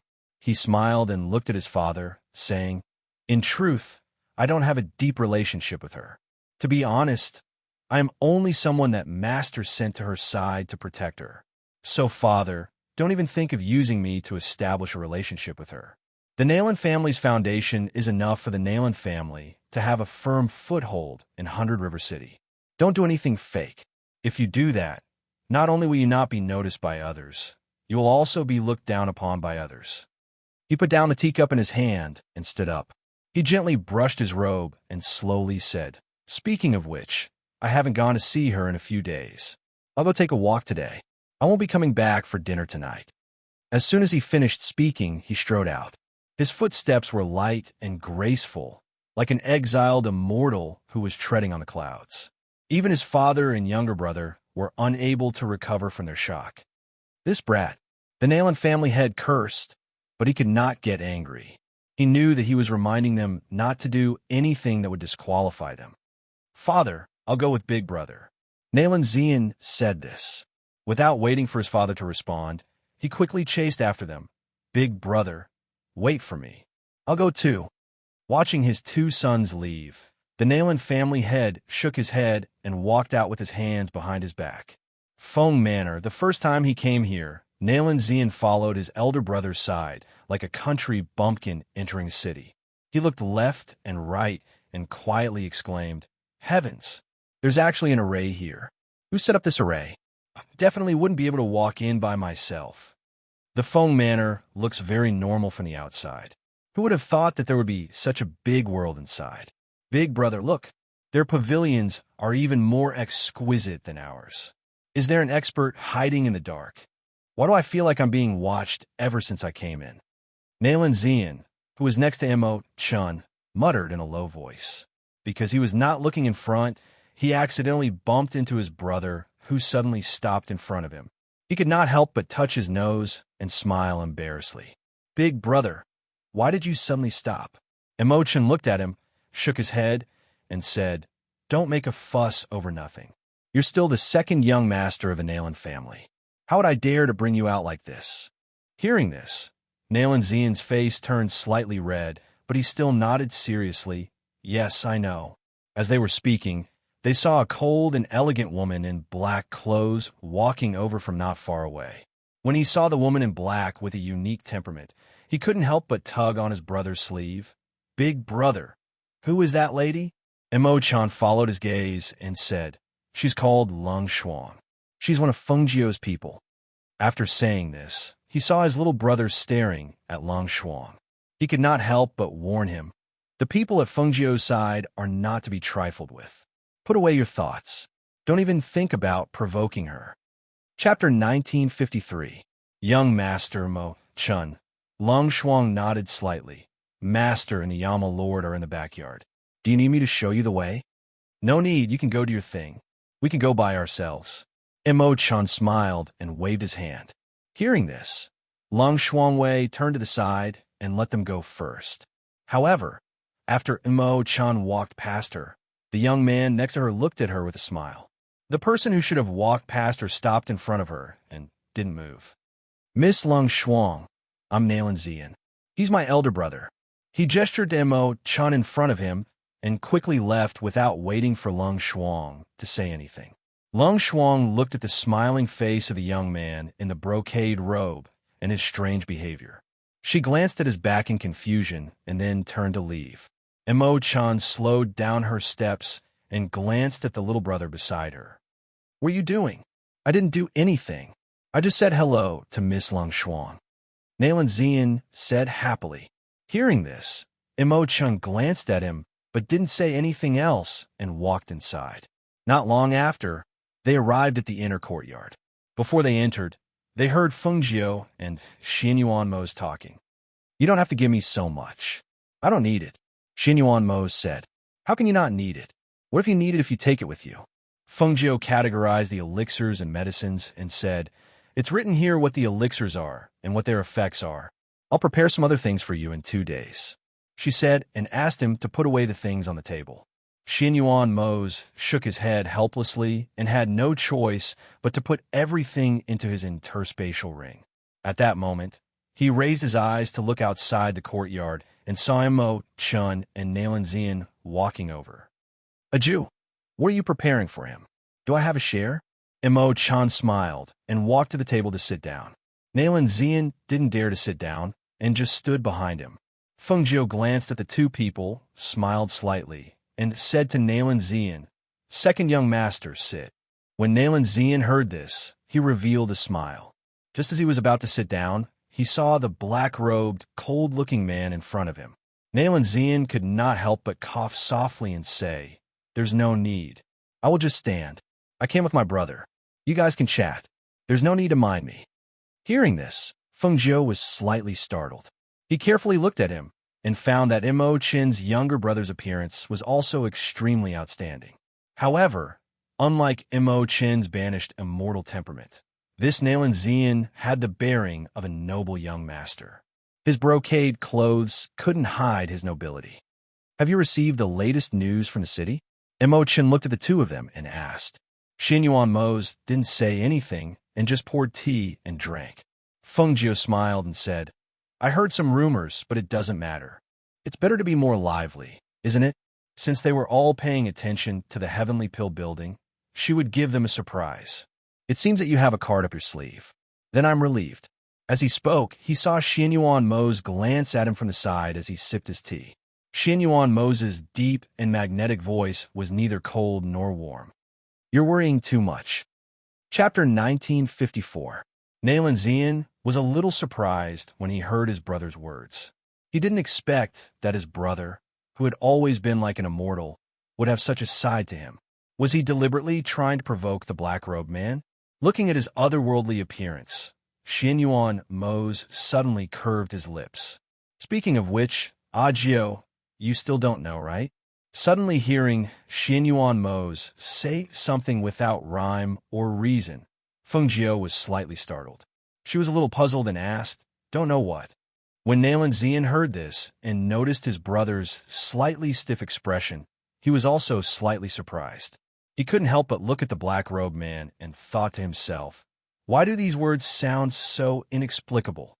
Although Mo Chen's face was still indifferent, when he heard Xianyuan Mo's words, he knew what he was going to say. His expression and body slightly stiffened. Not only did Nayland Zian notice it, but Feng Jiao, who didn't know what was going on, also noticed it. Xianyuan Mo's leisurely glanced at Mo Chen, picked up the teacup, and took a sip of tea. He said neither hurriedly nor slowly, "Not long ago, our young master Mo Chen went to a brothel and spent the night. I heard that he called several women to serve him at that time." Feng Jiao, who was drinking tea, couldn't help but choke when she heard this. Cough, cough. She coughed twice, put down the teacup, and looked at Mo Chen with a stunned expression. That's impossible, right? From her understanding, Mo Chen wasn't such a person. Moreover, if he wanted women, what kind of women couldn't he have? Could it be? A thought floated up, and the corner of her mouth couldn't help but twitch. No wonder Moses' word a few days ago had a hidden meaning. When Mo Chen came to the wall that night, he also said something about being plotted against. So it was like this, standing behind Mo Chen. Nayland Zian's eyelids twitched when he heard this. He couldn't help but glance at the black-robed man. He and his father had guessed for so long, but still couldn't guess who the person who plotted against his brother was. Unexpectedly, it was the person in front of them. No wonder the two of them didn't seem to get along.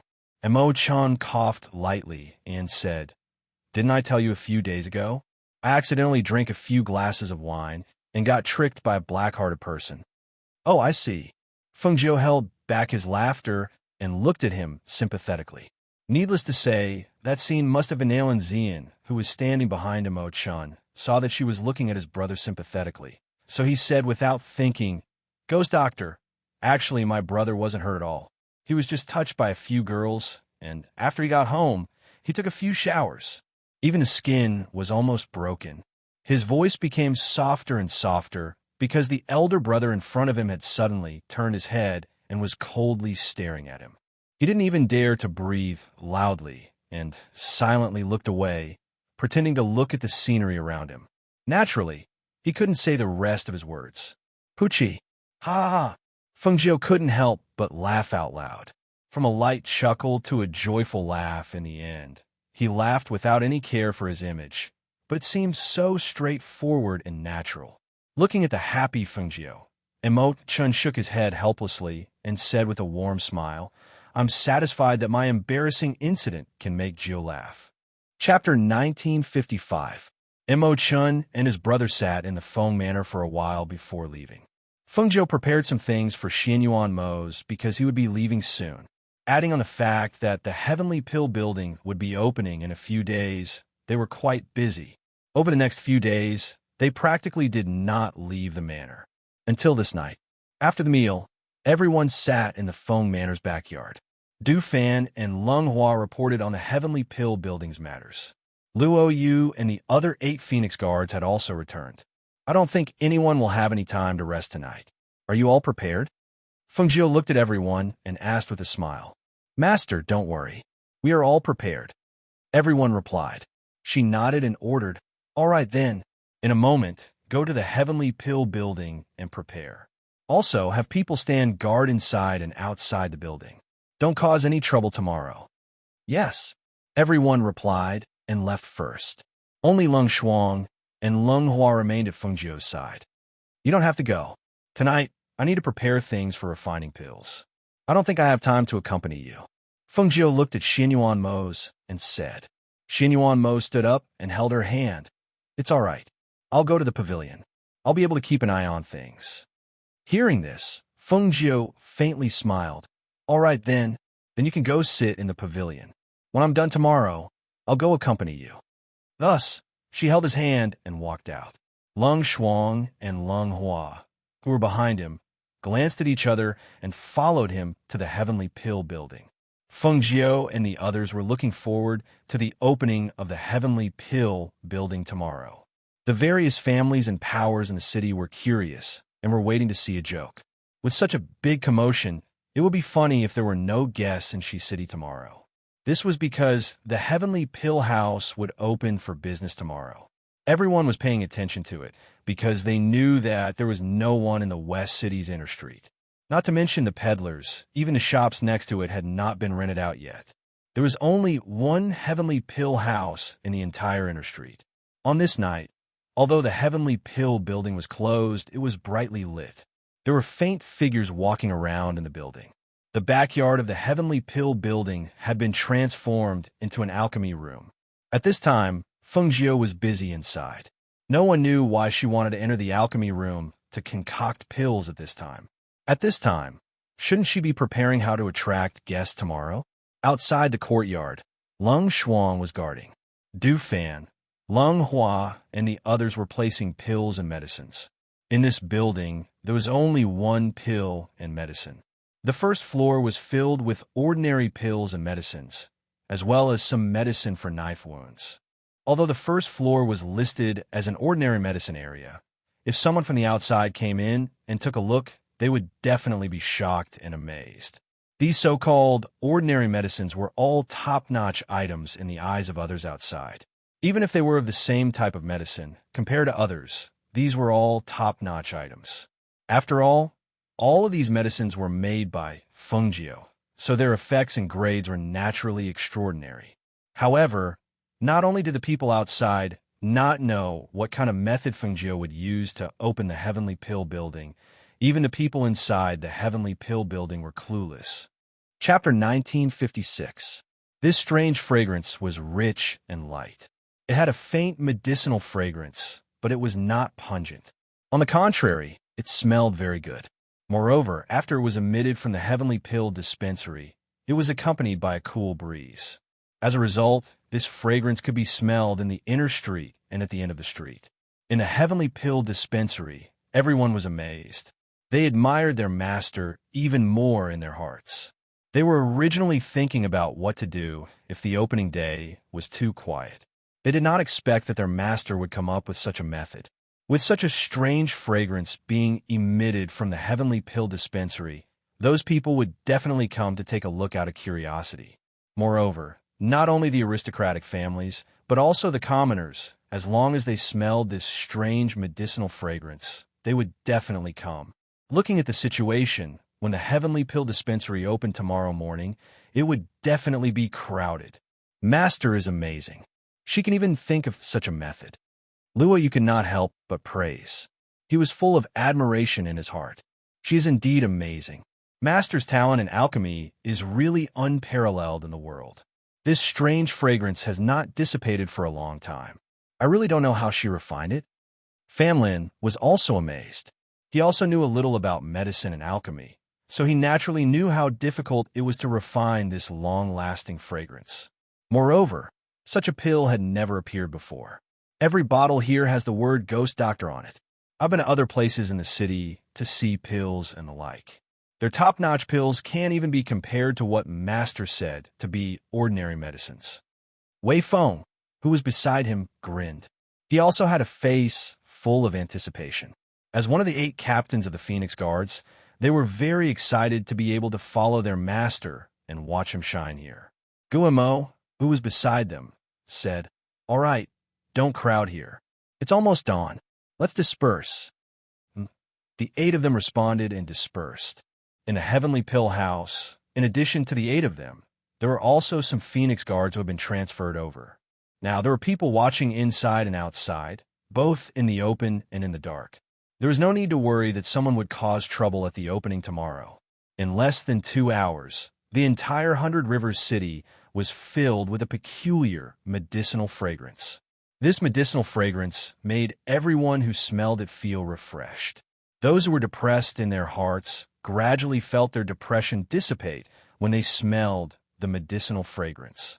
This caused everyone who smelled the fragrance to be amazed. After being amazed, they became even more curious. Do you guys smell it? The medicinal fragrance in the air smells really good. I wonder where it came from. Who in the entire Hundred Rivers city hasn't smelled this medicinal fragrance? I smelled it when I was half asleep this morning. I got out of bed early in the morning and looked around. I don't know where this medicinal fragrance came from. This medicinal fragrance is really amazing. My chest has been tight these days, but when I smell this medicinal fragrance, the depression in my heart dissipates a lot. I feel relaxed. Speaking of which, I feel very comfortable all over when I smell this medicinal fragrance. Look, everyone on the street is asking around. They're all looking for the source of this medicinal fragrance. Chapter 1957. I know where this fragrance is coming from. The voice was loud and excited, attracting everyone's attention. They saw Yang Xiao, who was dressed in a light green dress, standing on the carriage and shouting excitedly. This medicinal fragrance is coming from the Heavenly Pill House on the Western Market's Inner Street. Western Market's Inner Street? How is that possible? There are no people on those two streets, and the shops there seem to belong to the Yang family. They haven't been rented out. That's right. There aren't even any hawkers on the Western Market's Inner Street. So how could there be a Heavenly Pill House? That's right. I've never heard of it either. I rarely go there, so there's no one there. Hearing everyone's discussion, Yang Xiao put his hands on his hips and said, "Where is there no one? That's because you don't know. You'll know when you go and take a look. The Heavenly Pill House is opening today, and they're selling divine pills and miraculous medicines. The originally empty Inner Street has been filled with hawkers since early this morning, and you still don't know about it."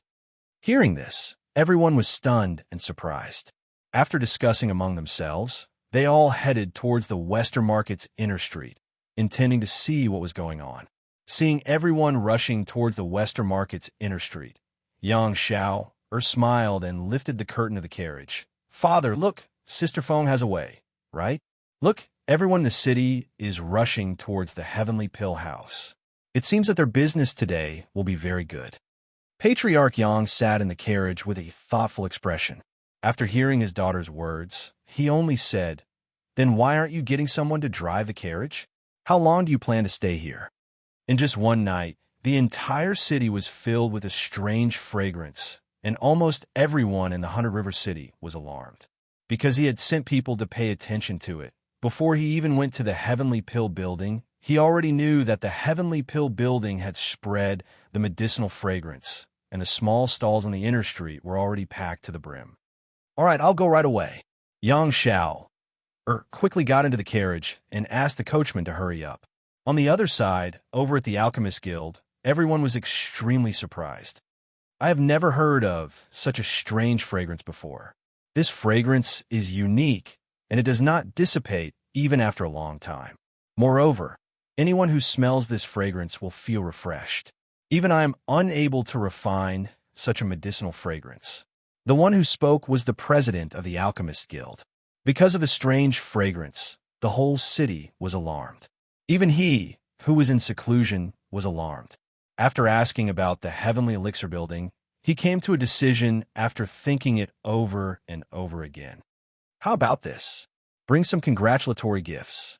Let's go and congratulate him. At the same time, let's see what kind of person the owner of this Heavenly Pill House is, the president said, and signaled the alchemists below him to go and prepare. Everyone looked at each other when they heard this.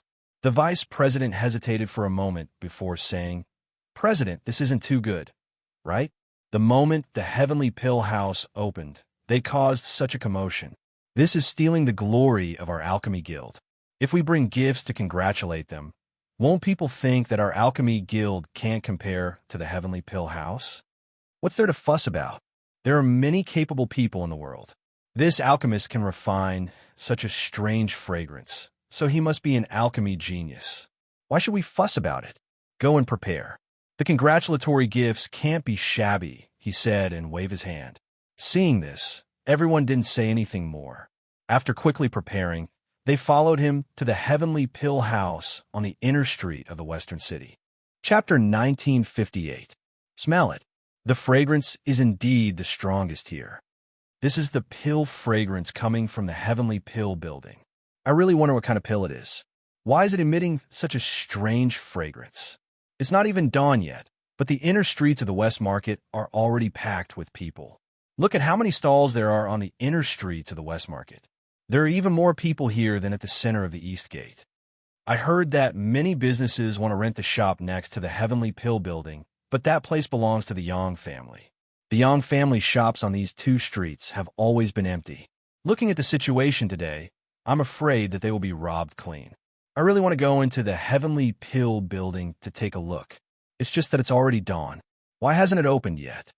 The crowd outside was discussing and couldn't wait to go in and take a look. However, as more and more people gathered and the sky became brighter, they still didn't see the Heavenly Pill building open. Fengjiu, who was behind the Heavenly Pill building, had people carry the pills that had been refined and place them on a counter in the center of the first floor.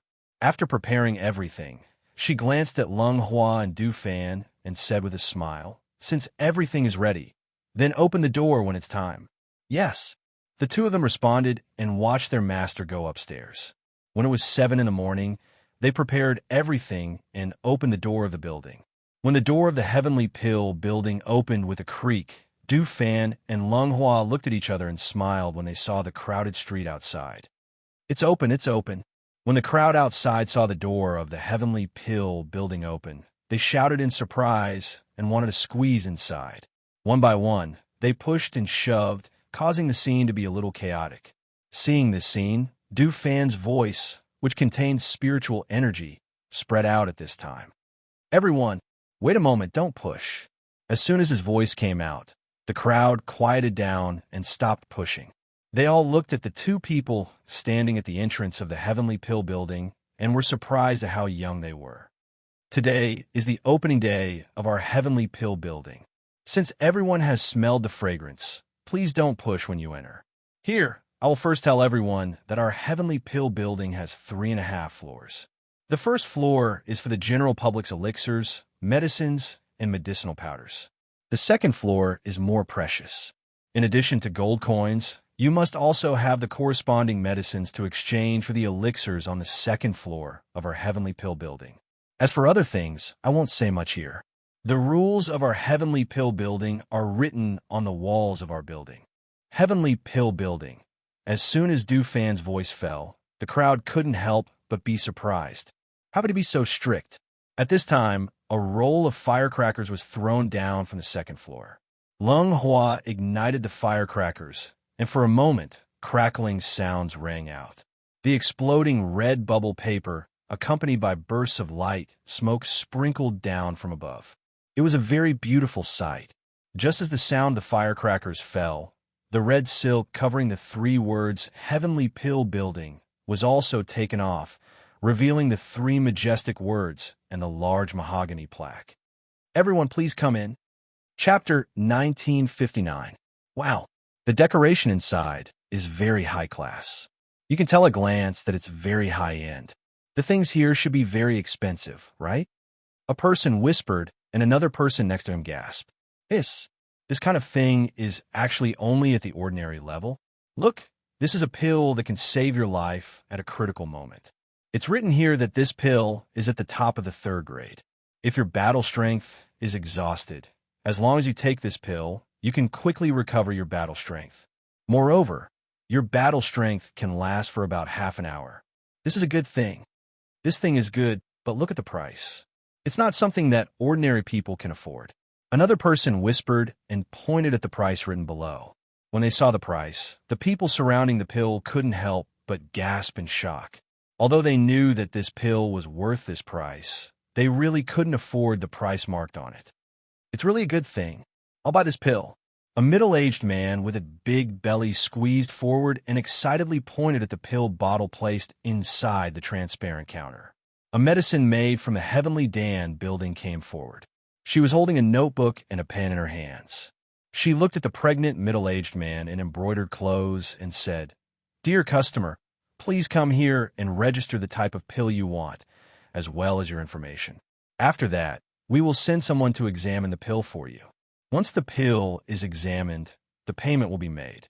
Hearing this, the middle-aged man in the embroidered robe laughed happily. Good. So there was someone to check the pill. That was just right. He didn't have to go back and find someone to check it. When the people next to him heard this, they couldn't help but whisper, "So you have to register to buy their pills here?" They actually don't hand over the money and the goods at the same time. But this is also good. The people who buy the pills can be more at ease. Inside, some people saw that most of the pills were not displayed. Most of them were bottles and labels. Only a few pills were placed on the counter. So, a man asked, "We can't see it. Who knows if it's what we want to buy? You should pour out the pills in this bottle for us to see." Because the surrounding people had lowered their voices, this man's loud voice attracted the attention of the surrounding people. In the crowd, Lung Hua slowly walked over and waved his hand to signal the medicine made to go somewhere else. He then personally greeted the man who had just spoken. "Sir, if you like any pill, you can register it and then go check it out. Our Heavenly Pill building only has a few pills that can be displayed for people to see. If you have any other questions, you can ask me." "Ask you? Who are you here? Can you make up your mind?" The man snorted coldly and looked disdainfully at the gentle-looking young man in front of him. Lung Hua smiled gently. "I'm one of the managers here. My surname is Lung. Are you interested in this healing Niden? If so, I can test the pill for you right now." The man glanced at the price marked below the pill, and his eyelids twitched. He said, "Such an expensive thing, and I haven't even seen the color and grade of the pill. Who would casually say they want to buy it? Do you have an alchemist here? What was the rank of an alchemist? Don't tell me it's someone who isn't presentable outside." Chapter 1960. Lung Hua glanced at him indifferently and said slowly, "Our Heavenly Pill House focuses on medicinal pills and medicines. You can take anything from our building to verify it, and no one will question it. If you want to continue looking at other medicinal pills in our building, then please lower your voice and don't disturb others. Look, there are medicinal pills displayed here. Whether it's the color or the pill patterns, this medicinal pill is definitely a rare good thing." A voice came and pulled everyone's attention back. A large group of people rushed to the person who spoke and looked at the medicinal pills placed on the counter. "Look, there are also medicinal pills displayed here. There are also pill patterns on them. It's a 4th-level medicinal pill." A cry of surprise came, and the crowd rushed over again. Someone rushed to shout, "I want this 4th-level medicinal pill. I want it. Help me register it first. Look, this is a medicinal pill. There's actually such a beautiful medicinal pill. This bottle is transparent, but the medicinal pill is actually glowing. It's incredible. The grade of this medicinal pill. It can't be. This grade is actually listed as ordinary by the Heavenly Pill House." The exclamations of the crowd were incessant. Although they had lowered their voices, the exclamations could still be heard from time to time. Those who had seen a lot of things before were like country bumpkins who had just entered a city. Everything was new to them. "Look, this is the medicinal pill that's emitting a strange fragrance. This medicinal pill is actually as big as a fist. I've never seen such a big medicinal pill. How did the Heavenly Pill House refine it? Such a big medicinal pill, one person can't swallow it." Dufan walked out from the crowd and stood in front of the fist-sized medicinal pill. He said, "Everyone, this is the strange fragrance pill. It was refined by my master using hundreds of precious spiritual flowers. This strange fragrance pill is not a single person's portion, but multiple portions. As long as you take a small, strange fragrance pill the size of a fingernail, it will naturally transform into a body's fragrance. It's most suitable for women to take." He paused and said, "This strange fragrance pill has the miraculous effect of improving one's spirit and chi. Moreover, when a cultivator cultivates, their cultivation speed will also increase. Poisonous creatures such as snakes and insects will automatically retreat when they smell this strange fragrance, not daring to approach." Hearing Du Fan's words, everyone exclaimed, "I didn't expect there to be such a medicinal pill. Yes, taking a fingernail-sized pill has such a miraculous effect, and poisonous creatures such as snakes and insects don't dare to approach you. If you carry such a medicinal pill with you, won't you be able to protect yourself when you go out to train in places with snakes and poisonous creatures?" Everyone exclaimed in shock as they discussed amongst themselves. Someone who heard this had an idea and asked, "Then how do we buy this strange fragrance pill?" Dufan smiled and said, "All of you, go over there to register.